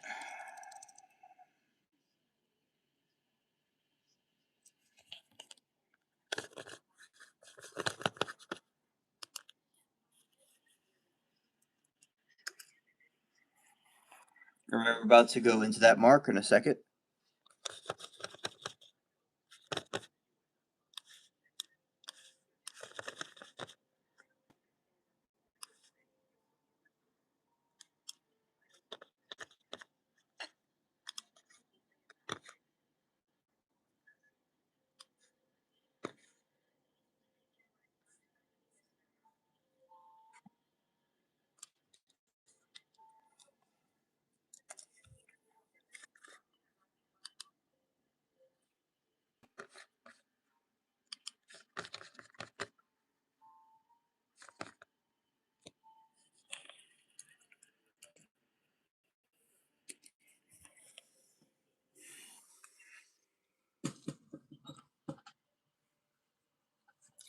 Let's see. Do you know why church doors? Okay. Jewish Kabbalah or Tree of Life is interesting. Dive into the realms of Jewish Gnosticism. Yeah, absolutely, UAP. Mhm.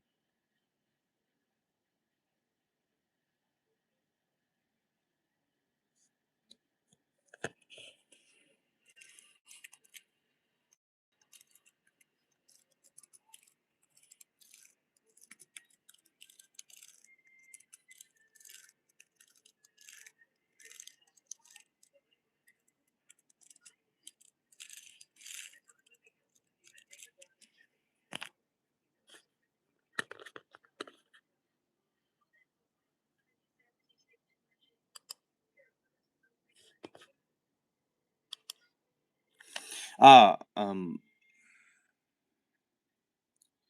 we are going to continue this right here.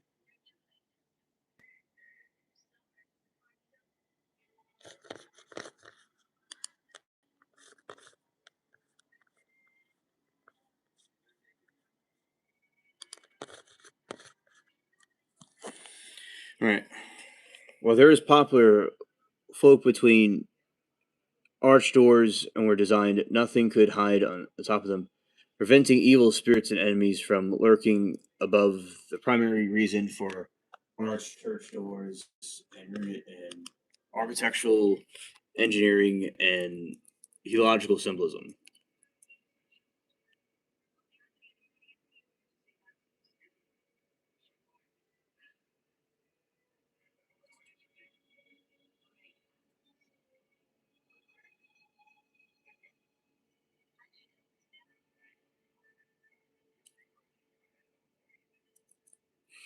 There are portals over there in Arizona. Interesting.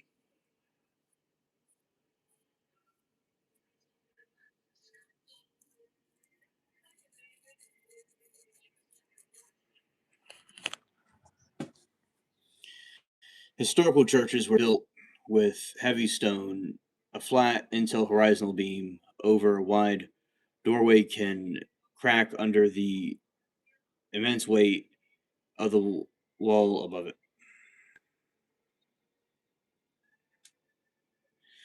Distribution. An arch is a structural superior because channels the downward weight of the stone's walls outward and down toward the ground.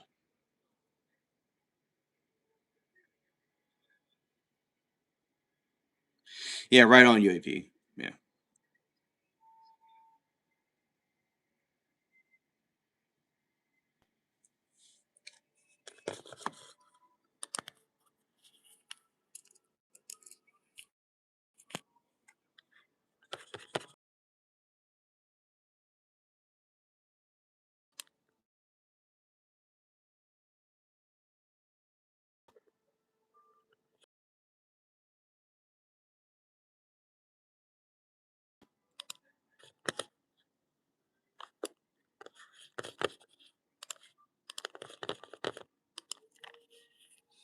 Right. Historically, churches built with heavy stone, flat horizontal beam over a wide doorway and can crack under immense weight and wall above it. weight disturbance distribution. An arc was structurally superior because it channels the downward weight of the stone walls toward down into the ground. Increased height. Pointed Goth architects, in particular around more majestic entrances and rounded arches, could support.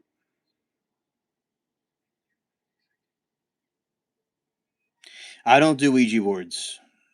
I don't play with those at all. I agree.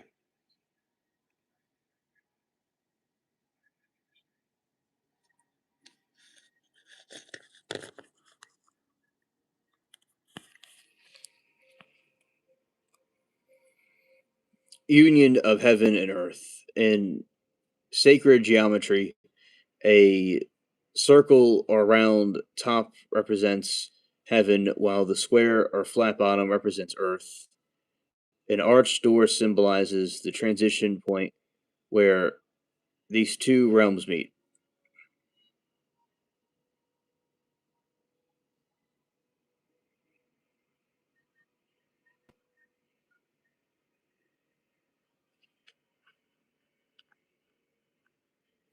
Entering through these grand curved portals was meant to significantly leave secular dark world behind, stepping into,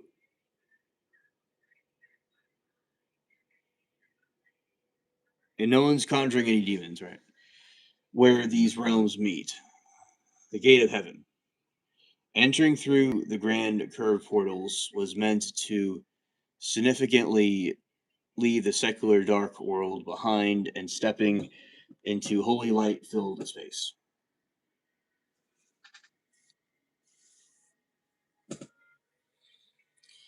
Triumph. The Amen. Amen.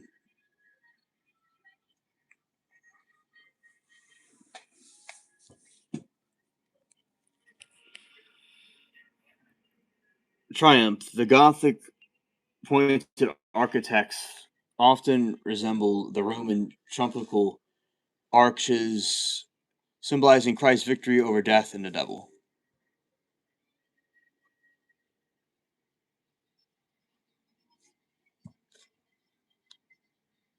All right, and let's go here.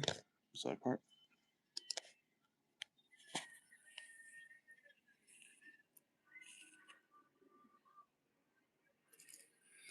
Let's see this.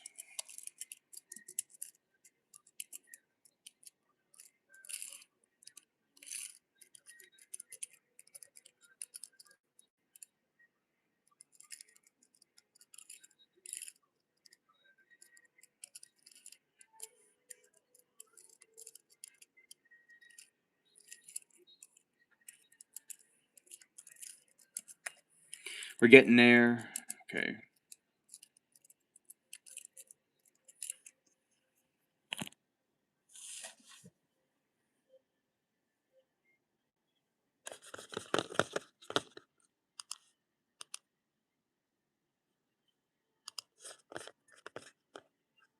All right.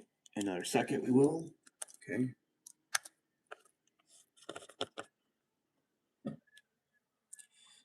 Elon Musk babysitter said mess with portals. Oh, interesting. Makes you wonder what magnets can do, especially with other applications. Oh, it's certainly a world of possibilities what they can do. Maybe they could help with teleportation.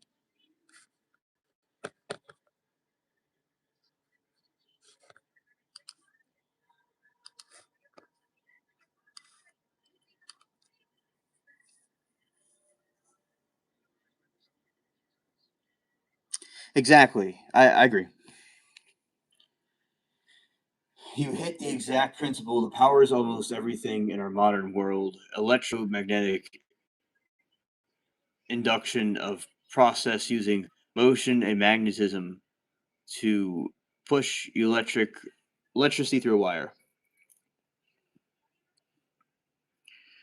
Relationships between electricity and magnetism is a two-way street. Just as electricity can create a magnet, Like electromagnet, moving a magnet near a wire creates electricity.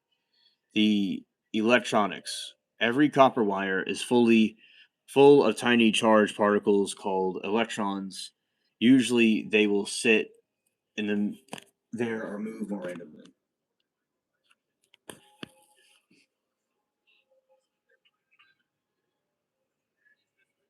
Magnetic field. A magnet is surrounded by an invisible field of force.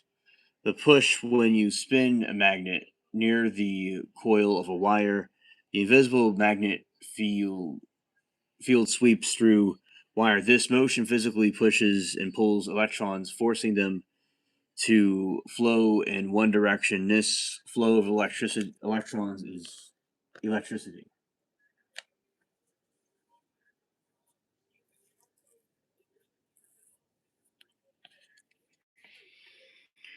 A wired turbine is essentially a giant version of a simple experiment. It uses the wind as a hand and spins the magnet. The wind catches blades, causing them to rotate like an airplane wing. Shaft. The blades are connected to a long shaft that goes box called a nacelle and gearbox because the blade spins slowly. Connects to the box called a nacelle. Gear. Because the blades spin slowly, the gearbox is often used to speed up the rotation by 100 times more before it reaches the generator. Generator. This is where the magic happens. The spinning shaft rotates. A copper wire as magnet fly past the coils introduced to the wire.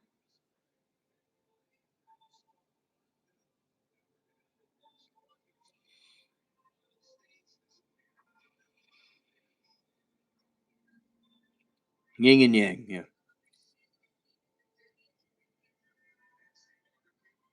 Oh, that's cool, Ted, that you did that.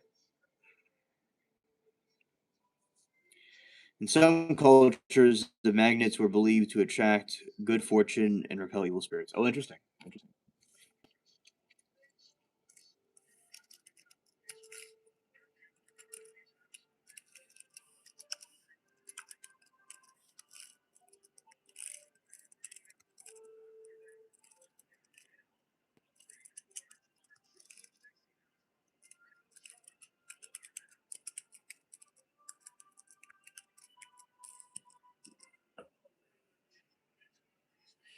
Yeah, yeah, definitely all science. Definitely.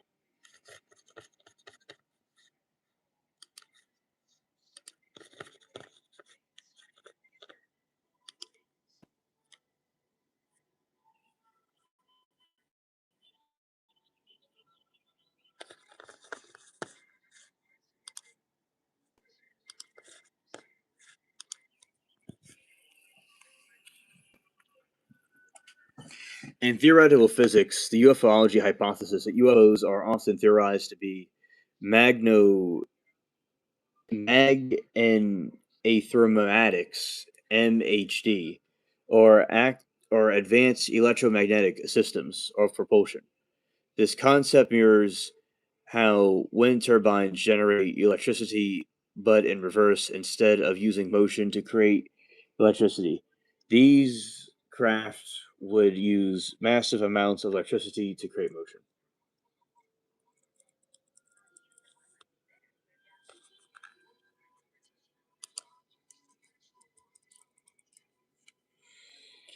MHD is a real scientific process where a craft uses powerful magnets and electrodes to accumulate and accelerate a surrounding fluid, like ionized plasma, to create thrust. Some researchers speculate that UFOs use MHD to create plasma sheath around themselves, allowing them to make silently in extreme speed with sonic booms.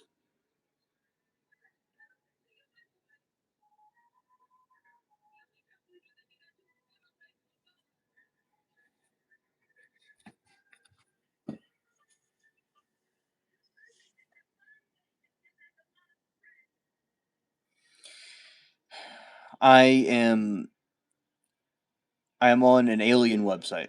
That's where I'm at.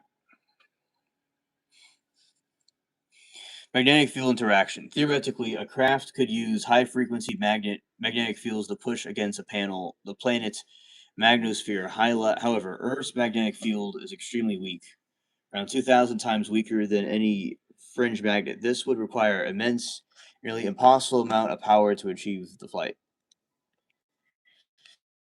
Superconductors, levitation. Some theories suggest that diamagnetic levitation, where room temperature superconductors repel planets magnet the planet's magnetic field to hover effortlessly.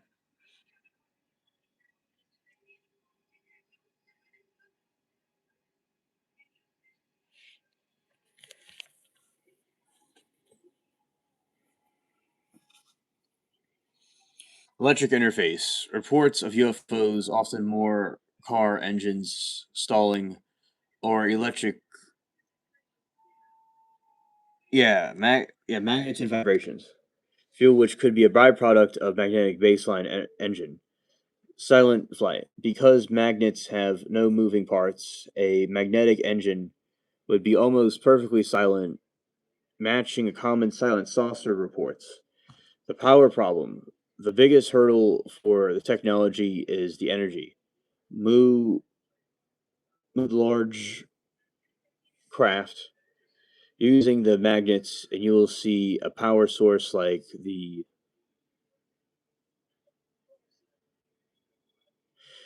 nuclear fission or compact reactor,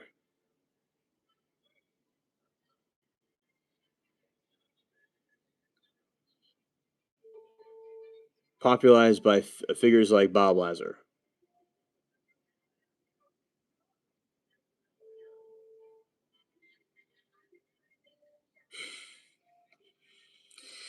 Yeah, hello there, David. Hello there.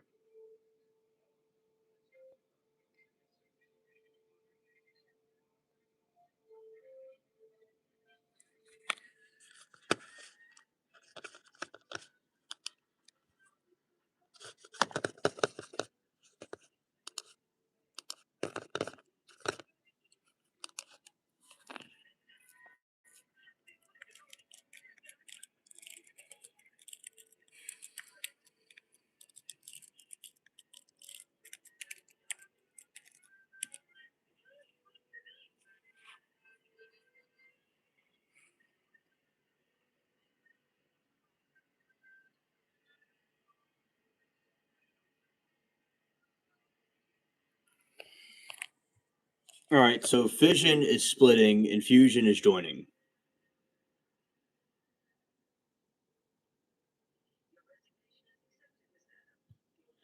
Those are differences.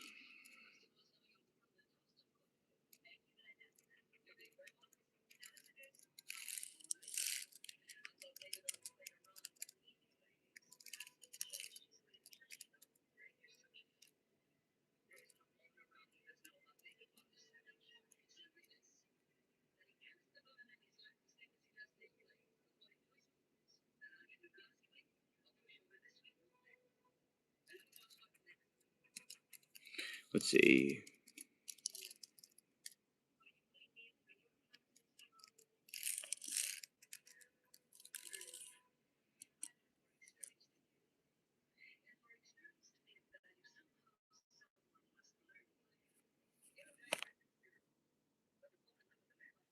Yes, we discovered fusion. Yeah. So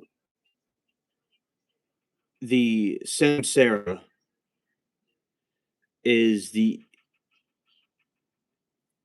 folklore mythology, cycle rebirth,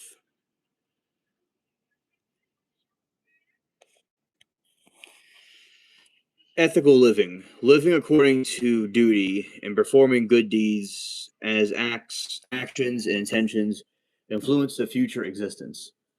Knowledge, Jenna, realizing a true nature of existence, such as the identity of individual souls, Ampton and University, universal reality in some Hindu traditions.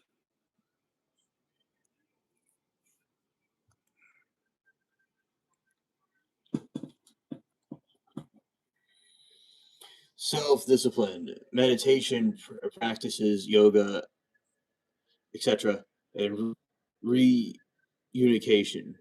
In many traditions, a life is simplicity and detachment is necessary to stop the accumulation of new karma.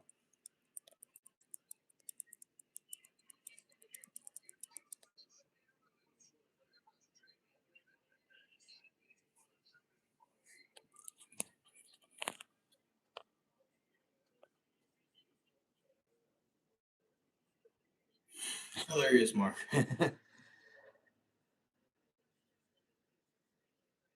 Oh, yeah, exactly, UAP. Mhm. So there's the secret to that. Explain.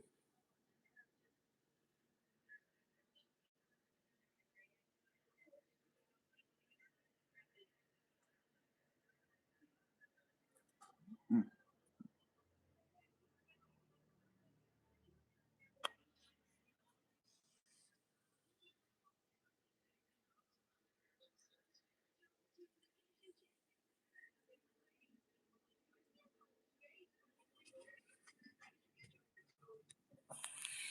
Absolutely, Ted. I think it's a good idea because meditation, I do meditation. I like it. And yoga and good deeds, do unto others as you would have them do to you, is a good concept. Like a karma, it goes around, comes around. And I think, it's the way the universe wants us to be and go with each other. So it is a, true concept. You have to have the peace within yourself and do unto others as you would want them to do you. So that is very good concepts that a lot of people these days are not wise enough to follow.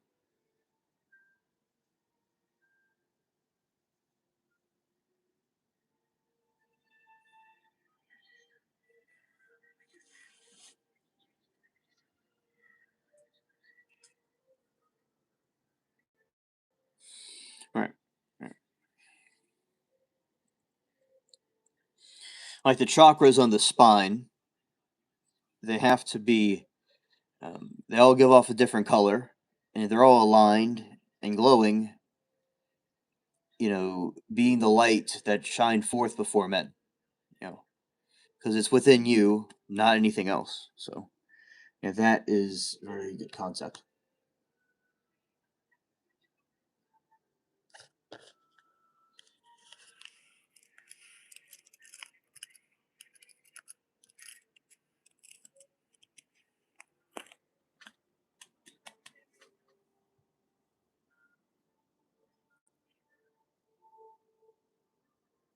Well, thank you, Ted.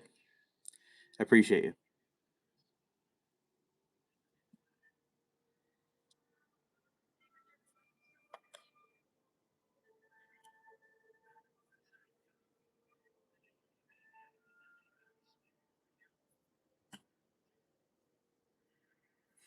Yeah, Mark, you definitely would need some alien technology. All right.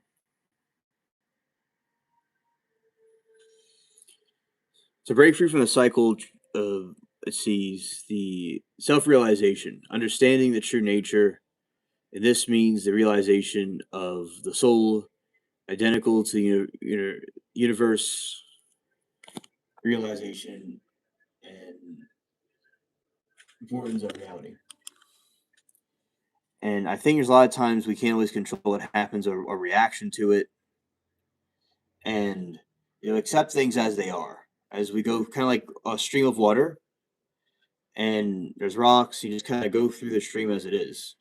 Accepting something as it is, and that is the best way, to go and do what you can to change what you can change.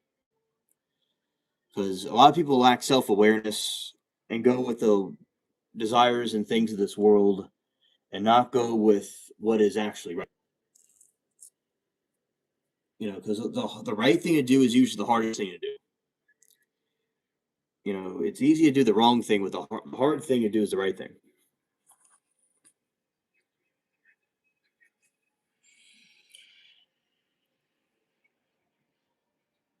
A skill saw. I didn't know they had those on Earth.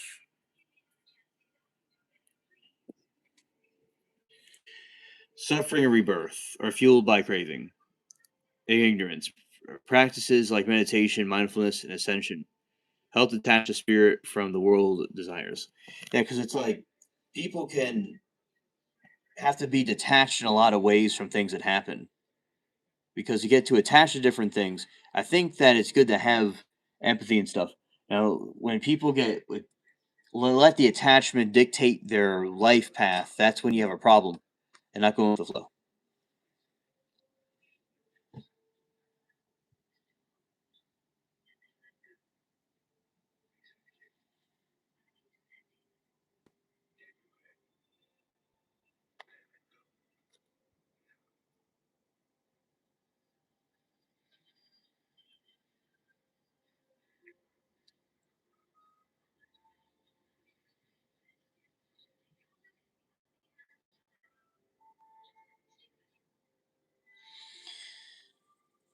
Let's see. The soul never dies, but it can be recycled the wrong way. In other words, the soul mill. Interesting. Yeah, it like goes through different. Yes, aliens accept cash. Oh, very good. Yes, UAP. Addictions, attachment. Yes. Ted said the soul never dies, but the world in the soul mill. So a lot of times, like people understand that like the soul's eternal, like it goes on forever after this life. People, don't understand that, and there is re people can reincarnate or people go heaven, hell, however it works, and the and say like a soul is being recycled, like what you're talking about.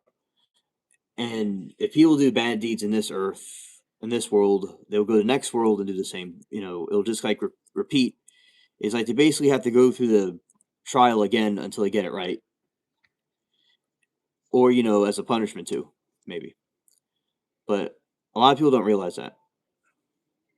Yeah, people have a free will to choose. You see, the thing with free will is that when people have a free will, they can choose to do the right thing better than if they didn't have free will. So free will is good, but at the same time, people choose to do the wrong thing as well.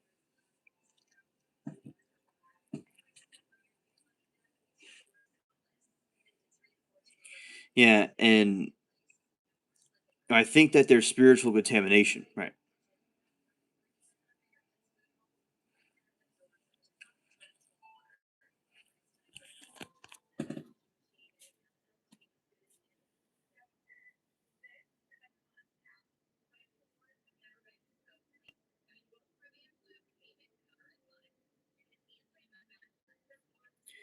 Yeah, and a lot of people don't understand. I think with a lot of things, the social media in this day and age has definitely caused people to be too attached and not really detached enough to their spirit.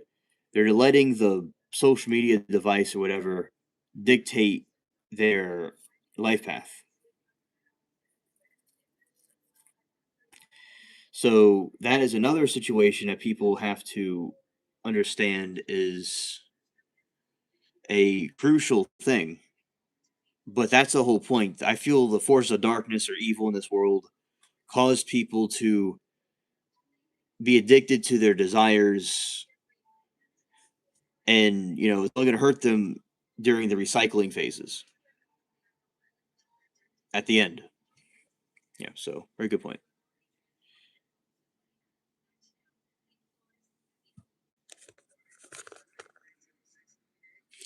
All right, so a spirit and a demon. That's hilarious, Mark. Yeah, definitely. All right, so a spirit, in my opinion, I think a spirit can be a person. It could be a ghost of a person. good or bad, or it could be another type of entity like an angel or whatever.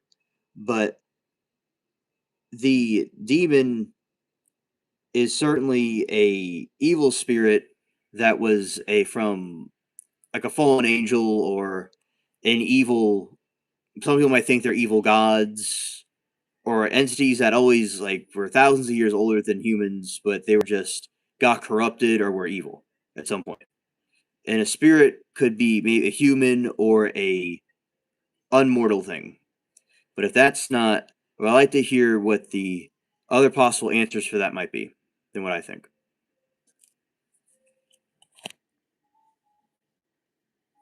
Oh, okay. Yes. Yes.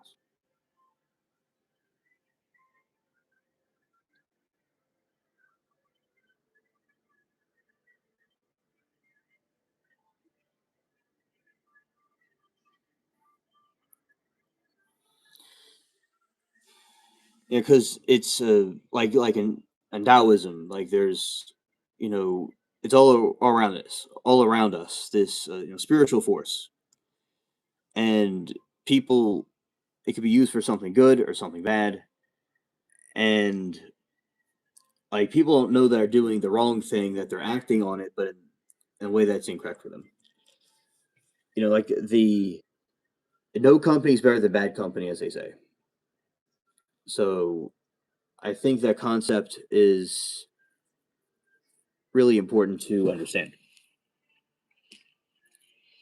So yeah, uh, rum is a spirit. Yes, yes, arg. Yeah, very good conversation, Ted. I like the way you think.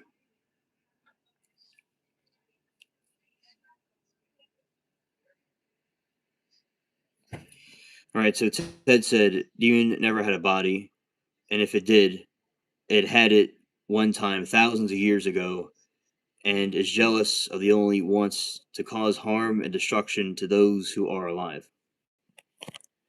Well, thank you. Yeah, and also there is something in the Abrahamic religions of the Great Flood, and there's these giants that walk the earth, and different cultures talk about it.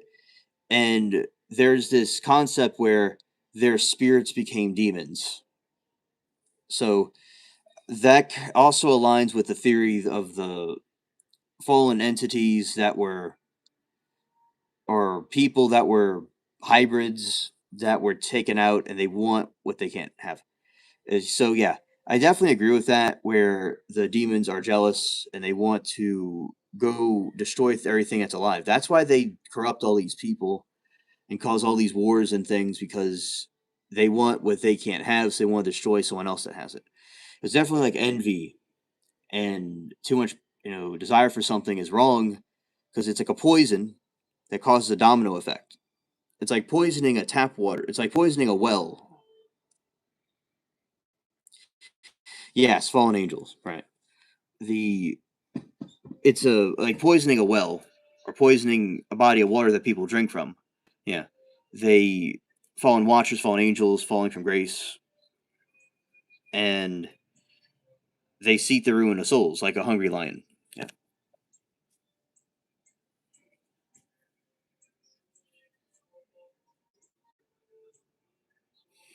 Yes. Yes.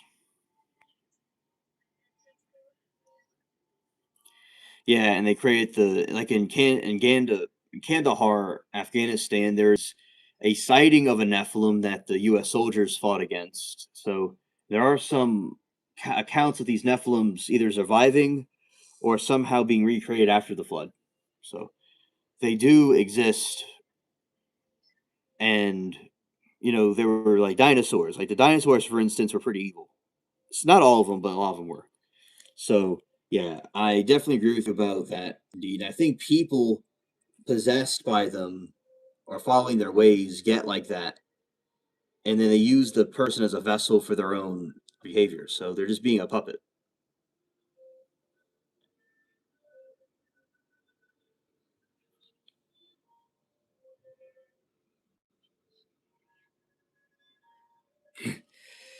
And Nana said, "I think Warner is a demon." Yeah,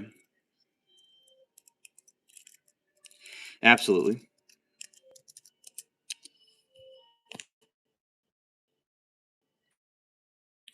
I think he is certainly a demon, indeed.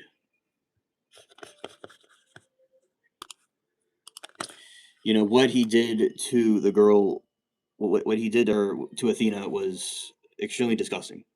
You know, yeah, and they like to corrupt things that are young and innocent. So I definitely agree with you, Nana.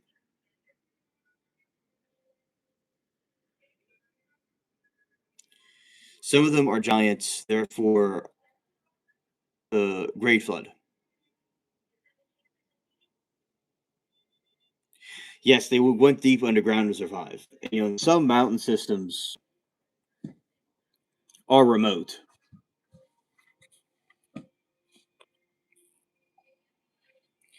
You know, and with these remote underground systems that they had, and also mountain systems, they were able to get away from those things.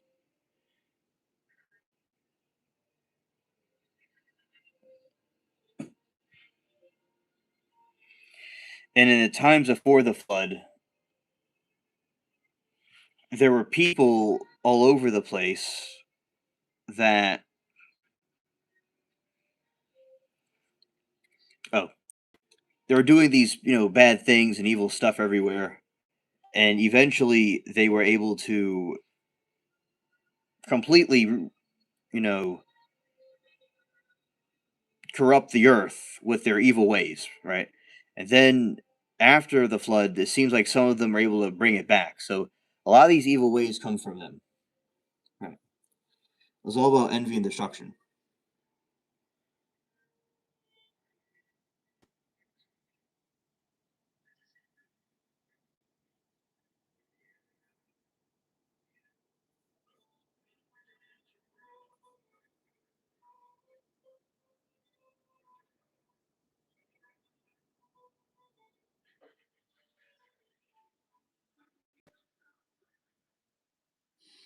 Now, UAP, that's a good question. And after the flood, there was recorded giants that existed to this day. To this day, and so yeah, somehow, some way, they're there. Now, like Mermaid doesn't think that any of them survived the flood. So if God allowed it to happen, it was His will for some reason. And another reason for this is that maybe what happened was they came later. So there's another group of fallen angels that came later after the flood that created more of them. That's a possibility. Or Noah's bloodline from his daughters had some Nephilim DNA in them already, because everybody's related to them somehow. And they were able to survive in the humans a little bit. So those are the theories that either Noah and the surviving humans had it in them from a long time ago, or they survived in mountains somehow by God's will, but or they came later and created more.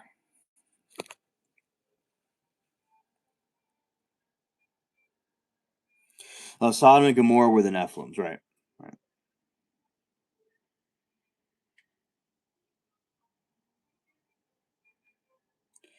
Your life started when you were in a celestial ball sack. That's when it started. Mark. Yeah, but definitely they were there too, Sodom and Gomorrah, and also David and Goliath. Also, and the Canaanite giants existed as well.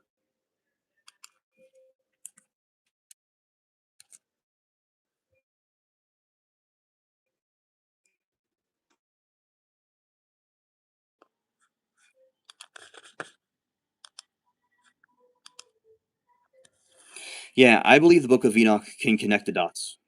Definitely, I believe that to certainly be true.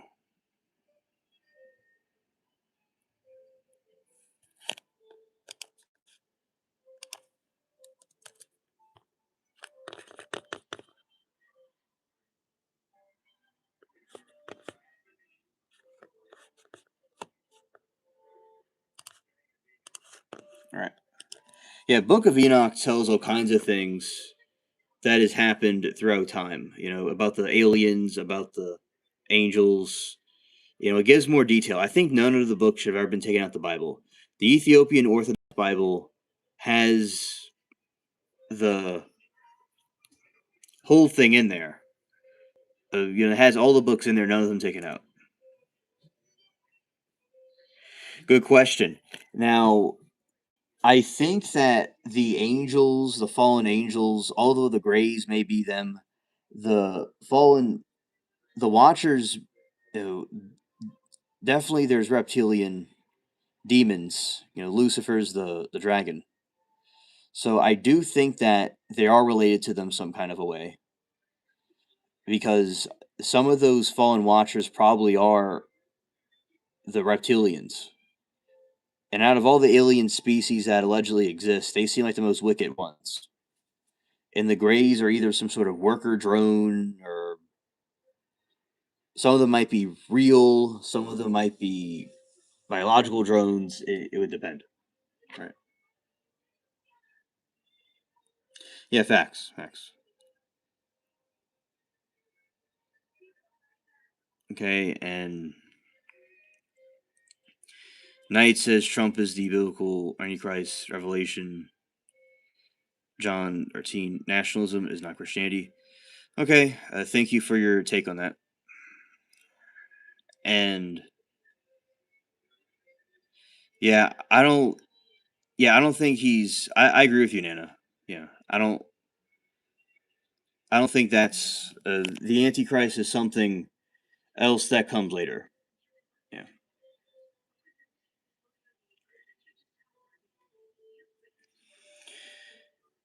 All right. Caterpillars end up with wings. I'm jealous.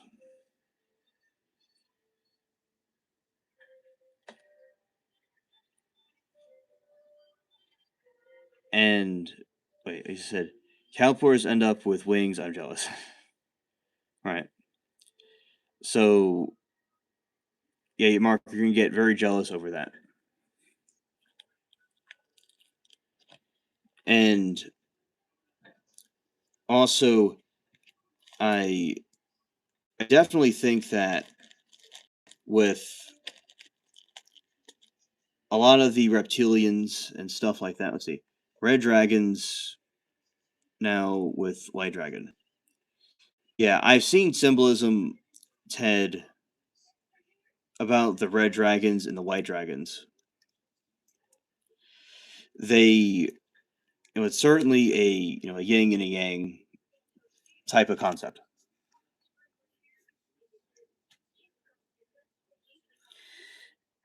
Yeah, so let's see about that type of ideology. Let's see.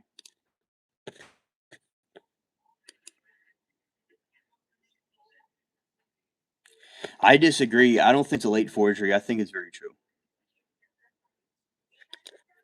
Let's see.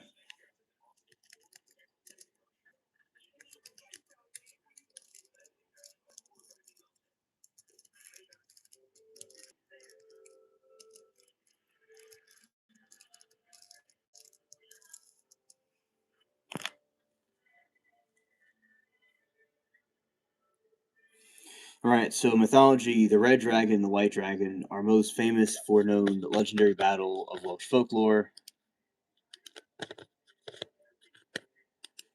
They represent the struggle between two nations. Let's see.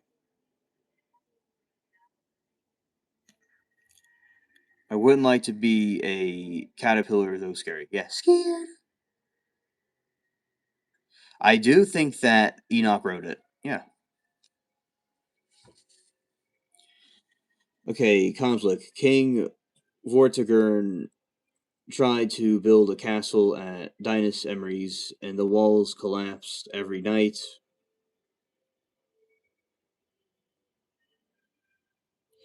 Yes, definitely the Antichrist is here. Definitely will feel it.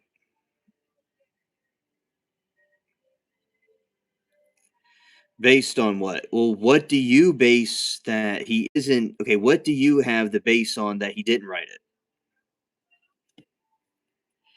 Conflict. The king Vortigern tried to build a castle, and a young boy later identified as Merlin revealed that the two dragons were fighting in a hidden lake beneath the foundation. Prophecy Merlin explained that White dragon represented the invading Anglo-Saxons, while the red dragon represented the native Britons, and the white dragon was winning initially. Merlin prophesied that the red dragon would eventually triumph.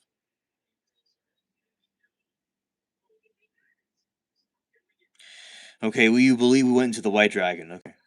Okay. Yes, definitely. Native Britons. So Native Britons through White Dragon was winning initially. Merlin prophesied that the Red Dragon would eventually triumph.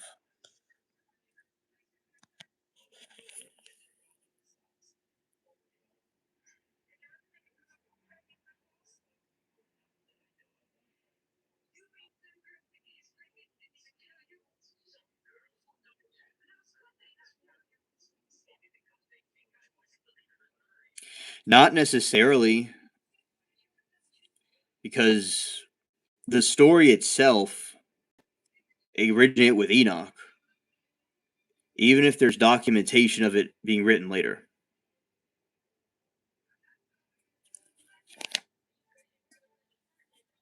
Oh yeah, everything when it went into Greek was made into Greek, but they originally were Hebrew names. They just translated it into Greek and then they passed it on to us.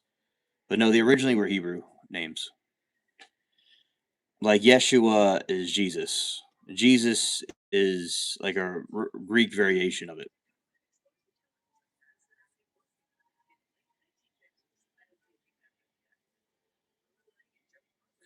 Exactly, UAP. Right.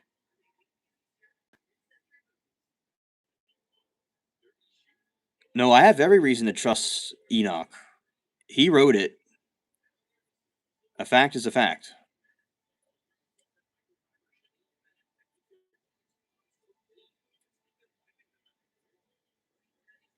Right, no, as I said, no, the book of Enoch is 100% accurate.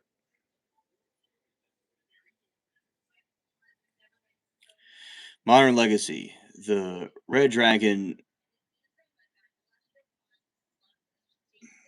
well, it is a fact. The red dragon remains the national symbol of Wales and is featured on his flag.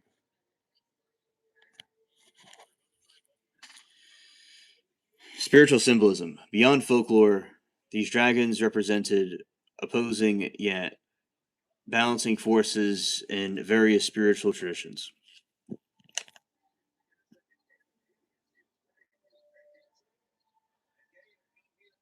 Right.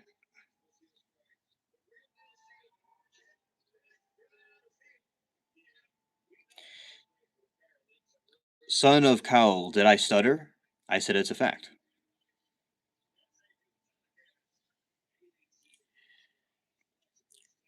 Red dragon. Symbolism passage. Virtuality, physical energy, and the sacred bloodline is often. Thank you, Nana. Sacred bloodline is often associated with element of fire, heart, in the summer. White dragon symbolizes purity and clarity, higher consciousness, and spiritual enlightenment. Is frequently linked to the elements of air, ice, moon, and divine feminine. Exactly, Ted. Right. When seen together, they often represent the union of strength and wisdom.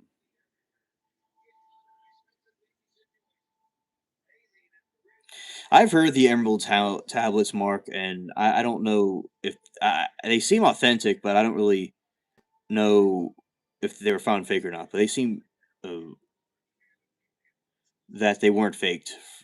I don't know if I completely agree with it or not, but I don't know much about it. I know a little bit about it, but not much. But that's a good question.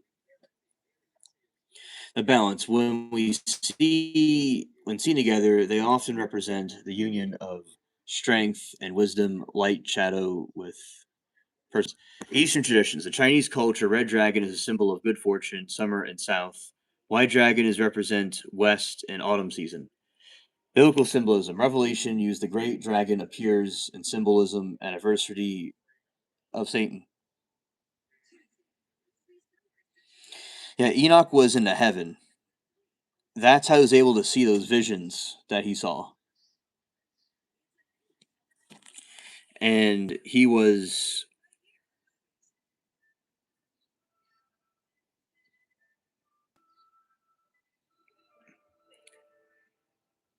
all right. Let's see.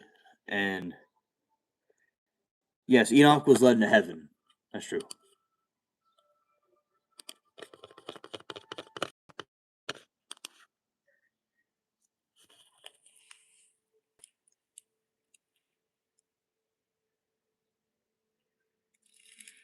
Okay.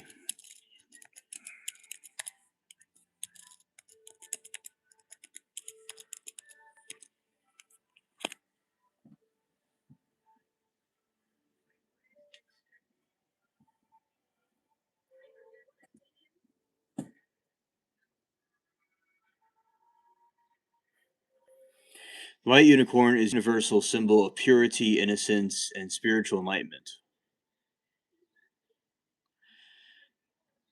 And also crown chakra, unity, and the alchemical marriage and alchemy. White unicorn represents the lunar or feminine spirit. When depicted with gold lion, it symbolizes the alchemic marriage, the perfect balance of opposites within a person. Thank you, Alex. Thank you. Okay, Mark. Okay.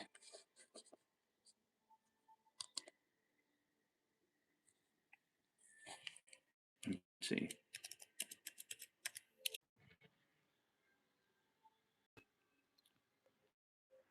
Okay, so my battery died.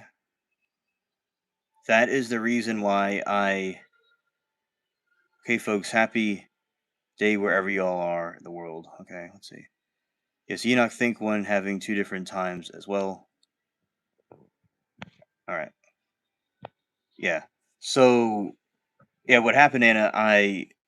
The battery died. That's I was checking everything, and so yeah, battery died. That's why I went out. So thank you, Anna, for being here. All right, so that will conclude the stream for tonight. I mean, for today. And thank you, Nan, for being here and modding. You're doing really well. I appreciate you. Arg. Yes, Mark. Arg. All right. So see you all on the next one. Have a great fun day Sunday, and peace.